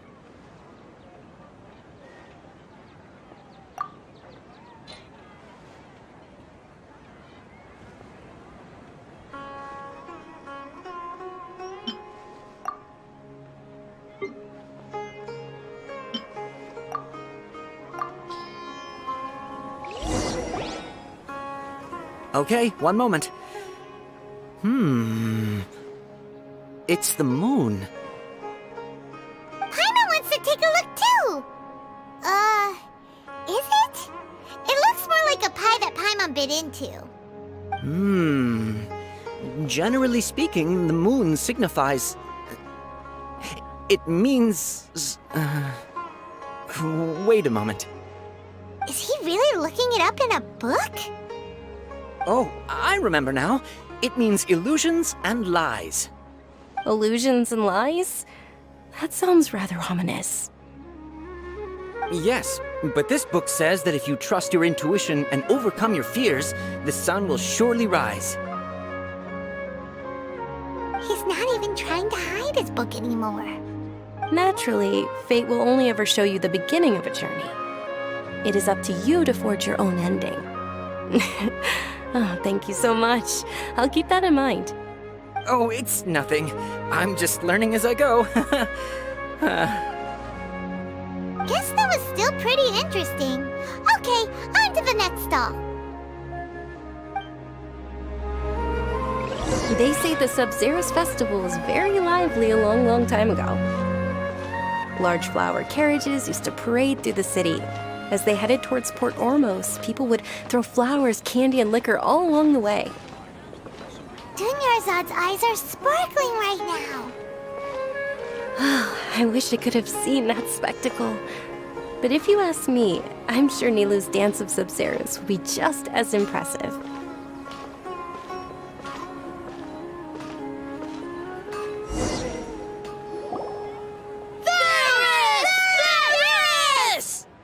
Attention! Soldiers, fall into formation if you want any Yalda candies.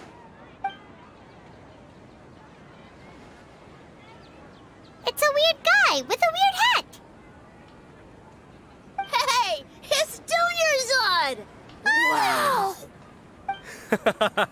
Miss Dunyarzad, the children love you even more than the Yalda candies. In the few short days it took to prepare for the Sub-Zero's festival, the children have all grown very fond of you. The Hallowed Knight of Flowers. It's an honor that you know my name. Attention! In the name of Ferris, the Knight of Flowers, I commend you on your contributions to the glorious Sub-Zero's festival. All right, little soldiers. Take your Yalda candies and don't forget your loyalty to Lesser Lord Kusanali. Dismissed! Yes, Knight Ferris! Just what is going on here? Ferris, the Knight of Flowers, is another Sub-Zero's festival icon, and one immensely popular with children. In the past, the actor portraying Ferris would also sit on a flower carriage. It's all thanks to Miss Dunyarzad's sponsorship that the children can make such wonderful memories today. As are we to you, Vihar. Oh, not at all. Oh, speaking of tradition, do you want some Yalda candies? They're a festival staple, and I happen to have some boxes readied here. Take a look and pick whichever one you want. Whichever one? Don't these boxes all look the same? That is the fun part. Each box contains a random flavor. It's up to the luck of the draw. Flavors include lavender melon, hara fruit, sunsetia. Ooh, those all sound pretty good. And there's also lizard tail and oni kabuto. Huh? What's up with those two flavors? Oni kabuto is a little spicier than lizard tail. Dunyarzad, you tried them before? Traveler, help Paimon pick one. Paimon wants the sunsetia flavor. It's all right. Paimon believes in you. I also believe in your intuition. Great. These boxes of candy are numbered 1 to 5 from left to right. Which one do you want?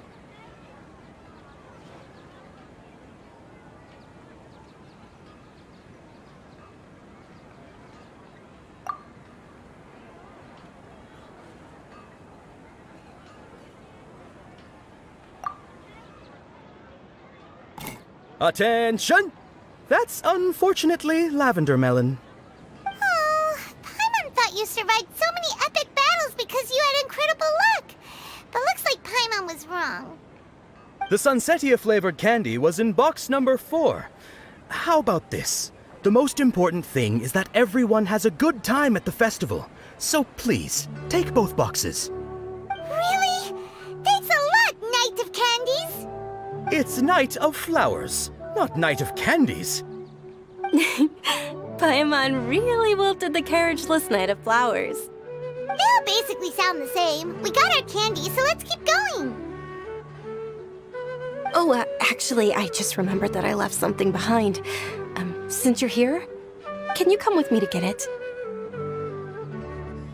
Dunyarzad, you probably forgot because you're so excited about the Sub-Zero's festival. How embarrassing.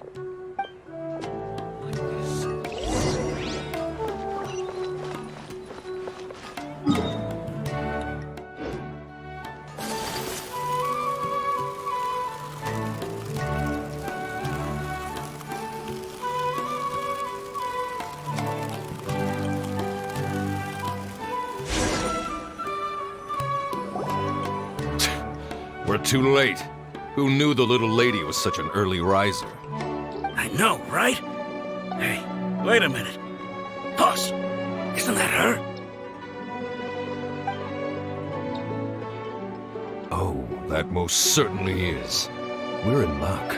She's walking right into our clutches. Those Eremites don't look like they're up to any good. Who are you? I don't believe the Homayanis hired you.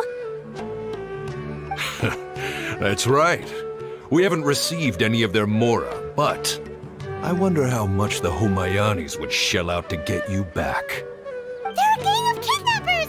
Traveler, hurry and protect Dunyarzad! Hey, did you scumbags even consider that the Homayanis might have hired a merc that outclasses you? You're... Dia! Dia the Flame Main! No wonder we mercs haven't heard anything about you for so long. You sold your unruly mane to the highest bidder. Don't speak so disrespectfully. My family started working with her as gratitude for her past kindness to us. Don't worry about it, my lady. Just some friendly banter between mercs. One punch and those rabid dogs will expose themselves for what they really are. Aren't your claws all dull by now? Don't get too cocky!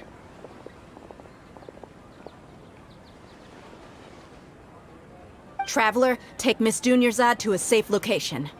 No, we're gonna stay and help. There's too many of them. You're right. All right, fine. Please be careful, Dia. Don't waste your time worrying about me. This is my job. Look out for yourself. After I've wiped the floor with them, I'll go find you all.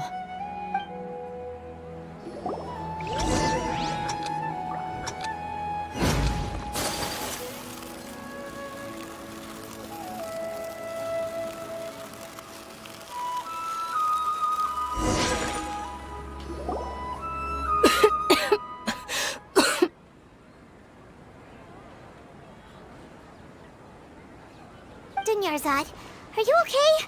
You look a little pale. Are you in shock? I'm fine.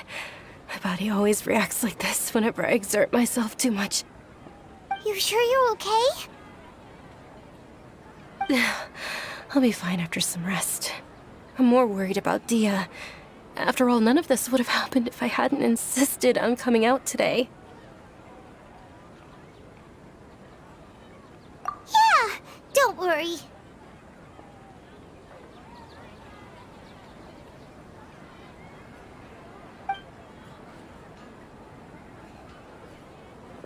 My lady, Traveler, found ya.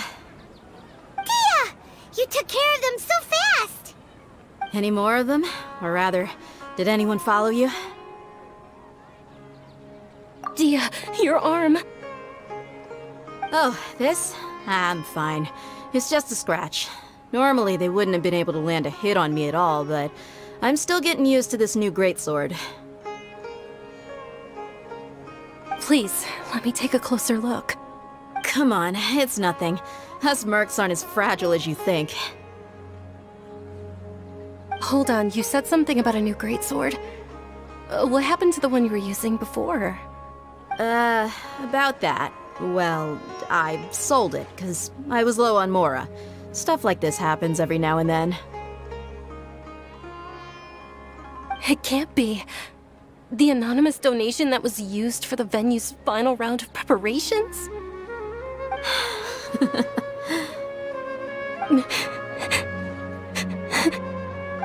Hey, Miss Dunyarzad, I wasn't trying to make you cry. I'm not gonna lose my commission because I made my employer cry, am I? Okay, making your employer cry won't affect your commission, but selling your weapon without permission and getting hurt? I'll have to reevaluate your performance. You're so unreasonable, my lady. Thank you very much, Dia. Don't be like that. I get embarrassed really easily.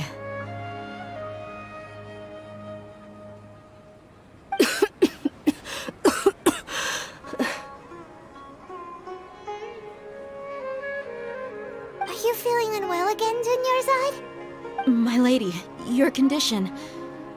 Traveler, can you take her somewhere to rest? I'll look around the area to make sure we're safe from an ambush.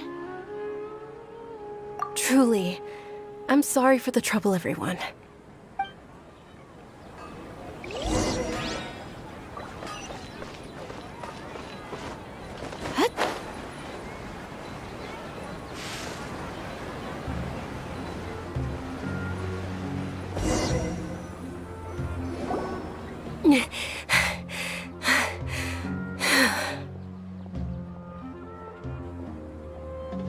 Are you feeling better, Dunyarzad?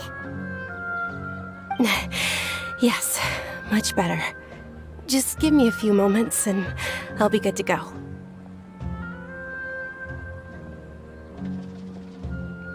I didn't realize you were concerned about it. I guess I shouldn't continue to keep it a secret. I was actually born with Elazar. It's terminal now. Can't believe it's Elazar! Oh, you've already heard of Elazar. In that case, you probably know about its severity. Sumeru's current medical advancements still haven't been able to find a cure. The disease's progression can only be delayed through environmental therapy. Dunyarzad. There's no need to be sad. I've always lived with Elazar and I came to terms with it a long time ago. Compared to the simple fact that I'm afflicted with this, its effects on my life have been much more painful. I know that my family loves me dearly. They've done all they can to provide the best environment for me so that I can live for that much longer. However, I know I will one day succumb to this. Did you know? Before I ran away from home this time, the world outside of my home didn't even know that I existed. Since I was a child, all I could do was sit on my bed and stare at everything outside of my window. I'm sure my family's worried and disappointed in me for running away, but I just didn't want to have any regrets. I wanted to meet other people. To me, there's nothing more beautiful than being able to meet and speak with others.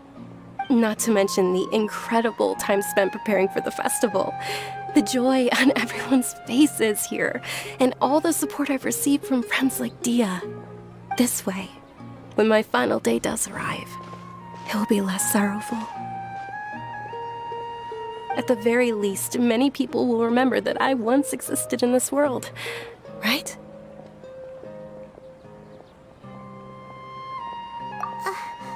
As long as you don't forget Paimon.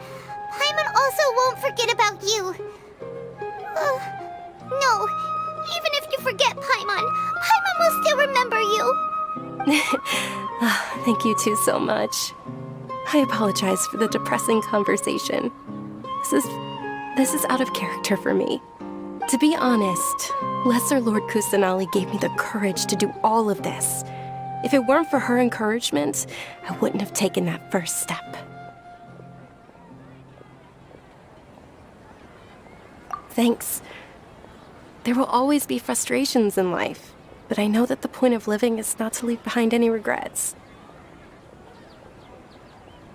Oh, right! Isn't it almost time? Huh? Almost time for what? Isn't the Dance of Sub-Zeros about to begin? It's the part of the festival that I've been looking forward to the most.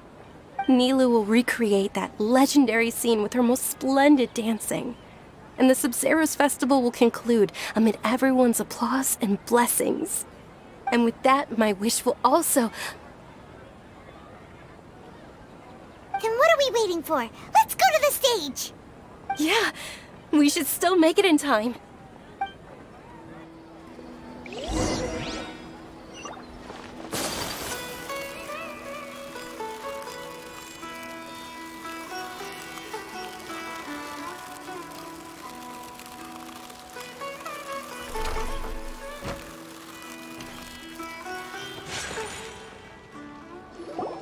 Were you not aware that the law prohibits this type of performance from taking place without prior permission? Over there! Someone's yelling at Nilou! I think I just saw the Academia's Grand Sage. Why is he here in person?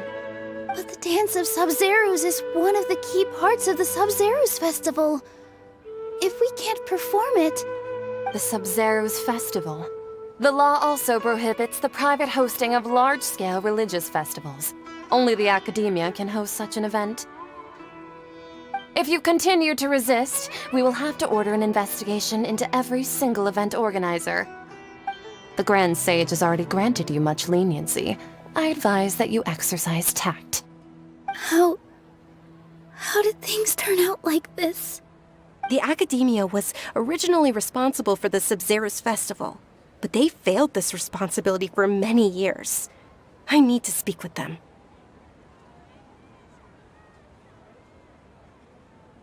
This is a hard pill to swallow, but you're right. Things would only get worse. Art, dance. Aren't you ashamed of pursuing such frivolous and meaningless activities in this land of knowledge and reason? Our Archon created the utopia that is Sumeru City for all scholars who sought validity, verity, and truth, while people like you wish to defile it. No. I believe that our Archon never rejected the arts. Even the goddess of flowers dedicated a dance to her. With your lack of intellectual credentials, I do not believe you are qualified to debate with me. What you should be doing is finding workers to tear down this ridiculous eyesore.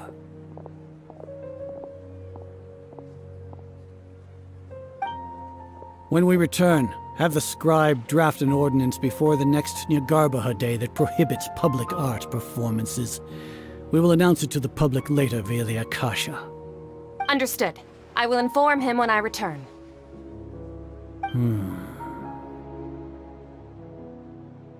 The Sub-Zeros Festival. Go celebrate the birth of that god to your heart's content. Nilou, are you okay? Oh, Dunyarzad. You all saw that just now? The Grand Sage ordered us to stop the performance. Yeah. Let's go somewhere the Academia can't find us and perform there. But how do we let everyone know? And what about the atmosphere on the stage? Or we could get people to block them off so they can't interrupt the performance. No. They just threatened to investigate the organizers. If we were caught... Nilou, it's all right. Don't worry about it. But you've been looking forward to the Dance of Sub-Zeros so much, and I know how important this festival is to you. I don't want you to have any regrets. It's okay. Seeing you care this much about my feelings is more than enough. It would be too risky to continue the Sub-Zeros festival at this point. I don't want to get everyone in trouble. If you say so. But you can sneak out for the next Sub-Zeros festival, right? We'll make sure the next one is a smashing success. The next one. Yes. Okay. It's a promise. It will be a smashing success. I can't believe this is how things turned out. Those heartless geezers. It really is okay. There's nothing we can do about it. Still, I'd be lying if I said I had no regrets. I would have loved to see Milu's dance.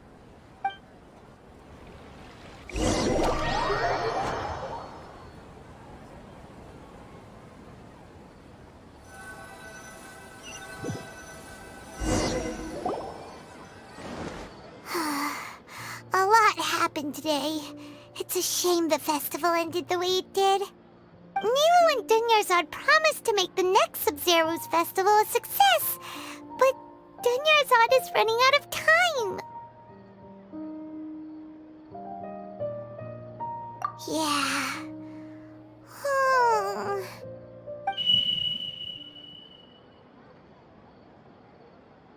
All connections have been secured to construct the most stable framework possible. The project has entered its most critical phase. Power has begun to flow from...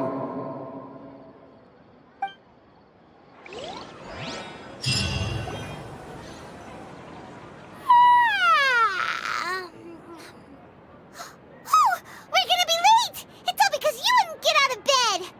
We should go meet Dunyarzad right away!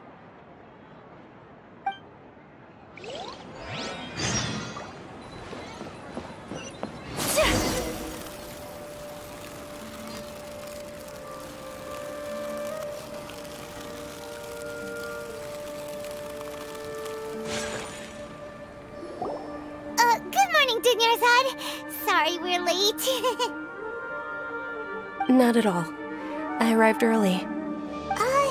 You seem kinda tired. Did you not get enough sleep? I'm doing well. There's no need to worry. Shall we go? Let's start with the stalls over there. Sure! Traveler? Why are you just standing there? Let's get going!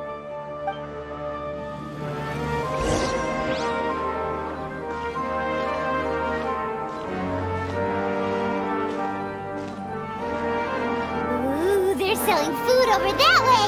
Let's go take a look!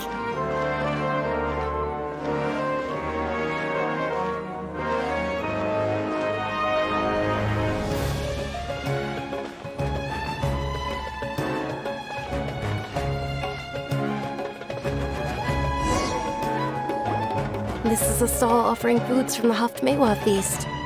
You are quite well informed, miss. I thought most people nowadays wouldn't know. They're all plants! Oh, Paimon's a little disappointed. Actually, what is the Haftmewa feast you mentioned just now? It's one of the Sub-Zero's festival's traditions. People used to set their tables with 7 different foods to symbolize the 7 virtues of the Dendro Archon.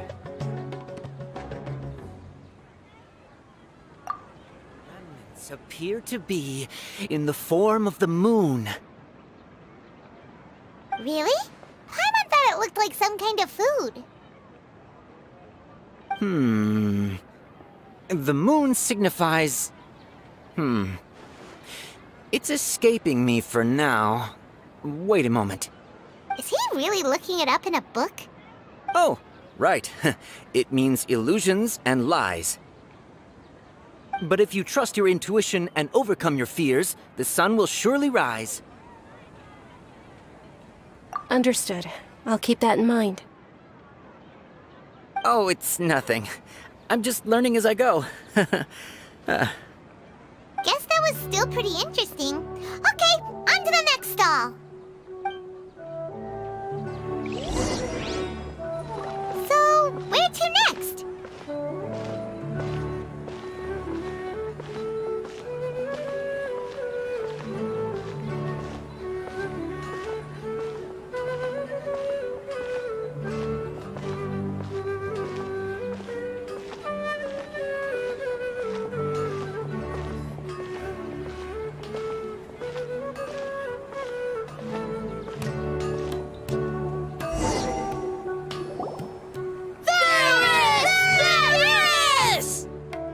right, soldiers. Now that you have your Yalda candies, don't forget your loyalty to Lesser Lord Kusanali.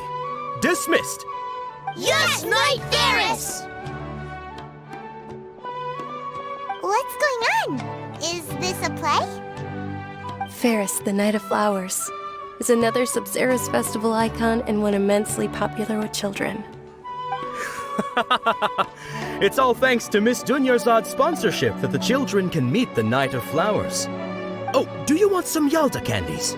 I happen to have some boxes readied here. Take a look and pick whichever one you want. What's to pick? Don't these boxes all look the same? It's not that simple. Each box contains a random flavor. It's up to the luck of the draw. Flavors include lavender melon, hara fruit, sunsetia. Ooh, how interesting! And there's also lizard tail and oni kabuto. Ugh, why do those flavors even exist? Traveler, help Paimon pick one. Paimon wants to eat the sunsetia flavor. Great! These boxes of candy are numbered 1 to 5 from left to right. Which one do you want?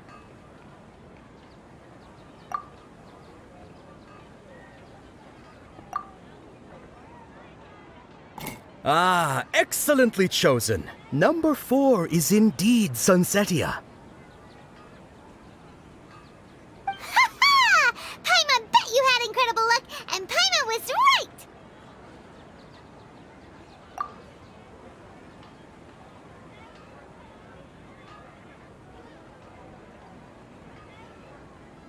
Huh? How's that possible? It's obviously random. Maybe we didn't sleep very well last night. Or maybe we slept too much.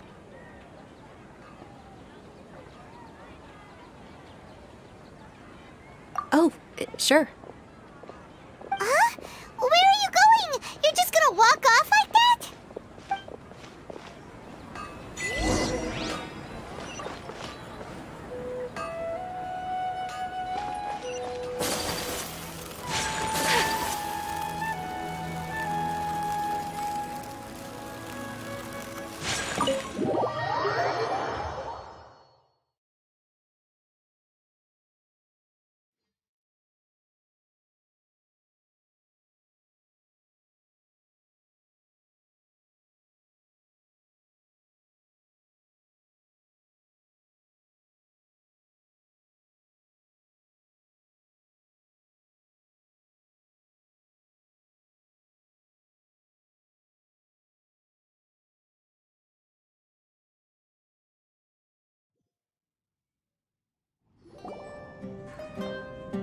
A feeling of deja vu? Oh, Paimon knows what that is. It's when you feel like you've already experienced whatever is going on. In that case, Paimon also felt something like that today. But that's just our brains playing tricks on us, isn't it? So why'd you run here in such a hurry?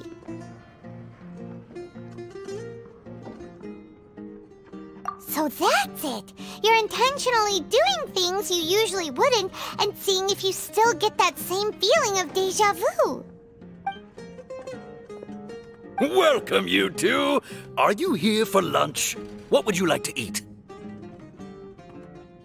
Got it. You don't look like you're from these parts, but I gotta say, you've got good taste. I'll give this order to the kitchen. Coconut charcoal cake? Isn't it that burned thing that didn't look tasty at all? Oh, Paimon understands what you're trying to do now. You'd never normally order something like this.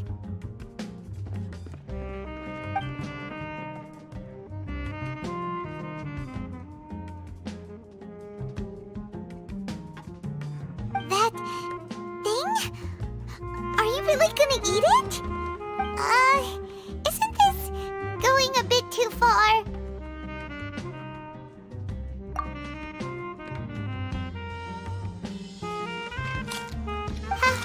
How was it?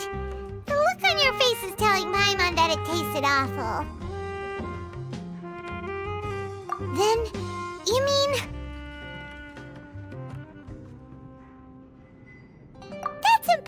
horrible! We were just talking about how gross it looked! So, would this be a case of taste bud deja vu? Paimon also gets the impression that we've been here many times, even though we aren't regulars. How about we go out again and try something else?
Hey, Dinyarzad is sitting by herself on that bench over there.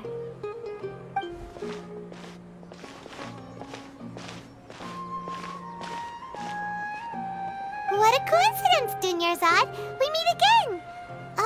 Why are you sitting here all by yourself? Oh, I ran into some kidnappers just now, but thankfully Dia came to my rescue. I started to feel unwell after that, so I sat down here. Kidnappers? Oh my goodness, are you hurt? I'm okay. Dia's arm got scratched, but it isn't serious. Whew, that's a big relief. But, Dinyarzad, you seem a little down today. It's the Sub-Zero's festival, and you've been looking forward to it so much! Not at all. I've always been like this. Excessive physical exertion or strong emotions tend to aggravate my illness. Besides, no matter how amazing today may be, it is but a single day. After however many more days, my time will come to an end. Paimon doesn't quite follow you, and Paimon feels like something's really got you down right now. It really is fine. I don't mind.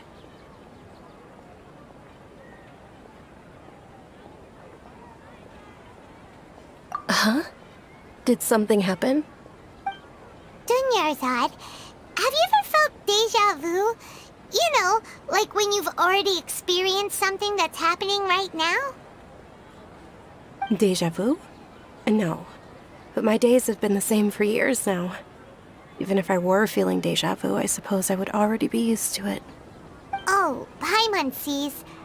Then, is it only the two of us? It's almost time. Huh? Time for what? Nilou's Dance of Sub-Zeros is about to begin. Let's go.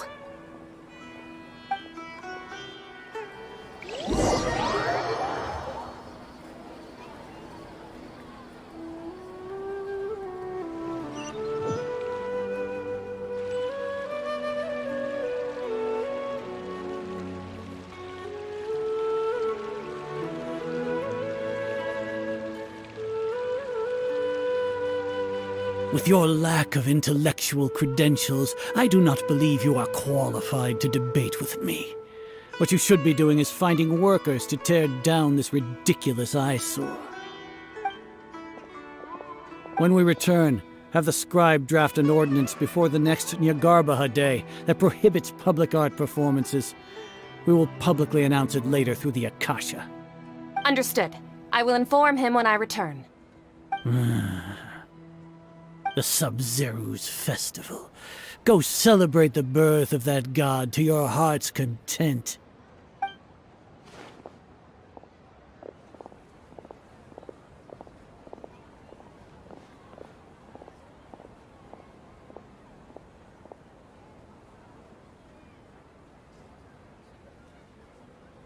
Nilu, are you okay? Oh, Dunyarzad. The Grand Sage ordered us to stop the performance. It's okay. There's nothing we can do about it. But you've been really looking forward to this. I don't want you to have any regrets. It truly is unfortunate, but I don't want to cause trouble for anyone. Didn't the Grand Sage say that he might investigate the organizers? True, but... Well, okay.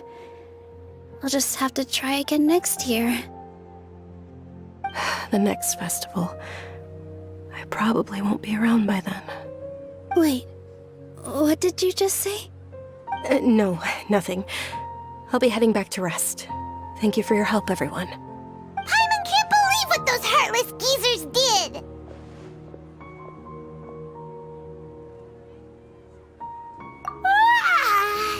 Did Dunyarzad already go back? We should also return and get some sleep.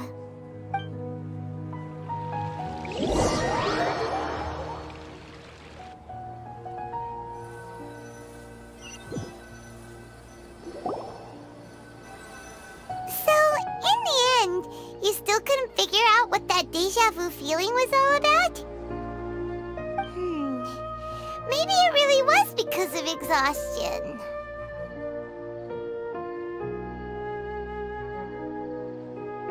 Same here.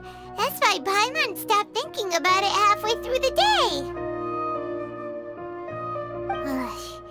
Then, how about we settle in and get a good night's sleep?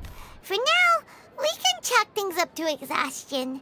We can do more thinking tomorrow.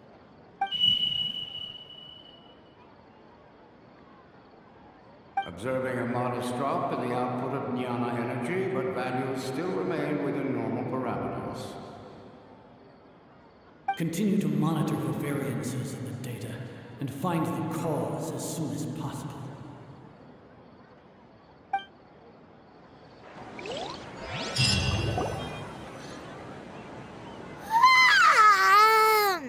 Why does Paimon feel so tired after so much sleep? Anyway, we should go meet Dunyarzad right away.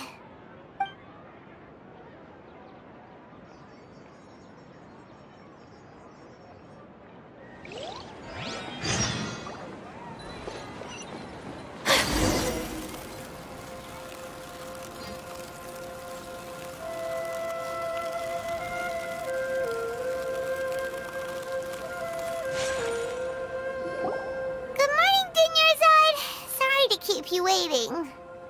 Not at all. I arrived early. Huh? Paimon thinks you sound kinda tired. Did you not get enough sleep? I'm doing well. There's no need to worry. Shall we go? Let's start with the stalls over there. Great idea! Let's get going! Traveler?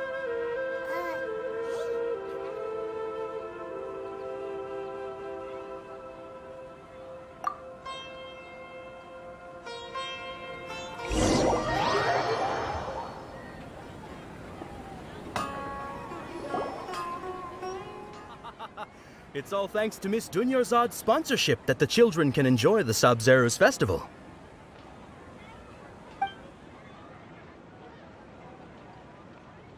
Oh, are you interested in Yalda candies? I have some boxes of candy here. Pick whichever one you want. Not much of a choice. All these boxes look the same. It's not that simple. Each box contains a random flavor. It's up to the luck of the draw. Flavors include lavender melon, hara fruit, sunsetia. They all sound pretty tasty. And there's also lizard tail and oni kabuto. Huh? What were those last two?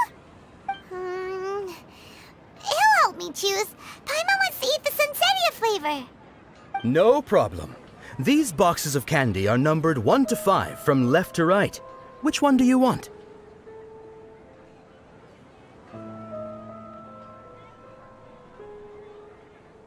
Oh, I like your confidence. No hesitation at all. Oh, congratulations! Number 4 is indeed Sunsetia.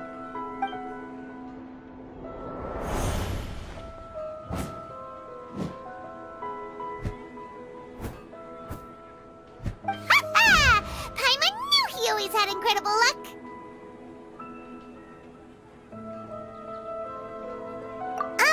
Paimon's not really interested in the other flavors. Ah, wait. How did you know? Don't tell me that you already knew which flavor was in each box. What? He was right about all of them? That couldn't have been luck. How is this possible? I packed all those boxes this morning and they've been sealed ever since. You couldn't have known beforehand. Mind reading? X-ray vision? Or some kind of magic trick? This is way too freaky. Tell us what's going on! Since when did you get superpowers? Traveler?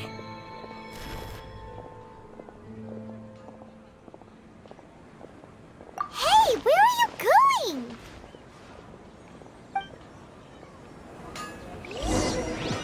What's going on? Did you see something? Us leaving Dunyarzad without letting her know is kinda rude, you know.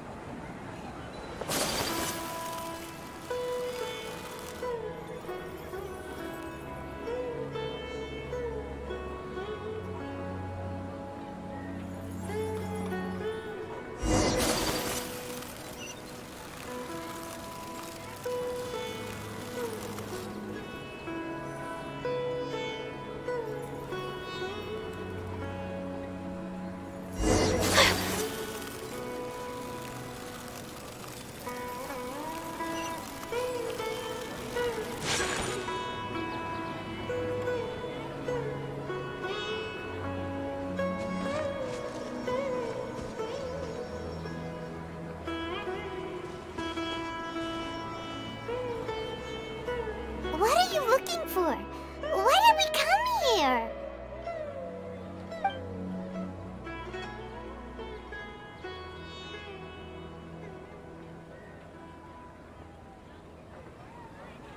Traveler?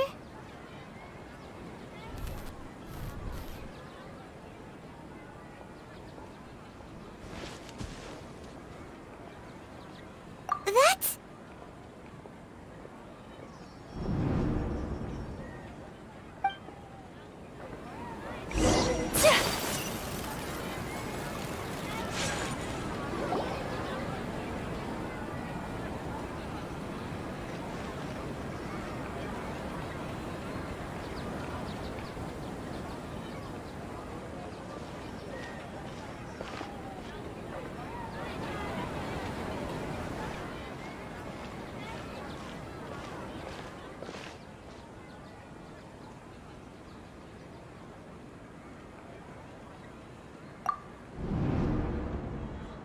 Look!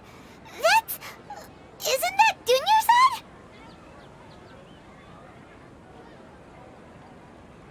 What's happening here? Why are there 2 Dunyarzads?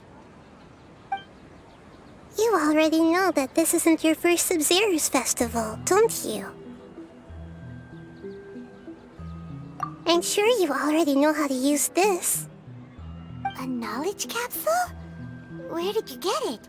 What's inside? You should use it too, Paimon.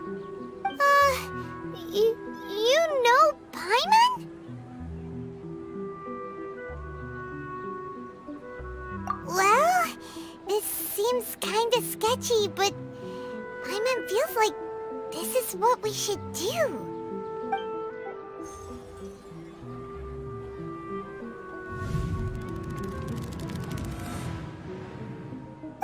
What the?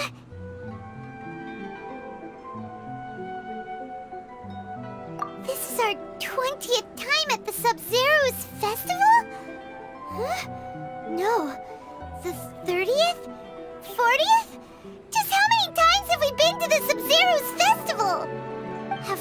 trapped in a single day? If it weren't for you, we wouldn't have even realized. What the heck was inside that knowledge capsule? Your memories are still scrambled? Try your best to remember. This isn't the first time we've met, and I answered that question a long time ago. Let Paimon think. Oh, it's coming back. Meeting you was the real catalyst for restoring our memories, and the knowledge capsule was just your means of showing our minds the way. What about everyone else? Why are you only helping the two of us? Your sense of deja vu is stronger than everyone else's, yes?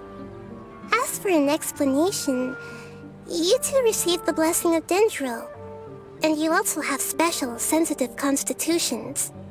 It was as if a single sheet of paper was separating those memories from your consciousness. A familiar question. I think this is the 7th time you asked that. As you can see, she isn't doing well. You probably sensed it too. The Dunyarzad you were just with is different from the first Dunyarzad you met. That first Dunyarzad is in front of you right now, and she doesn't have a lot of time left.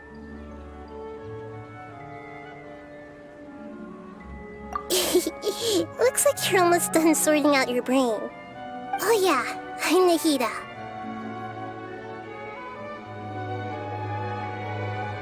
Good, you passed the test. What's happening?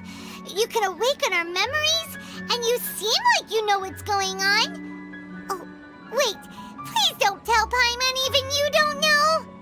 Everything in this world runs in a loop. This cycle is called a samsara. You, me, and everyone else are all stuck inside the one-day samsara. As for the truth, that's on you to find out. If you were told the truth instead of discovering it yourselves, it would literally blow your minds. I don't know how you'd be after that. I can only give you surface-level help, like bits of information and subtle hints. For the rest of the time, I'll be doing all I can to slow down Dunyarzad's illness. She looks like she isn't doing well at all. Her illness gets worse after each Sub-Zero's festival. If we can break out of the samsara, I might be able to save her. But as things are right now, she's just a small bird in the sky that's about to lose its last feathers. All I can do is raise a gale to delay her fall. You sure love to use weird analogies. Analogies are wonderful tools. They let you use existing knowledge to understand unfamiliar things.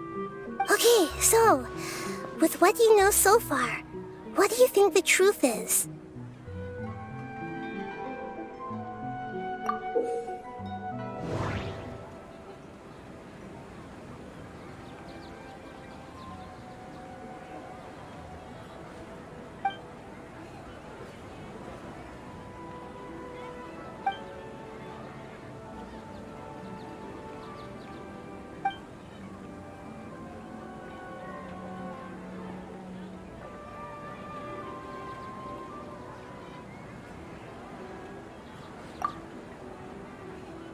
The Grand Sage said, "Go celebrate the birth of that god to your heart's content." Did he mean something more?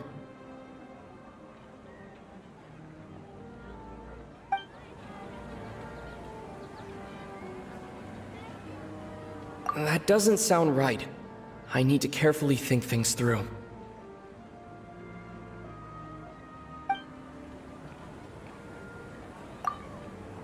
The moon, illusions, and lies.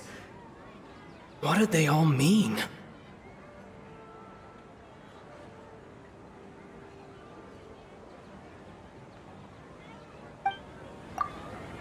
We've already experienced the Sub-Zeru's festival many times, and the day of the festival seems to be in a perpetual samsara.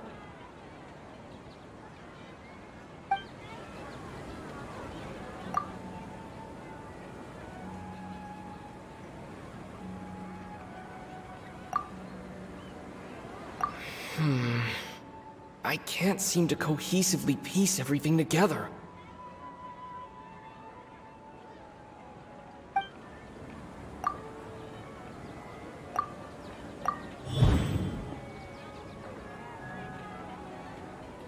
That should be it. The flow of time is endlessly cycling within one single day.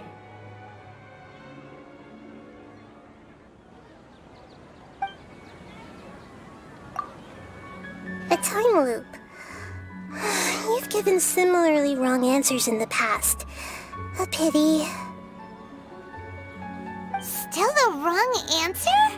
Paimon thought that made a lot of sense. It feels like time's just repeating itself. A simple time loop can't explain some of the phenomena. You two are still missing a lot of information. Unfortunately, I can't give you any more hints.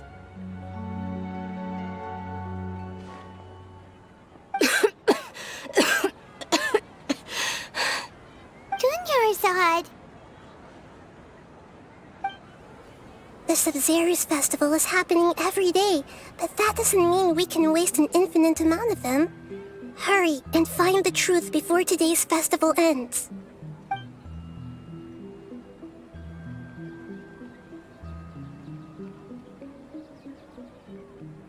Let's think about our current situation. To save Dunyarzad, we have to escape the samsara of the Sumeru's festival. And to do that, we need to figure out what's happening. The truth. Nahida rejected the idea of a time loop, so we must have missed something, right? Paimon's memories say that we've already done this many times, but let's go talk to people again. It's more productive than sitting here and scratching our heads. Why don't we start with those stall owners?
Hey, it's you guys again. Where's your cultured friend? She's feeling a little unwell. I see. Did you come back to buy something? I guarantee the freshness of my products. I harvested them from the forest just yesterday. Huh? What brought this about? I hurried back from the forest yesterday, and I'm selling produce here today. I haven't felt anything strange. To put it another way, if you really think about it, was yesterday truly yesterday? Did you actually come back from the forest yesterday? What kind of philosophical nonsense is this? Are you two daydreaming? Didn't you know that no one dreams in Sumeru? Go somewhere else if you want to find someone to daydream with.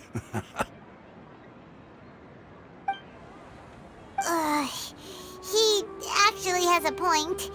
Is this a dream? Is everyone dreaming?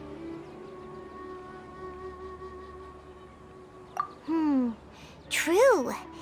It's so weird that people here don't dream. Why is that? Anyway, if this all really were just a dream, we would have woken up a long time ago. Let's keep asking around.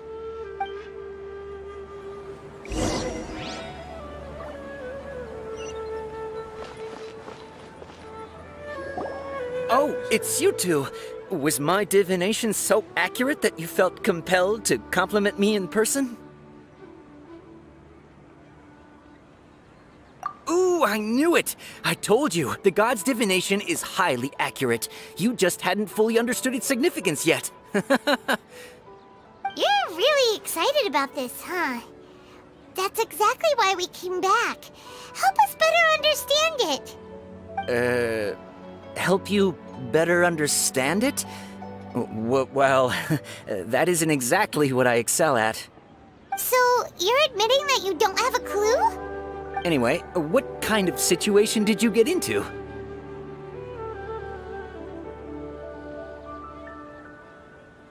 Huh? Hold on a second. I thought you guys just lost your wallet or fell for a scam. What you just said, are you serious? Does that kind of thing actually happen in real life? I knew you weren't going to believe it. Marvelous. Truly marvelous. I believe you. Recall the interpretation of your divination. The moon, illusions, and lies. It really felt like an omen.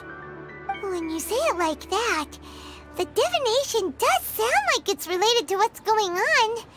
Can you read any more into it? I believe that the Archon's revelations are never more than vague hints. Anything more specific is beyond the reach of mere mortals. The book only says, if you trust your instincts and overcome your fears, the sun will surely rise. So that's how it is. Looks like fortune-telling is just fortune-telling. It's no good for practical problems. We haven't made any progress. Who else can we talk to?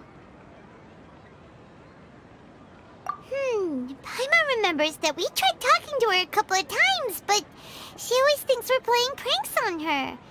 You think she'll brush us off again?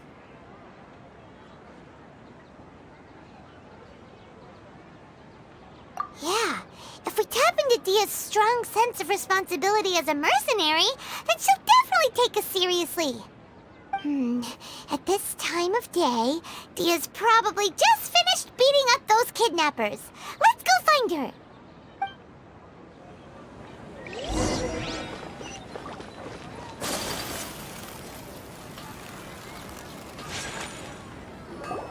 I'm fine, my lady. It's just a scratch.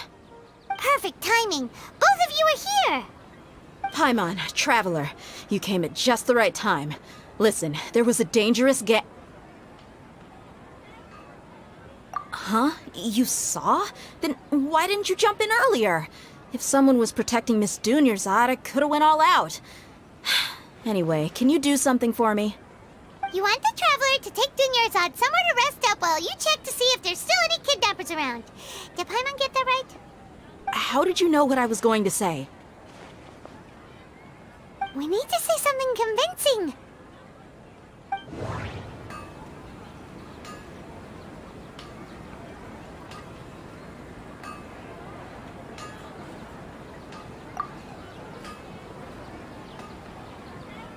Dia sold her greatsword to raise additional funds. And then she was injured because she wasn't used to her new weapon.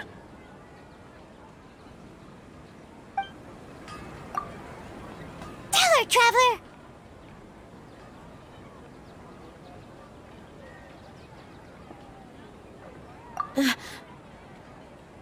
I didn't tell anyone about that.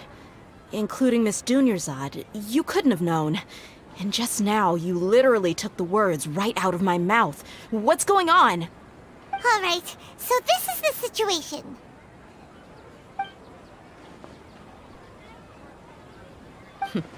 It's kinda hard to believe what you just told me. First, let me make something clear.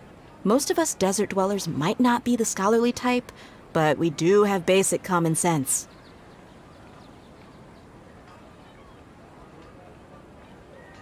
She's quieter than usual. Uninterested in anything and really gloomy. Yeah, she isn't the same as before, but her parents said that this is how she was like at first. Huh? At first? I don't quite understand what you're all talking about. I'll go rest on the bench over there. My lady, are you angry?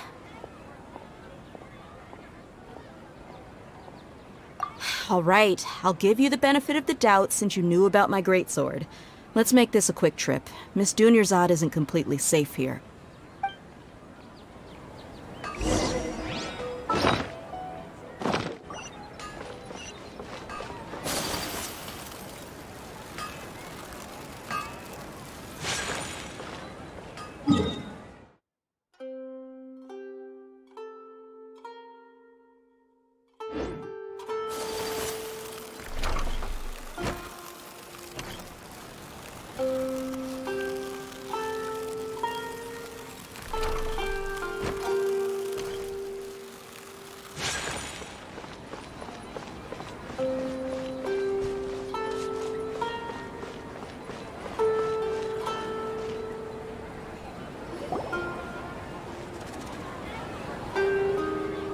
Nahida! We brought a friend! Are you busy? I thought I told you that it won't help to bring anyone here. We just wanted her to see the real Dunyarzad's condition. The real Dunyarzad? Where and who are you talking to? Huh? I told you that you two are special. Other people can't see me or Miss Dunyarzad here.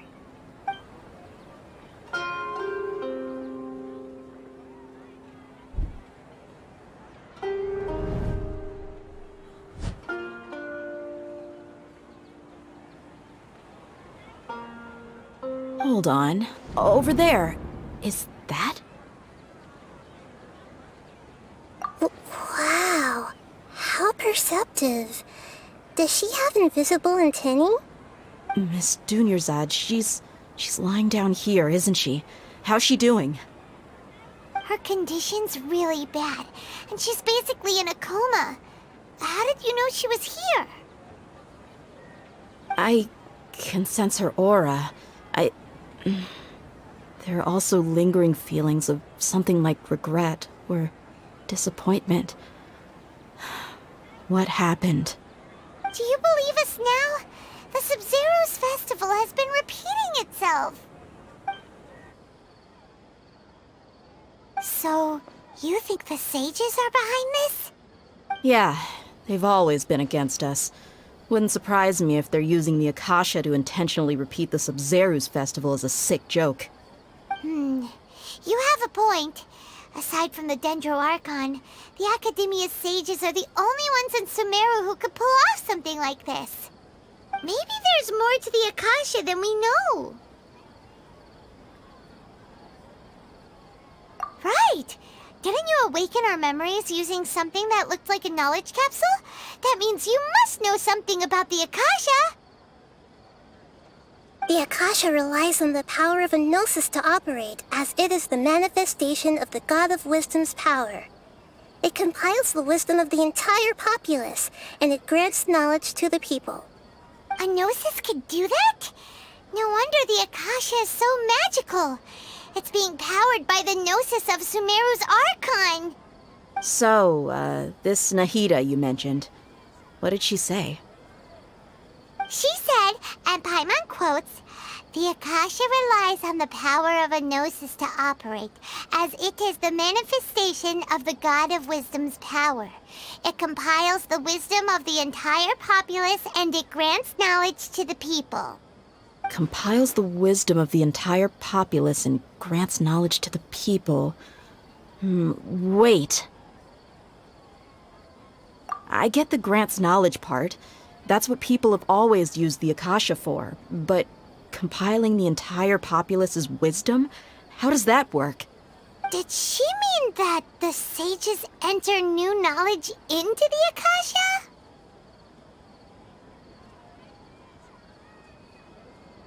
Oh, yeah. That sounds about right.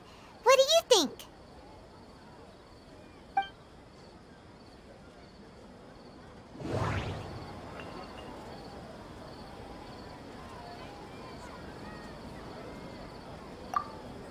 Okay, Nahida said the Akasha relies on the power of a Gnosis to operate, as it is the manifestation of the God of Wisdom's power. It compiles the wisdom of the entire populace, and it grants knowledge to the people.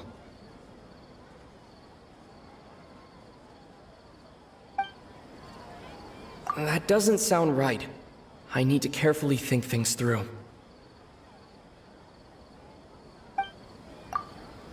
People in Sumeru don't dream. What a strange phenomenon. That doesn't sound right. I need to carefully think things through.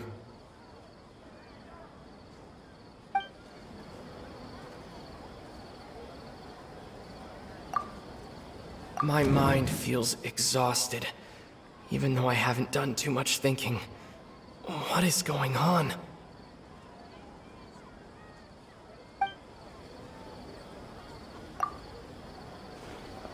You mean the Akasha is causing our mental fatigue? Huh. Now that I think about it, my head's been feeling unusually heavy. When the desert dwellers set off on their quest for knowledge, a sage once said, "Knowledge always comes at a price." Compiling the entire country's knowledge. You think the Akasha pulled a 180 and is extracting information from us? Who knows? The Akasha can put knowledge into our heads, so who's to say that it can't also poke around in there? We don't know any specifics. What's the point of doing something like that? Just think about it. If you could combine the knowledge of every single person in Sumeru, then you can basically turn Sumeru City into a single massive brain. This hive mind could make breakthroughs in problems that even the smartest geniuses can't crack. An excellent deduction. And the analogy comparing Sumeru City to a massive brain? I love it. In that case, we should take off our Akasha terminals right away. Maybe that'll solve this problem. Yeah, I was only wearing this for show in the first place. Didn't expect the sages to cook up such a conspiracy. Mark my words, when this is over, I'm getting evidence and exposing this whole thing to the public. How does everyone feel? Huh? What is it?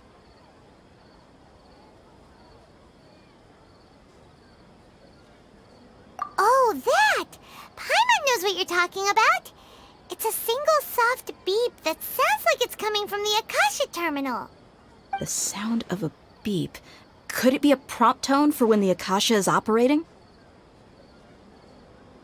That's probably an important clue. We weren't using our terminals, but we heard a beep anyway.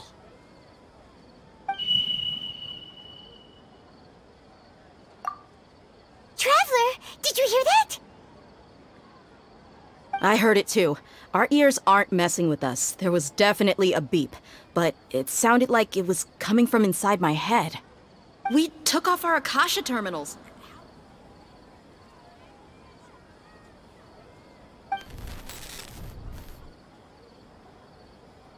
Phase runtime has exceeded its expected length. At this rate, there may be casualties. But we cannot lose all of our progress.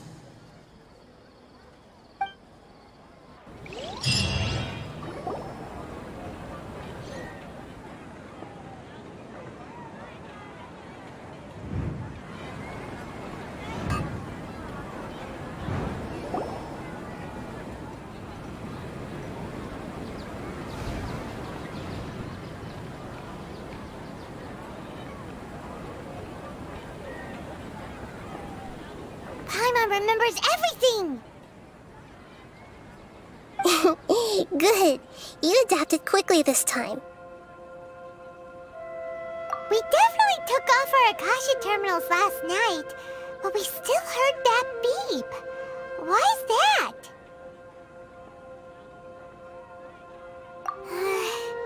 But now we can at least confirm one thing.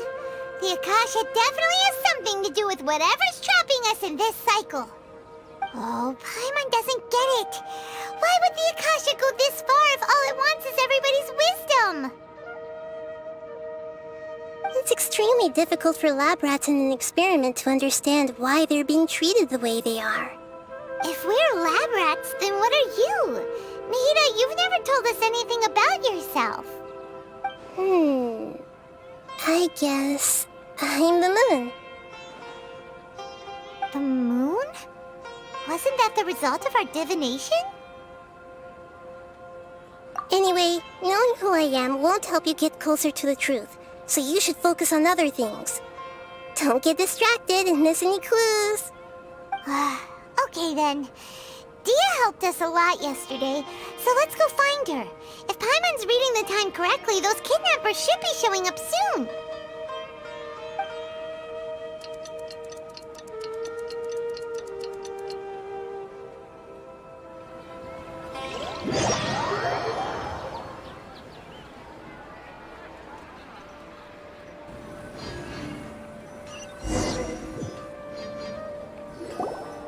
Ah, there you are. I've already taken care of those kidnappers. My lady, did you get hurt? Dia? What's wrong? Why are you both gawking at me like that? You didn't get hurt this time. Huh? What do you mean this time? Why are you so surprised that I managed to get out unscathed? Those kids were amateurs.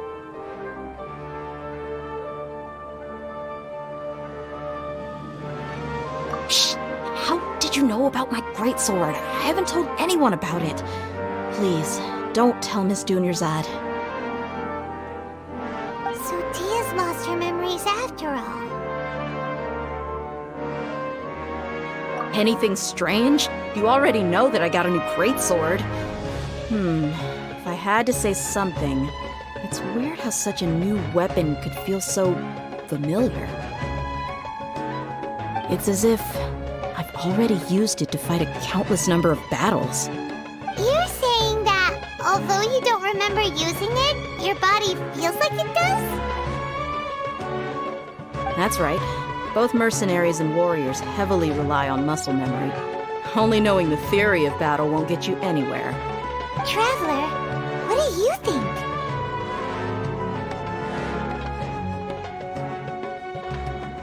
Yeah, Paimon's feeling really hopeful.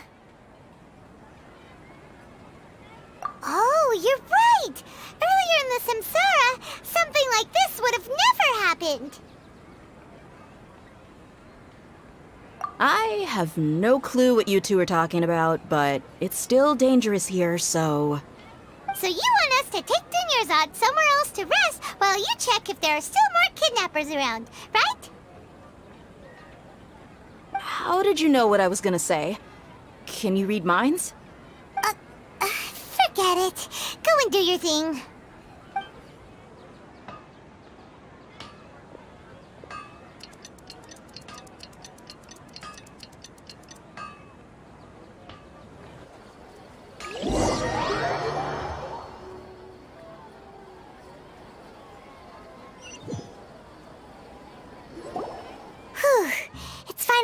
time. Aside from Dia not getting injured, everything seems to have stayed the same. Listen, Nahida, we found out that Dia got out just fine today, even though she got injured every other time she fought the kidnappers. Do you think the Samsara has been broken? Have we saved Dunyarzad? Really? Good job on all that progress. Get some good sleep tonight. Hey, what kind of an answer is that? Tomorrow will come. Everyone assumes this is common knowledge, but the only way you can know that for sure is if you experience tomorrow. How many todays has it been? Is it possible that today will be followed by yesterday? Does tomorrow truly exist as anything beyond a made-up concept? It's even possible that this entire world is a lie, and the history of the whole world has just been one endless Sub-Zero's festival. Okay, no more. Paimon's brain is already shut down. That's why it makes no sense to waste your energy thinking about things you will learn tomorrow. Get some good rest. You know, use the bathroom and flush your anxiety dookie away. Huh? Hold on, what did you just say? Did Paimon hear you correctly? Huh? People always say they feel a sense of relief after they take a duk-duk. That's why I suggested you could try that. Is that so strange? It's so strange and so against common sense that Paimon's at a loss for words. You were sounding kind of smart just a minute ago. Yeah, even though it's happy and lively at the Sub-Zero's festival every day, it feels like it's been a long time since we've really gotten to relax. Let's go back to our room.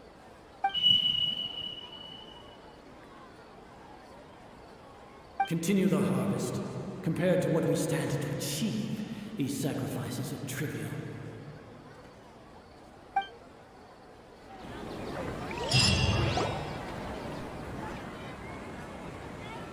We're still in the same day! Nahida, you already knew last night that we didn't break out of the Samsara? Why did you tell us? Would there have been a point? You would have spent the night with new worries, with tomorrow still out of reach. In that case, you might as well rest within that brief moment of hope. An opportunity like that doesn't come by often, and I thought it might help you clear your minds. Paimon thought that Duke did that! Whatever. Guess you were looking out for us after all. Of course. In the time we've been together, you two have been everything to me. Paimon's flattered and everything, but maybe you're taking things a little fast. What I mean is, even though I had asked you to solve this puzzle, you two are still the only ones who can see me and sense my presence. In other words, if you weren't here, I may as well not exist. That's why you two have been everything to me. Get it? Nahida's talking about confusing stuff again. Anyway, that's enough chit-chat. So, Traveler, did the new clues yesterday help you gain a new understanding of the situation? Huh? Why are you scrapping your previous theory?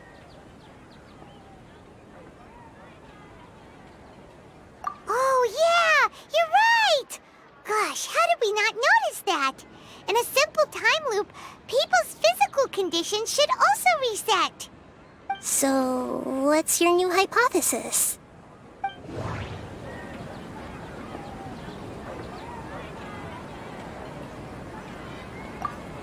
Mercenaries rely heavily on muscle memory, and Dia was able to use her experiences to avoid injury in later samsara cycles.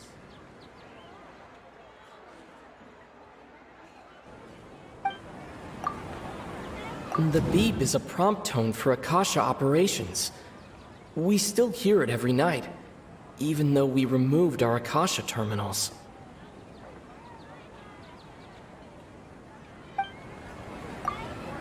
Okay, Nahida said the Akasha relies on the power of a gnosis to operate, as it is the manifestation of the God of Wisdom's power. It compiles the wisdom of the entire populace, and it grants knowledge to the people.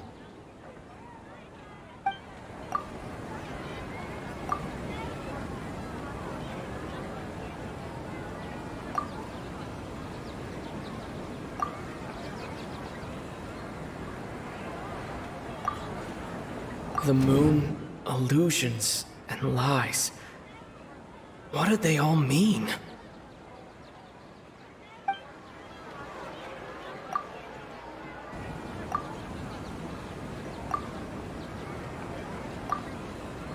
We've already experienced the Sub-Zerus festival many times, and the day of the festival seems to be in a perpetual samsara.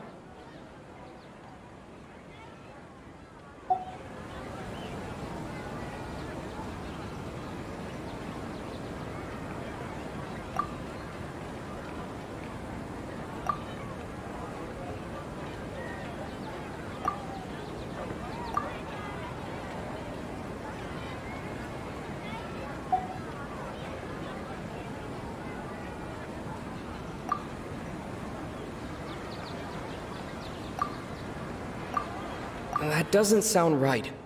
I need to carefully think things through. That doesn't sound right. That doesn't sound right. That doesn't sound right.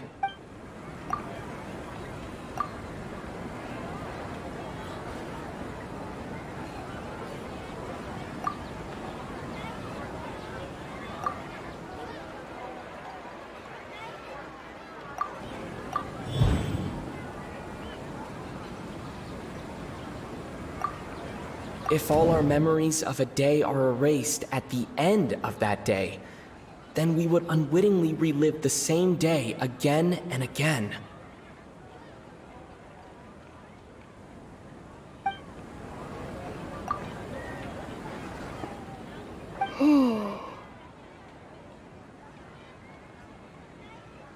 Oh! Then the beep we hear every night could just be indicating the deletion of our memories!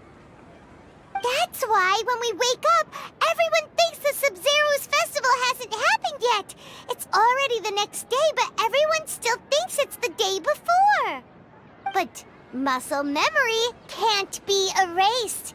That's why Dia has been getting better at using her greatsword. Now everything makes sense. A brilliant deduction. Nahida, tell us if we're right or wrong. To put it simply, it's as if you've mistaken a pyro crystal fly for a firefly in the night. You lost sight of its true nature because you focused too much on your perception that it glows. That isn't simple at all! Why don't you go talk to Miss Dia again? You might learn something new. Right! She did help us find our latest clue after all. Let's go!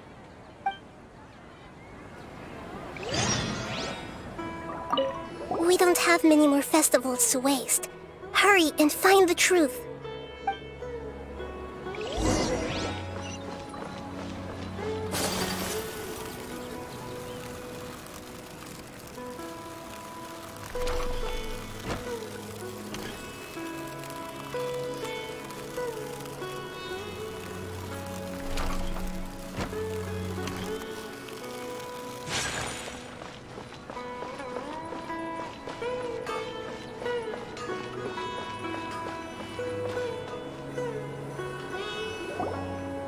There you are. Really took me a while to find you. As expected, Dia also didn't get hurt today. Get hurt? Why would I? Don't underestimate me. Well, you're still getting used to your new greatsword. Huh. Truth be told, I also think it's pretty strange. It just suddenly felt so familiar in my hands and... wait a second! How did you know I got a new greatsword to begin with? I didn't tell anyone about it.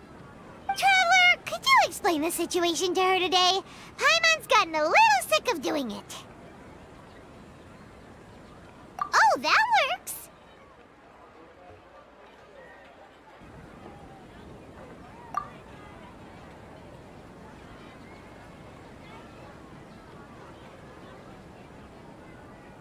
What happened to you guys while I was gone?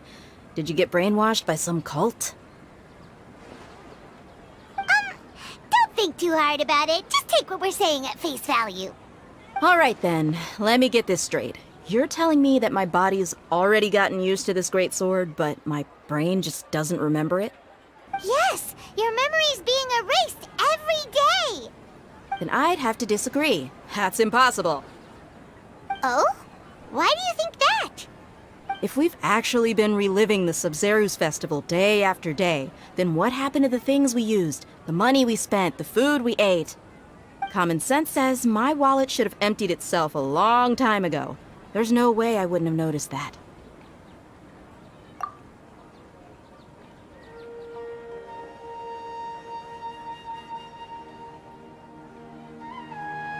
Right! They could use the Akasha to record what everyone did that day, and then use the city's resources to replenish everything! It's not very likely, but it's also not impossible. No, it is impossible. I've got proof. You have proof? Where? You two are surprisingly serious about this nonsensical discussion. Fine, I'll play along for a little longer. Come with me, Miss Dunyarzad. Please come along as well. I still can't guarantee that this area is safe.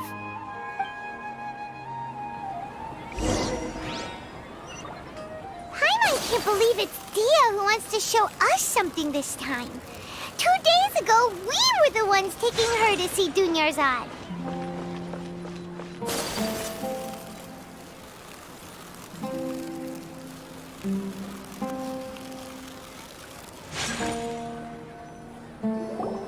This is it. Huh? This is a wooden training dummy. What about it? See those marks on the dummy? Those are the result of several days' worth of practice. Let's say the sages didn't replace it every day. Shouldn't it be hacked to pieces by now? That's true, but what if they did? Then the sages would have had to reproduce every mark I left during previous training sessions. I'm a professional fighter.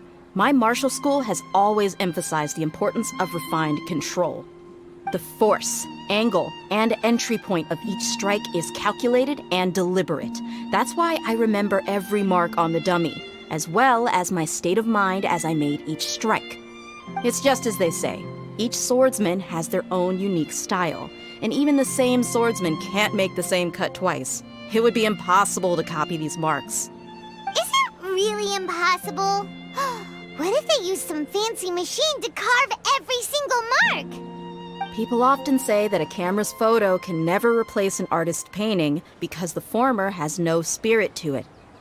The same thing applies here. At a mere glance, I can differentiate carved marks from the results of combat training. Whew, I hope that cleared things up for you. Hey, is this that new brain-exercise game that's been super popular with the scholars lately? It's surprisingly fun. Anyway, it's getting late. I should escort Miss Dunyarzad to Nilu's stage. See you later.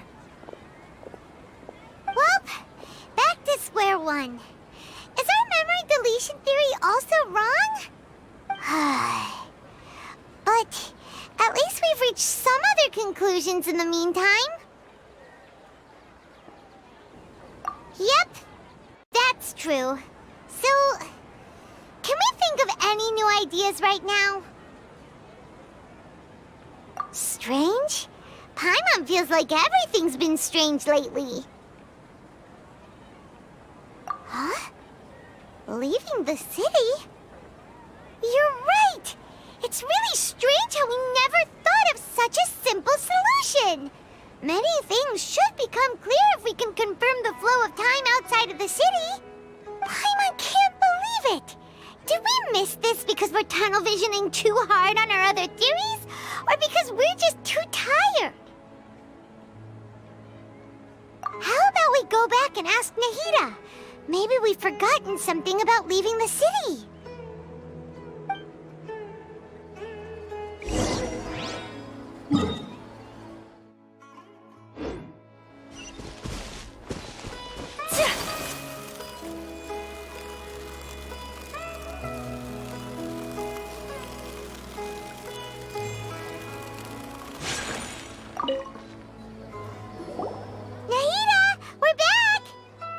back early today. Did you find something new? Sort of. We're mostly sure now that we're not in a time loop. And we also aren't in the real world. But at the same time, we have a new question. Leaving the city. As far as I remember, you've mentioned your plans to do that twice before. We did? But we don't remember anything. What happened after we talked about those plans? What did we say when we got back? Let me think. I don't think you ever actually told me what the outcome was. Oh, it's probably more accurate to say that both times you never came back the whole night. But you two sometimes stay out the entire night anyway, so at the time, I didn't think too much about it. It is true that sometimes we lose track of time during our investigations. Before we know it, it'll already be the next day. But still, neither of us remember anything about leaving town. Really? That's kinda strange. In theory, I should have already awakened all your memories. Yep, something here's definitely fishy. Let's get to the bottom of this tomorrow.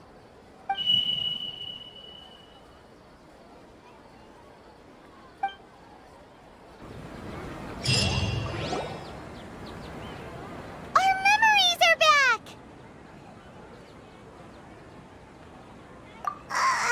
About that... Well, where should Paimon begin? Traveler, aside from your memories that were just restored, I have another message for you. Listen to it and you'll understand. Can't go back. There are countless spaces here. Our Sub-Zeru's festival in Sumeru City is just one of them. Traveler, you should be missing 2 days worth of memories. Paimon will fill you in. It's time to carry out our plan from yesterday. Okay, let's go!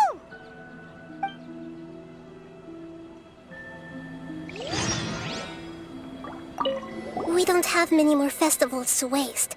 Hurry and find the truth.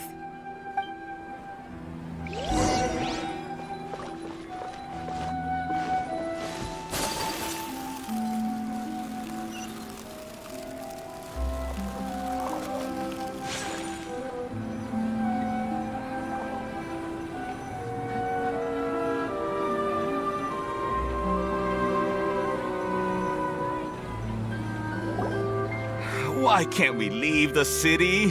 What is the Academia up to now? Don't ask me. It's not like I can tell you anything. This is a direct order from the Grand Sage. Just wait until tomorrow. I have a real emergency. My goods have already arrived at Port Ormos. If I don't hurry, they'll be stolen. That's your problem. Make sure you make a request in advance next time. But it's not like you can just predict business matters in advance. It looks like the Academia already announced a lockdown for Sumeru City today. How completely unsurprising. Let's go and question them. Hello, sir. Why can't we leave the city today? Here we go again. Don't ask me. I don't know either.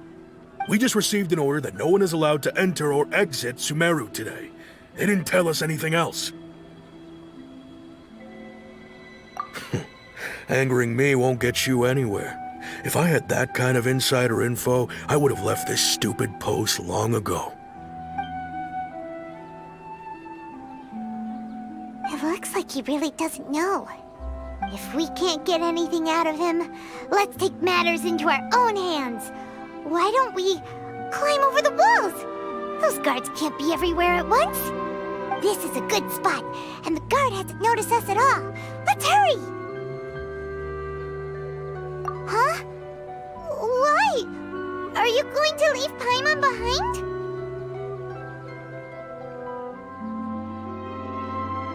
But what if things get really weird out there and you get into some trouble? Then Paimon won't be able to help you. Oh, Paimon knows that Paimon can't do much, but we've always been together, haven't we?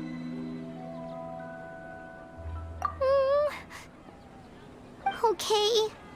Paimon will wait for you. Promise Paimon that you'll come back as soon as possible. Just a quick look. And please, be careful.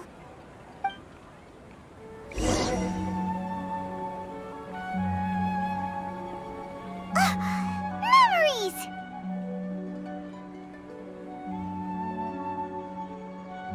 Traveler!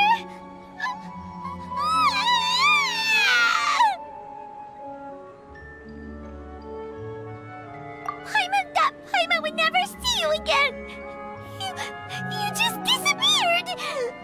Paimon waited for you for hours and hours at the city wall and you never came back!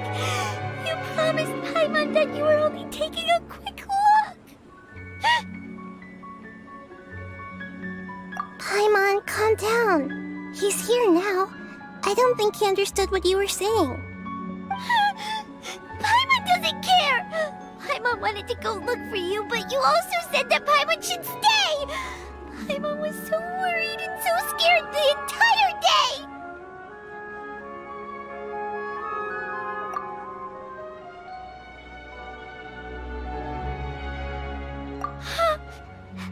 Okay. Paimon will forgive you. The most important thing is that you didn't actually disappear. Oh, Paimon was so scared that you had gone into another world. Okay, Paimon, can you tell us your perspective of what really happened yesterday?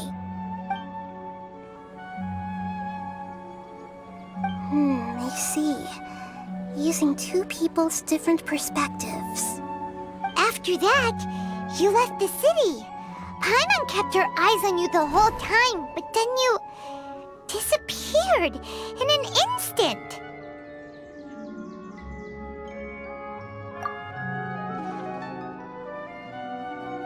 No way! Paimon was watching you with the fullest attention. What's your perspective, Traveler?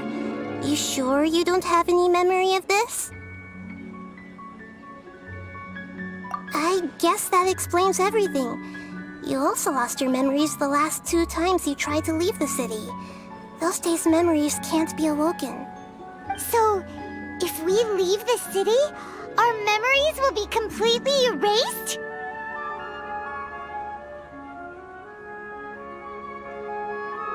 It really sounds like something big outside of the city is being hidden on purpose.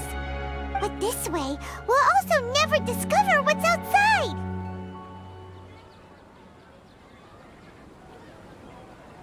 Something like a message? But how can we send it back? Don't look at me like that. I'm not used to being stared at. Well... Okay. You want something that can pass on messages, right? Give me some time and take care of Dunyarzad for me. Yep, now we're talking.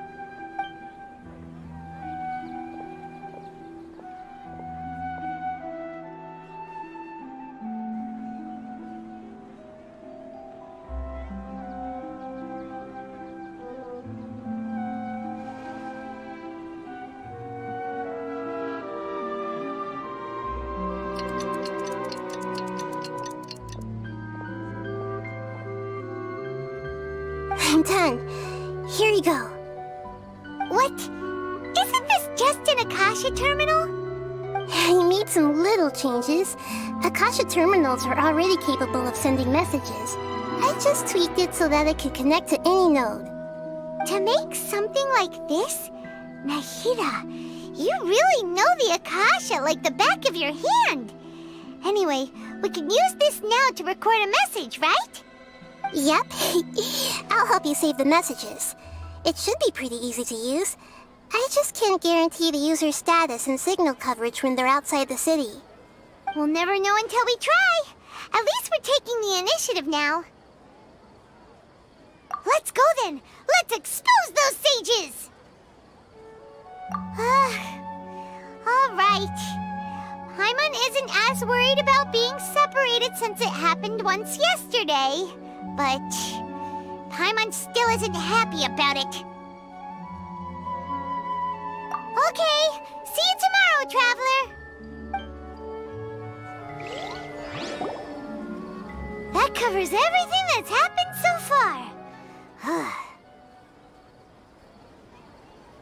Yes, although the signal was choppy and had some interference, we still managed to receive 2 messages from you when you were outside.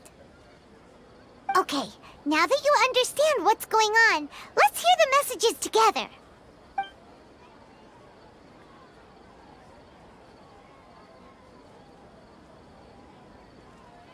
Can't go back. There are countless spaces here.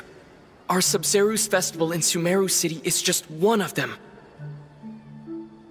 I've entered another space. Before me are flowing sandstone and howling fish. Impossible and surreal sights. All these spaces are empty except for the occasional ones that contain mute puppets rather than people. I can't sense any human presence.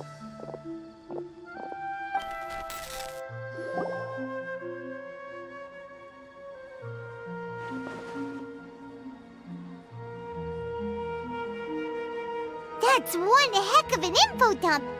It sounds like you left the Sumeru city space when you set foot outside of the walls. But everything looked completely normal when Paimon was looking out from the inside. That's unbelievable. And if we take your word for it, the other spaces all had very weird contents. There's another part here. We only received it last night. These spaces have been disappearing one after the other, absorbed by something like a sun in the sky. And now, even the final space has also disappeared. Behind me, a lot of spaces just appeared again from thin air. I get it now! Those spaces are actually...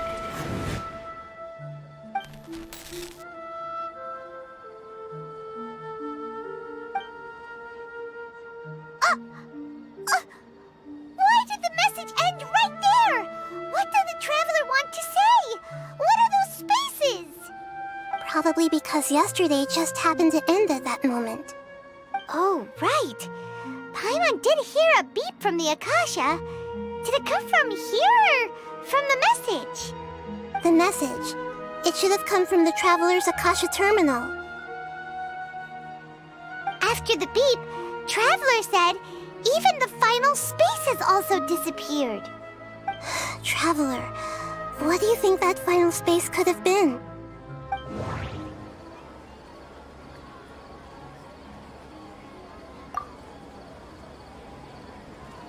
Was that space actually the real world? But wouldn't a real space just randomly disappearing like that be catastrophic?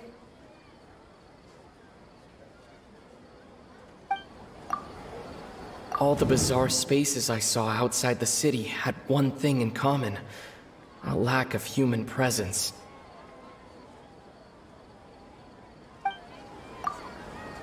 My impression is that each day in this samsara only ends at the sound of that beep from the Akasha.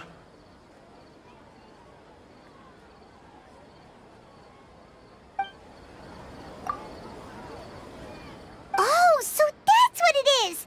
After the sound of the beep, the final space, the Sub-Zeru's festival, also disappears, and we're taken to the next day.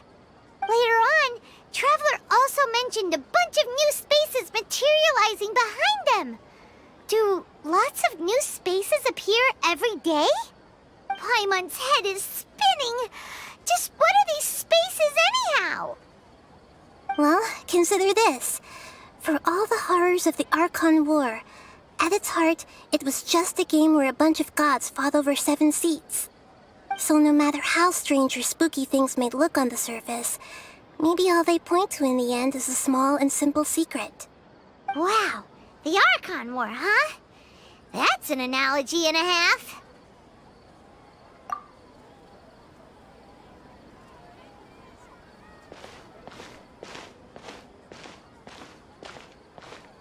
Hey, where are you going?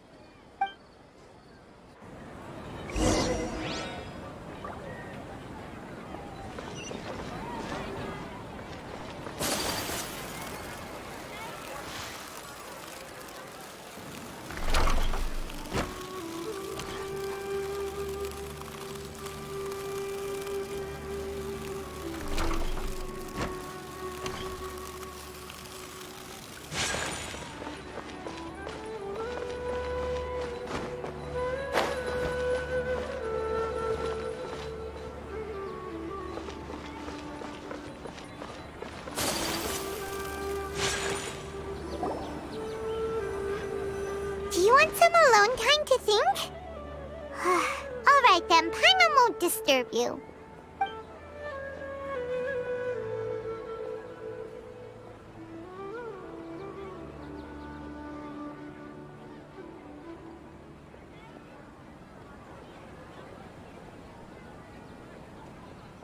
The dance of Sub-Zeros is about to begin.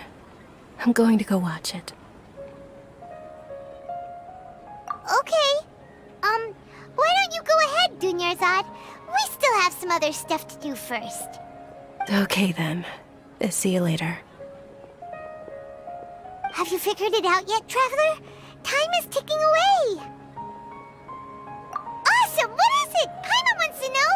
Oh, wait, no. Let's meet up with Nahida first. You can tell us both together. This time, we're gonna get to the truth.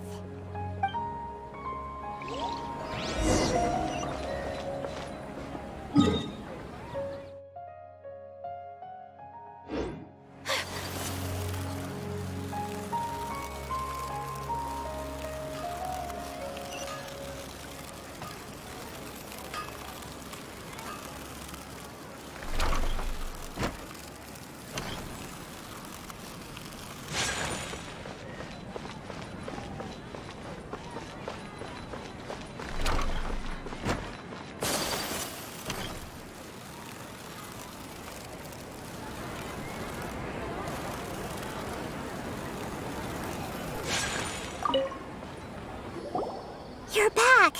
I've been waiting forever for you two. Judging by the looks on your faces, are you ready to take your Sub-Zero's exam and graduate from the festival? Okay, first off, have you discovered the hidden truth?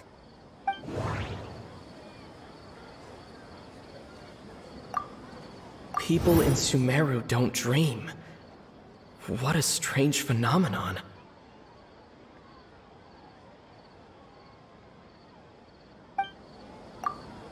We've already experienced the Sub-Zero's festival many times, and the day of the festival seems to be in a perpetual samsara.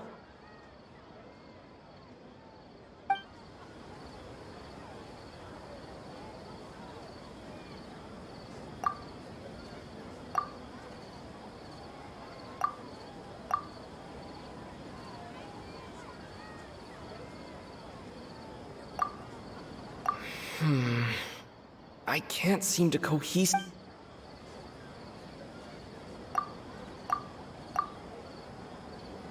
All the bizarre spaces I saw outside the city had one thing in common: a lack of human presence.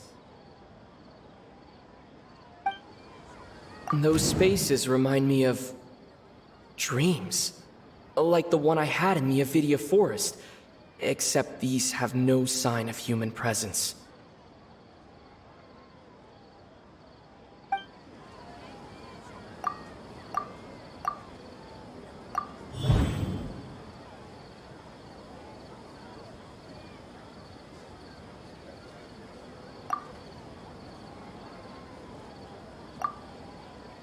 That doesn't sound right. I need to carefully think.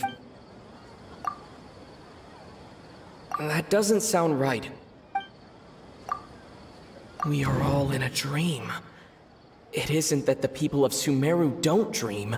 Rather, the Akasha is taking their dreams from them. People in Sumeru think they don't dream, but the truth is the Akasha steals their dreams without them knowing it. And those spaces with no human presence are stolen dreams without their host. That would explain why they sounded so weird when he was trying to describe them. Huh. So people in Sumeru do dream after all. In fact, we're all in one big dream together right now. Correct answer. Now, how did you conclude that the Akasha is capable of this?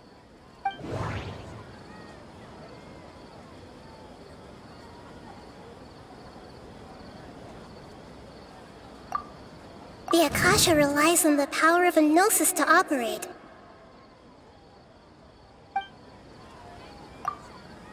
It is the manifestation of the God of Wisdom's power.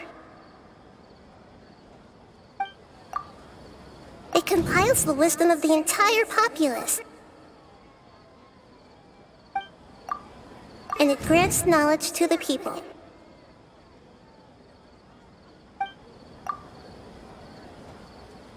That doesn't sound right. That doesn't sound right. That doesn't sound right. Oh, okay. Those dream-controlling creatures in the forest also get their power from the Dendro Archon, right? That would explain why the Akasha has the ability to control people's dreams, too. But is stealing everyone's dreams really how the Akasha compiles their wisdom? Isn't there anything more to it than that? Dreams are fantastical, complex, and full of imagination. People's brains are the most active when they're dreaming. In other words, dreams are rich bundles of human wisdom. So in other words, the complete opposite of how Hypatia understood it. Paimon remembers her saying that the sages think dreams are foolish delusions, and the fact that no one dreams is a blessing from Greater Lord Rukkhadevata. So it was all a dirty trick? The real story is that the sages from the Academia are using the Akasha to steal people's dreams for their own use, huh? Oh? By the sounds of it, you understand the current situation pretty well. So then, what about the samsara?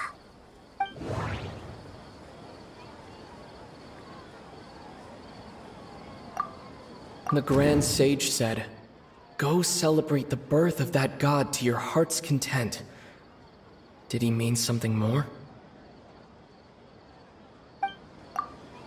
The beep is a prompt tone for Akasha operations. We still hear it every night, even though we removed our Akasha terminals. Those spaces kept disappearing before my eyes. But as soon as that beep sounded, many more spaces materialized. Those dreamscapes kept vanishing, but as soon as that beep sounded, more new spaces appeared.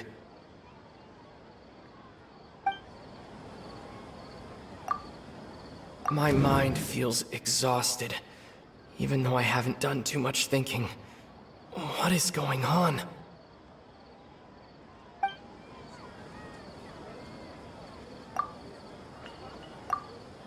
We've already experienced the Sub-Zerus festival many times.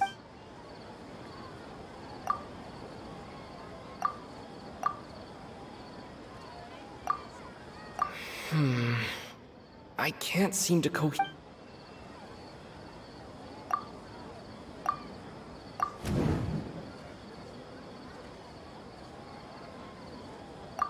Correct. The Akasha is keeping each person's brain in a constant dream state, but also separating their consciousness from their own dream. Their disembodied consciousness is placed inside the collective dream of the Sub-Zerus festival along with everyone else's, while their now vacant dreams are harvested by the Akasha. No one is any the wiser as another day passes in the dream, and so begins another samsara cycle. People wake up to yet another dream about the Sub-Zerus festival. The dreams that belong to them are once again harvested by the Akasha, and so it continues. So, this is like a dream factory, and the Akasha is a dream harvesting machine. Did Paimon get that analogy right? Very good, Paimon. Using analogies well is an excellent habit to get into. Okay, so that beep we keep hearing is actually from our real-life Akasha terminals. Taking off our terminals in this dream doesn't do anything. Alright, last question. Who am I?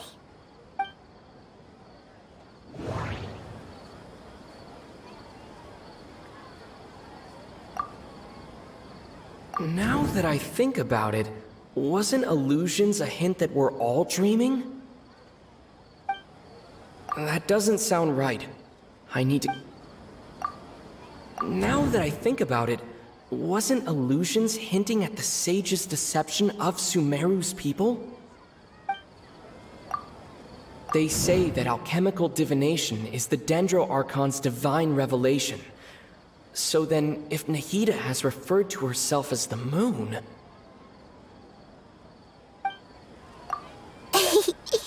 So you noticed. I thought that one would be the hardest question. That's why I put it last. That wasn't hard at all. Even Paimon guessed that. Everything about you is different. We just didn't want to expose you is all. Now that you mention it, Nahida, you've been hinting to us since the very beginning. It's funny. Thinking back to when we were asking all over the place for info about Lesser Lord Kusanali, Paimon didn't expect to meet you like this. Yes, those can wait until we're back in real life. On the other hand, I'd be happy to answer any more questions you have about here and now.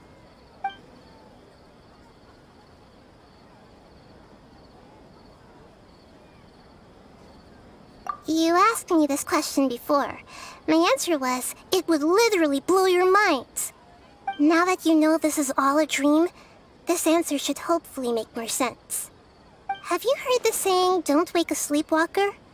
Likewise, if someone suddenly had told you all this instead of you learning it on your own, your notion of reality and dream would be thrown into irreversible confusion.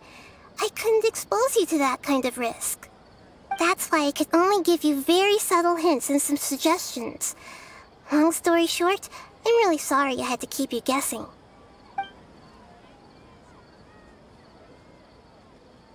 Firstly, this dream we're in is completely based on reality. People have already experienced this Sub-Zero's festival, so it would be very difficult for them to find anything that strikes them as surreal.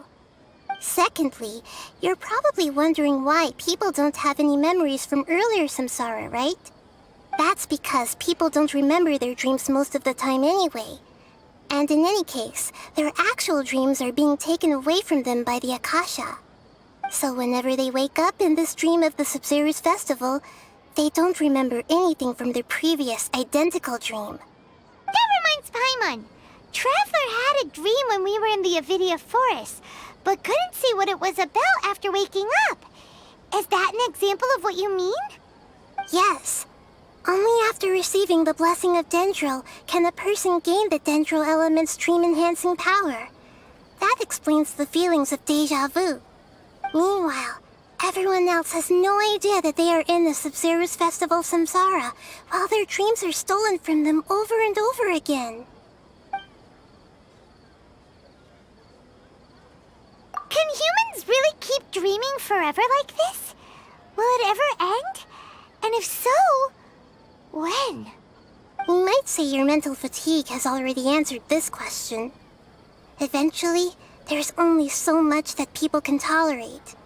Especially those whose health is compromised to begin with, like Dunyarzad. This relentless exploitation takes an even harder toll on them. People's lives are at stake here, and nobody knows a thing! We've got to put a stop to this!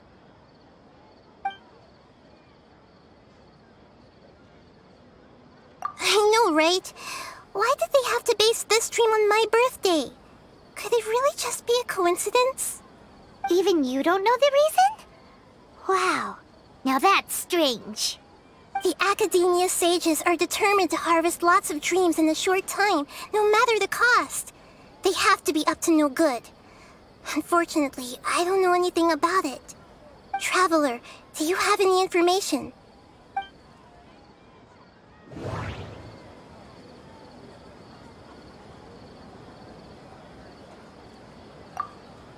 Those spaces remind me of... dreams. Like the one...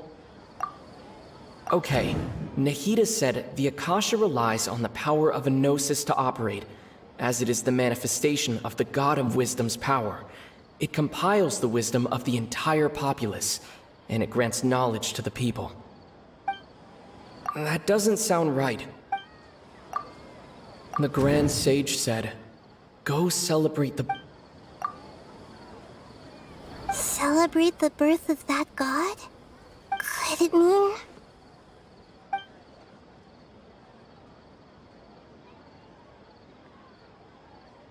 deceiving the people people of Sumeru with no regard for their safety.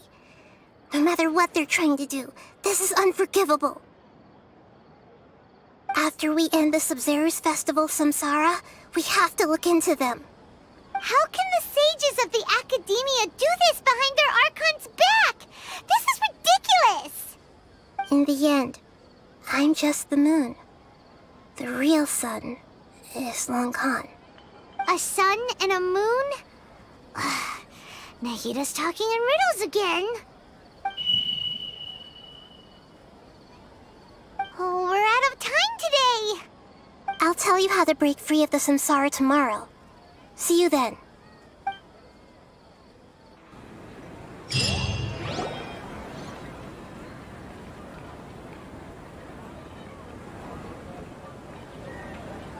Good morning, Nahida. Wait. Now that Paimon remembers everything, should we instead say good morning, Lesser Lord Kusanali?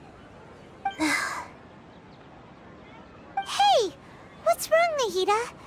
You don't look too good. I'm afraid that what you're thinking right now is correct. Did Dunyarzad already disappear? No way!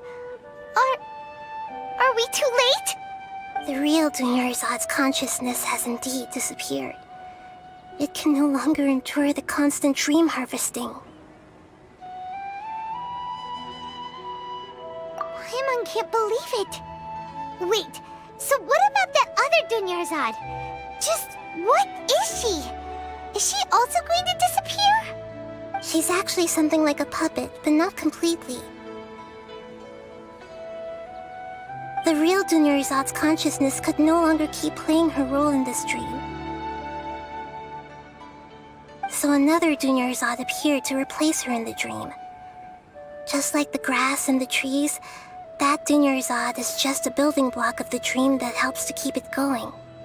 But personality-wise, she's nothing like the real Dunyarzad. Puppets are stiff, and can't copy a living person's vitality. After all, they're just there as filler. You know, speaking of which, the old Dunyarzad might not have been too different from a puppet.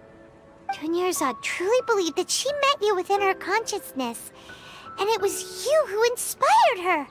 So you do remember her after all. Yes. Back then, her family was overly protective of her. No one cared about her personality or thoughts. It was as if she only lived to stall her Elazar. I just gave her a little wisdom so she could look at life in a new way.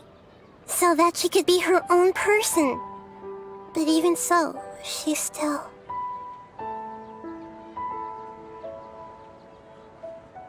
far from it. I'm still a long way off from being a real Archon. I couldn't even save her. If I were a competent Archon, I wouldn't have let my most faithful follower die at the Sub-Zero's festival with so many regrets. Please don't beat yourself up over it, Nahida. It's the sage's fault, and theirs alone. I'm not beating myself up. All I did was to rationally observe the distance between myself and a real Archon. Don't be like that, Nahida. Even real Archons are still allowed to be sad.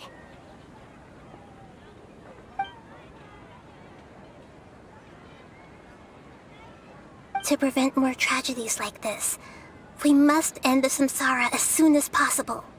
Great, but how do we do that? Although the Sub-Zero's festival dream is under the Akasha's control, only humans can dream. Even the Akasha is unable to create them. That means this dream belongs to a host who created it.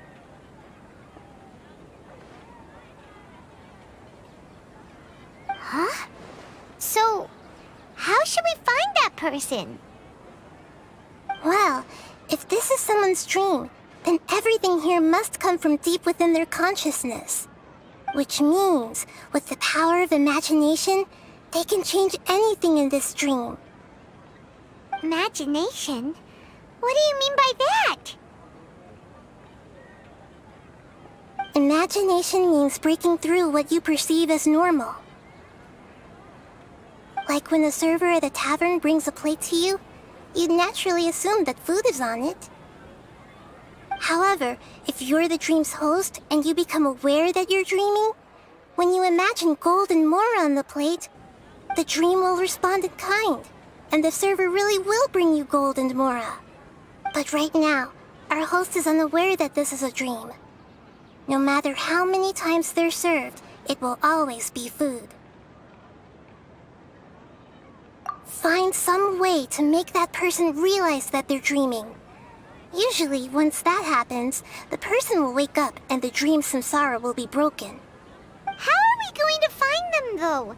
If it could be anyone, it'd be like looking for a needle in a haystack. And even if we did find them, how are we supposed to make them realize they're dreaming?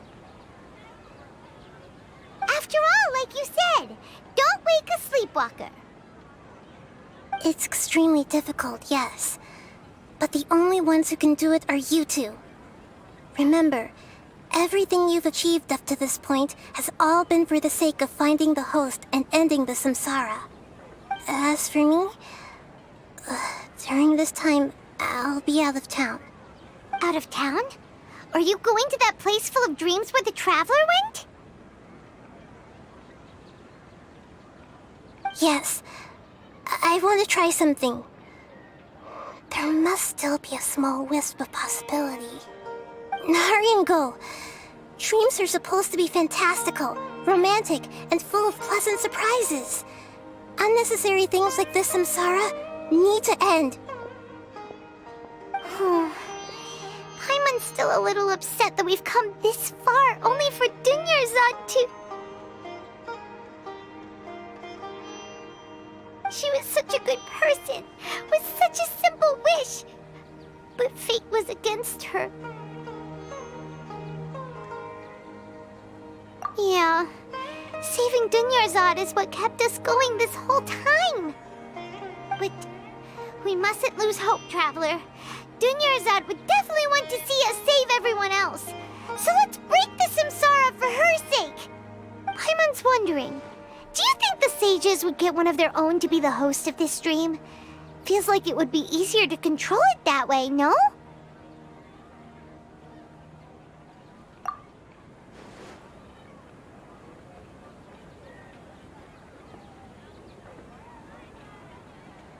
Huh. That's true. Plus, the sages probably weren't counting on there being other factors beyond their control, like Nahida and us. So, who do you think the host of the dream is?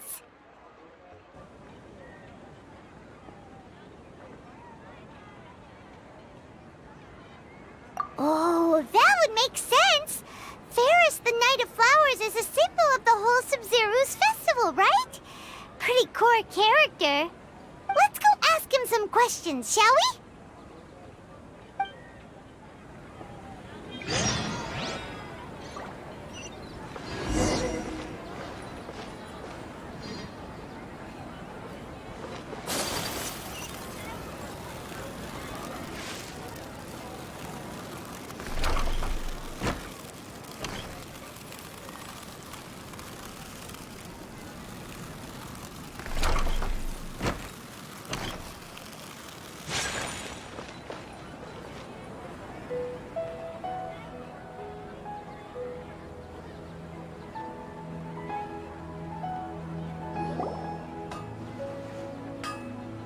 You're back. You left in a hurry last time. Is everything okay? Everything's fine, just... it's a little hard to explain. Would you mind taking part in a little experiment with us? An experiment? That came out of nowhere. I'm listening, though. What do you need me to do? Could you... make a wish? You want me to make a wish?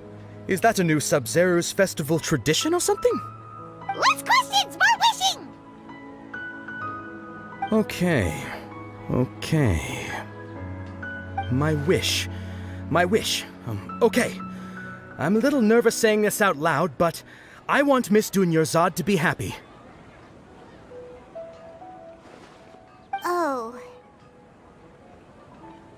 I noticed earlier that she looked a bit down, and she wasn't really talking to anyone. She just doesn't seem like herself. She's always so gentle and kind, and all the kids love her. I've also wondered if the reason she asked me to be Fairest Knight of Flowers is because I'm special to her, or something. So, you have a crush on Dunyarzad? Oh, is it that obvious? After what I just said, I guess it is. When she placed the hat of the Knight of Flowers onto my head, she said to me, "I want everyone to have a happy Sub-Zeru's festival." What she didn't realize was that I'm not that interested in how everyone else feels. In that moment, I just wanted to be her Knight of Flowers for the rest of my life. 50 years, 100 years, I'll serve her till the end of time. Okay, yeah, that was a bit much. Felt like the right moment to get it off my chest, but that was pretty embarrassing. Okay, I'm ready to make my wish. I would like Miss Dunyarzad to appear in front of me right now with a smile on her face. Here goes. Please come true.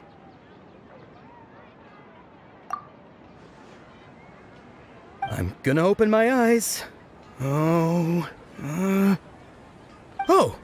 you're... What? Fucky?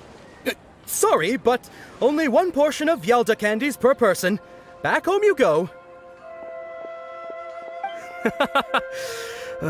Nice try, you two. Anyway, never mind. I don't need to see her appear right in front of me. As long as she's happy.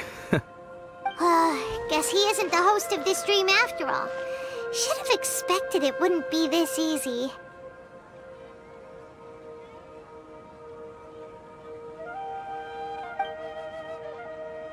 It seems like everyone who knows Dunyarzad loves her, but none of them has any idea that she... My lady, step back. That sounds like Dia! Oh, right. This is when Dunyarzad bumps into the kidnappers. Huh? But Dia can handle them. Hey, Traveler!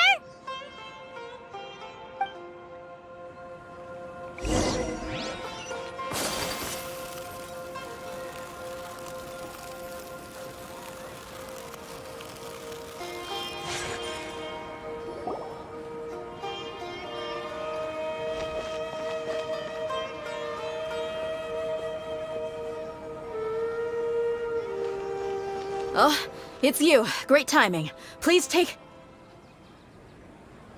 Hey, this is my job. The homie Yannis pay me, not you. You... fine, alright. Knock yourself out. Why are you so worked up anyway? It's not like I don't trust your fighting skills. Anyway, watch yourself.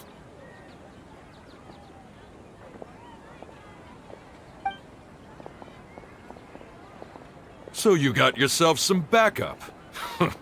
Suit yourself. You're going down!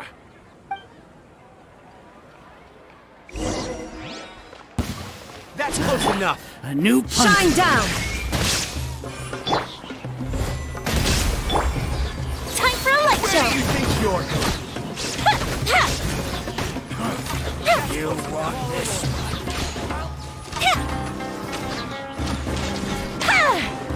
Oh, the chunk!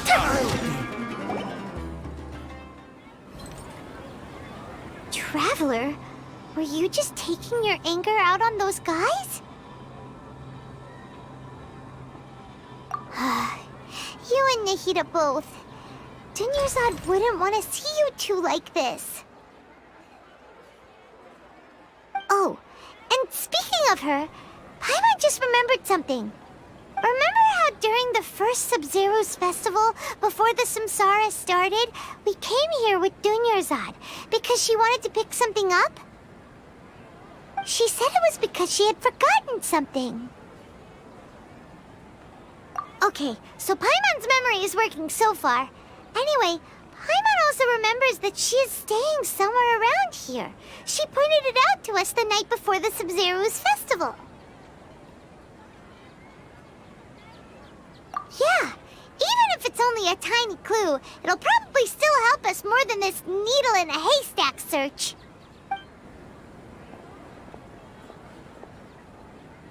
This is the place! It's rude to enter other people's spaces without permission, but desperate times call for desperate measures! Hey, the windows are unlocked! Okay, Paimon's gonna take a peek inside.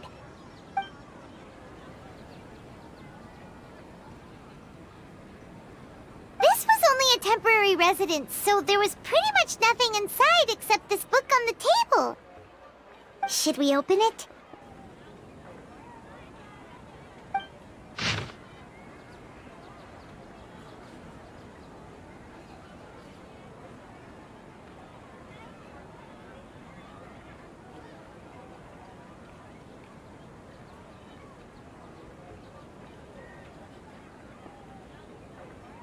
Wow.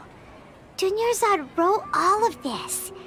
Sounds like she was always thinking of us even while we were away. Even though she was also busy preparing for the Sumeru's festival and had all her health problems to worry about. She must have wanted to give this to us as a gift on the day of the Sumeru's festival, right? If we hadn't found this book, we never would have known. But now that we know, we can't even thank her.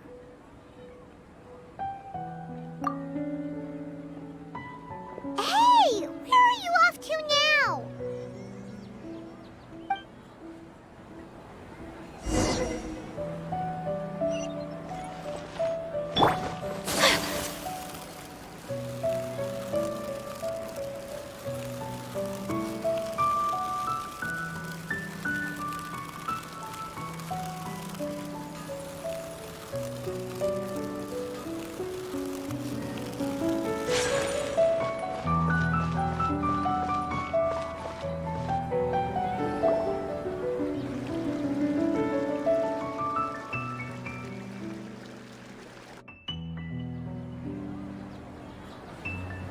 It's Dunyarzad's puppet.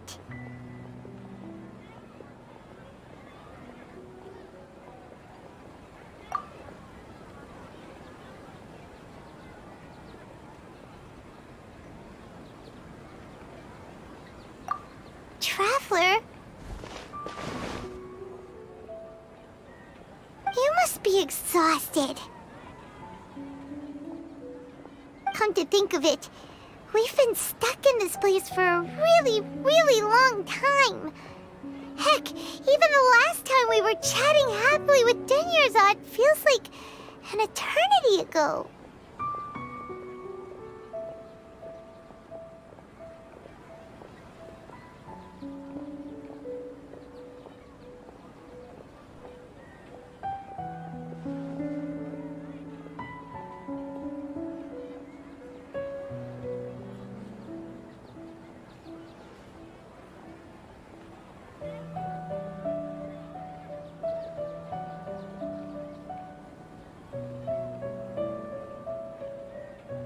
Paimon still remembers when we were sitting here, and the way her eyes sparkled when she talked about Nilu's Dance of Sub-Zerus. There will always be frustrations in life, but I know that the point of living is not to leave behind any regrets.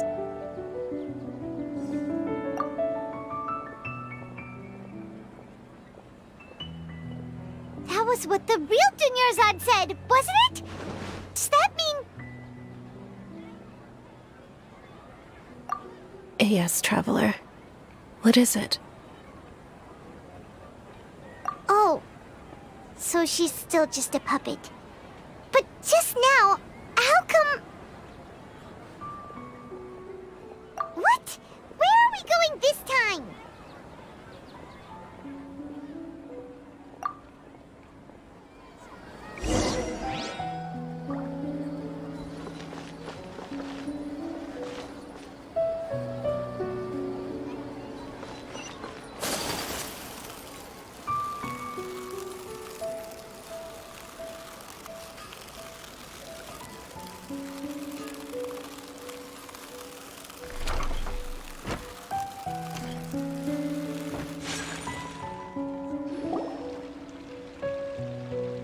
If you continue to resist, we will have to order an investigation into every single event organizer. The Grand Sage has already granted you much leniency. I advise that you exercise tact. How did things turn out like this?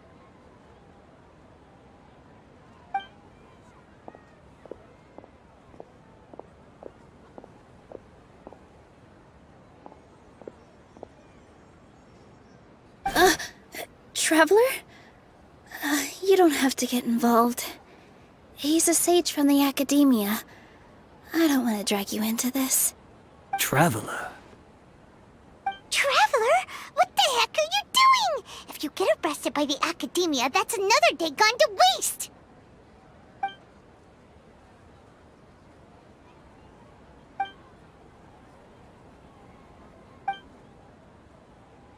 Wait, they're not reacting. Have they been scared stiff? Oh, of course! If this is the Sage's plan, they wouldn't put themselves through this! So they're just substitutes! What is this?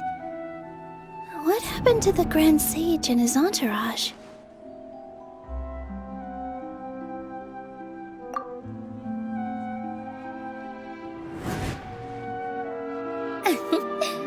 Like I said, they symbolize the goddess of flowers.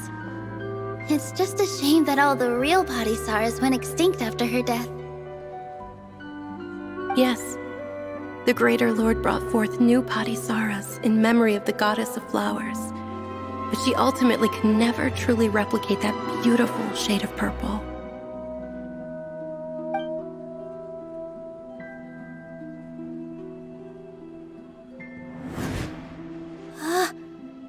Beautiful shade of purple. Aren't these flowers real Padisarahs? Just like the ones from the legend? I didn't even notice. Dunyarzad, did you find these? But didn't you just say all the real flowers went extinct after the goddess of flowers passed away? So, Al? Yeah. What's going on here? Huh?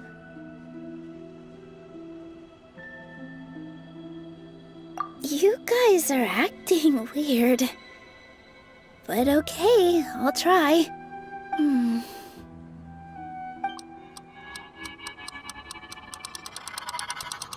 Hey!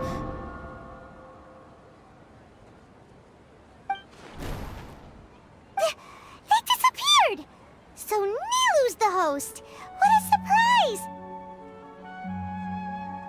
Purple Padisarahs don't exist in the real world anymore. But in Nilu's subconscious, they can appear as decorations on the stage. It's just like the example Nahida told us. People assumed there will be food on a plate, and Nilu assumed there would be real Padisarahs in the flower pots. So when you saw the flowers, you instantly knew it was Nilu? But if we want to end the samsara, we need the host to become aware that they're dreaming. How should we make Nilu realize that? Am I dreaming? Huh? So I'm right. Is this Lesser Lord Kusanali responding to our celebration of the Sabzeruz festival? Wrong guess, but you aren't completely wrong either. The point is, what made you think this is a dream? As far as you know, people in Sumeru don't dream, right? Yeah, but have you heard the tale of the first sage? To prevent a calamity, he went on a journey to find the Dendro Archon. Ooh, sounds familiar. Dunyarzad told us a story like that when we first arrived in Sumeru City. So it was about the first sage, huh? Yep, but in the part you heard, he hadn't become the first sage yet. There's more to the story. His piety and wisdom were acknowledged by the Dendro Archon, and she finally gave her blessing to him. All kinds of spectacular scenes appeared in front of the first sage. as if all the knowledge in the world was being painted onto a canvas right before him. He was captivated. After who knows how long, he mastered all the knowledge he could comprehend. Afterward, he said to the Dendro Archon, "I miss my parents, my wife, and my children. I've been away from home for far too long. They must be worried." The Dendro Archon smiled. The next second, the sage found himself lying in his bed, as if he had just woken up from a dream. His wife, lying next to him, said, "You're off to search for the Dendro Archon today, aren't you? Have a safe journey, my love." In the end, the first sage took care of many disasters in Sumeru City and founded the Academia. What a happy ending. So, the first sage was dreaming ever since the beginning of the story? He never went on his journey? Yes, but his faith and determination were conveyed to the Dendro Archon, so she blessed him in the form of a dream. Paimon understands where you're coming from now. That's a really interesting connection. But we really gotta wake up soon, like the sage in the story! I see. Well, it just so happens that today's Sub-Zero's festival is almost over too.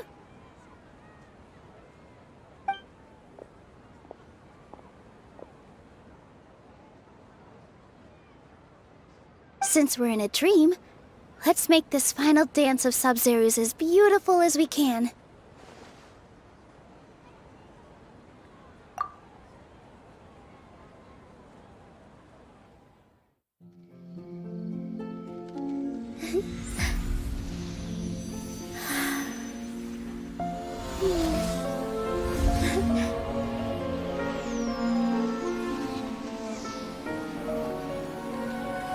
The wait is over, everyone.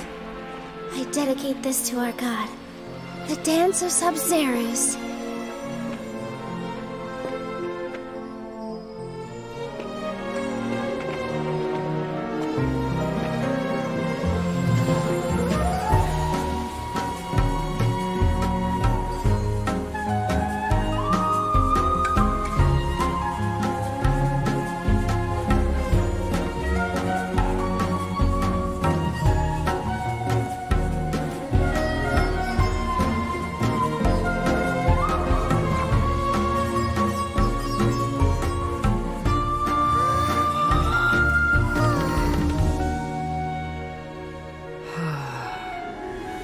I'd be lying if I said I had no regrets. I would have loved to see Nilou's dance.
Good morning, traveler. Oh, Paimon feels like she's been asleep for the longest time. Paimon's head feels super heavy. Did we oversleep? Do you even remember going to sleep last night? Paimon thinks it was after the Sub-Zero's festival. The Sub-Zero's festival! Have we finally escaped from the Sub-Zero Samsara? Quick! Take off your Akasha terminal!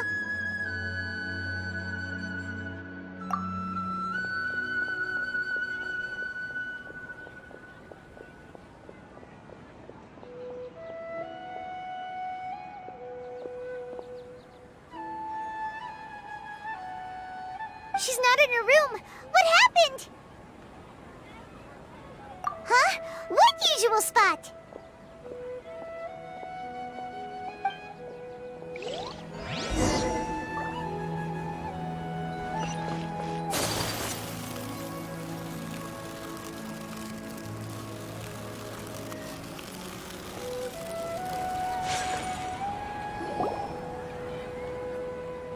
Well done, Traveler and Paimon.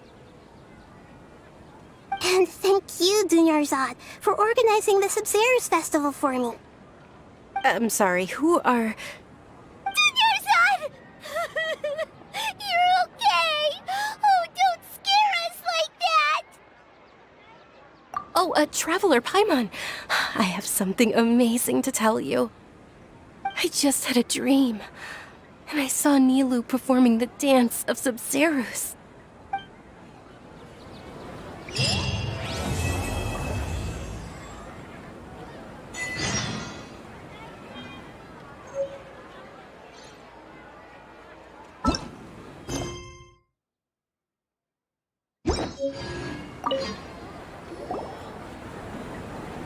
You're actually Nahida, aren't you? Paimon felt like Catherine was acting weird when we met at the Sub-Zero's festival. And... Dunyarzad, did you save her? It's a really long story. We shouldn't disturb her. Her consciousness is still weakened. Let's chat somewhere else. How about by the Traveler's favorite bench?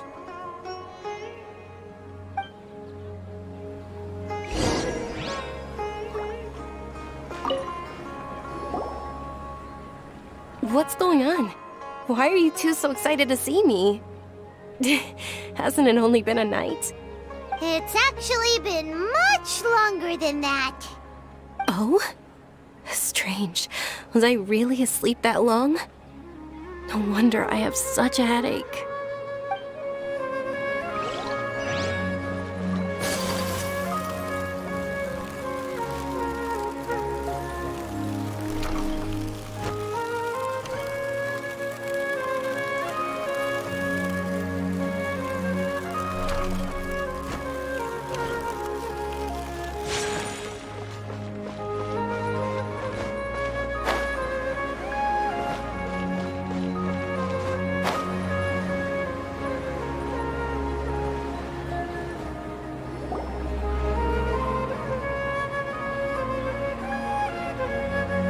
Let's talk about Dunyarzad first.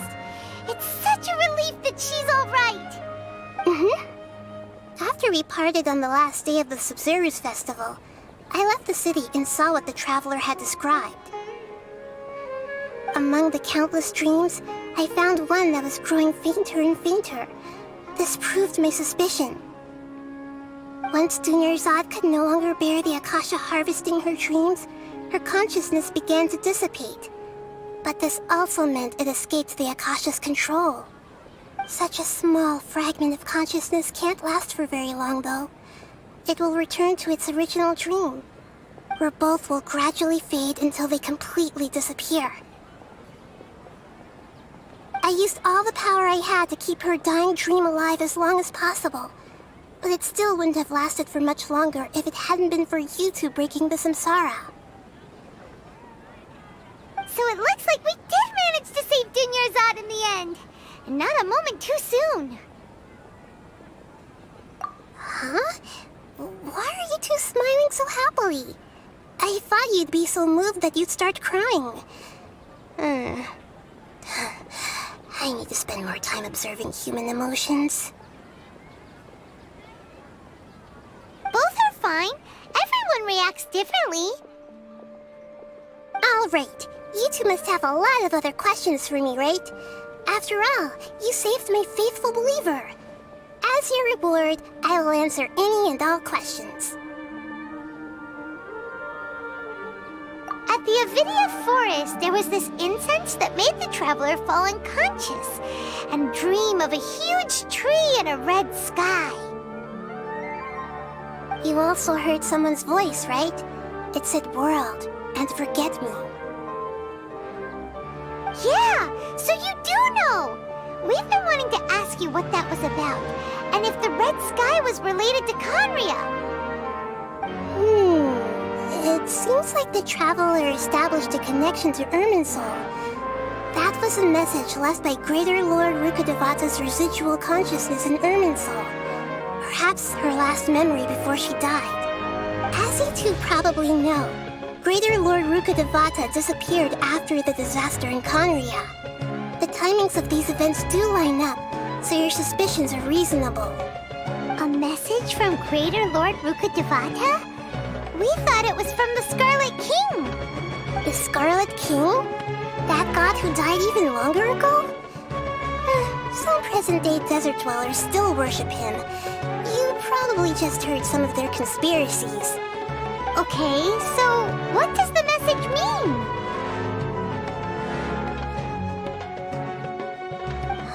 I still haven't managed to decipher it.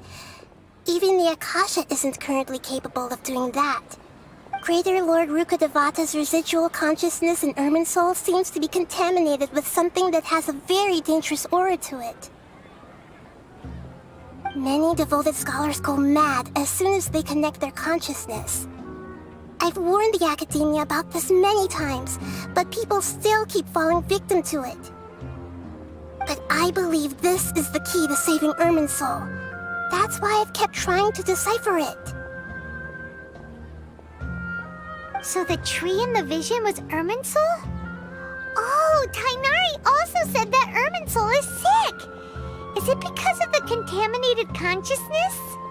But even if you can't figure out what that vision was all about, it seems like our search for you was all in vain. The Traveler wasn't affected after coming in contact with that consciousness. I've never seen anyone like that. With you here, we may have a chance at deciphering it. No, we must decipher its secrets. I've already eliminated all other factors that might affect Irminsul. This is the only one left. This puzzle has life and death at stake. It could determine Irminsul's fate, as well as Tevat's. To be accurate, I'm using the Akasha as a medium to occupy Catherine's consciousness. How did you do that? Poor Catherine. Does this mean you can also occupy other people's consciousnesses? Theoretically, I can enter anyone's mind as long as they're wearing their Akasha terminal. The Akasha is the legacy of Greater Lord Rukkhadevata. As Lesser Lord Kusanali and the first Akasha terminal, my consciousness has always been linked to the Akasha. I've always respected my people's free will, so I've never actually occupied their consciousness. When necessary, I just borrow this bionic Snezhnayan puppet. Hold on. Did we just learn some deep, dark secret? So Catherine is... No wonder Paimon felt something was off about her. What about your own body? Why do you need to borrow other people's? Don't you live in the sanctuary of Surasthana? That story begins a long time ago. After Greater Lord Rukkhadevata disappeared, the sages found my newly born self and took me back to Sumeru. At that time, I was young and weak. The sages kept me in the sanctuary of Surasthana, ostensibly for the sake of protecting me. But I've hardly heard from them since. However, I do understand that they had hoped to find Greater Lord Rukkhadevata instead of me, a symbol of her passing. So, the sages basically put their new Archon under house arrest? How dare they! Why don't you teach them a lesson, Nahida? In some ways, they aren't wrong. Greater Lord Rukkhadevata was omniscient and omnipotent. Even after her death, the Akasha is still empowering this nation. And I'm still really far away from being able to call myself the God of Wisdom. Moreover, the Academia is also more proficient at governing this country. My existence has little meaning. Yeah, you got a lot of believers. Just Just look at the Sub-Zero's festival. Everyone who showed up truly loves you. Thank you for the kind words. But I honestly don't need physical freedom as long as I can connect my consciousness to the Akasha. Trying to find a way to save Irminsul is my life's mission and top priority. I will work on that, and try to live up to being a deity in the meantime. Every once in a while, I will also take up the duties of the God of Wisdom and enlighten a lost soul here and there. Doing all that should be enough.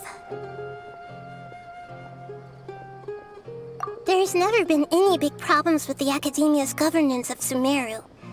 This is the first time I've seen them step out of line. I wonder what caused them to go down this path, and what they hope to achieve. Even though the city's residents haven't noticed anything strange, if the Traveler hadn't broken the Sub-Zero's samsara, the situation could have become dire. I tried to do some investigating in the Akasha, but I couldn't find anything suspicious. And all the people of interest seem to purposely avoid wearing their Akasha terminals. I think they're deliberately trying to hide something. Oh, that reminds Paimon. In Gandharvaville, there was a sage who had invited Kainari to join some kind of project. Could it be related?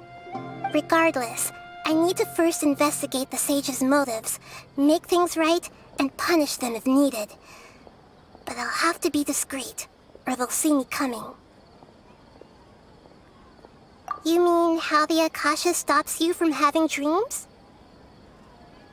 Yeah, it's been such a long time. No one's noticed something's up? It's not that no one noticed. It's more like no one cared. Ultimately, it's all rooted in the sage's misdirection. Misdirection? The sage has convinced everyone to believe that being unable to dream is a sign of rationality and wisdom. Not dreaming is a badge of honor in Sumeru. Even if the truth is that their dreams are being reaped by the Akasha. With their propaganda in place, the sages can maximize their use of the Akasha to facilitate their research. Besides, Greater Lord Rukkhadevata must have created the Akasha in the hopes that it could be used to its full potential. That's why I've never come out strongly against this. Anyway, the perspective advocated by the sages drowned out any voices of doubt. By now, even those who never use Akasha terminals find it too shameful and embarrassing to talk about their dreams.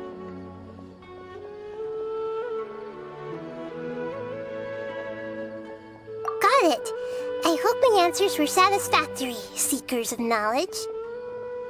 To be honest, maintaining Dunyarzad's fading dream took a lot of mental energy. I think I may need to rest for a while. Oh, and you don't need to worry too much about the sage's activities for now. The Akasha won't be able to conduct another project on the scale of the Sub-Zero's samsara in the immediate future. Go and get some sleep.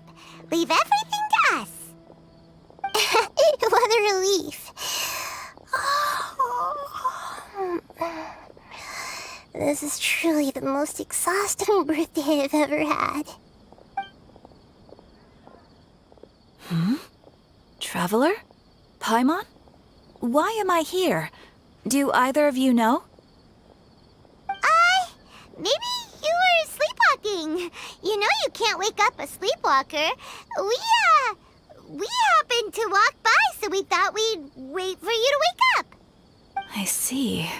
Huh. I should visit my maintenance personnel sometime. Oh, I'm fine. I better go. Thank you.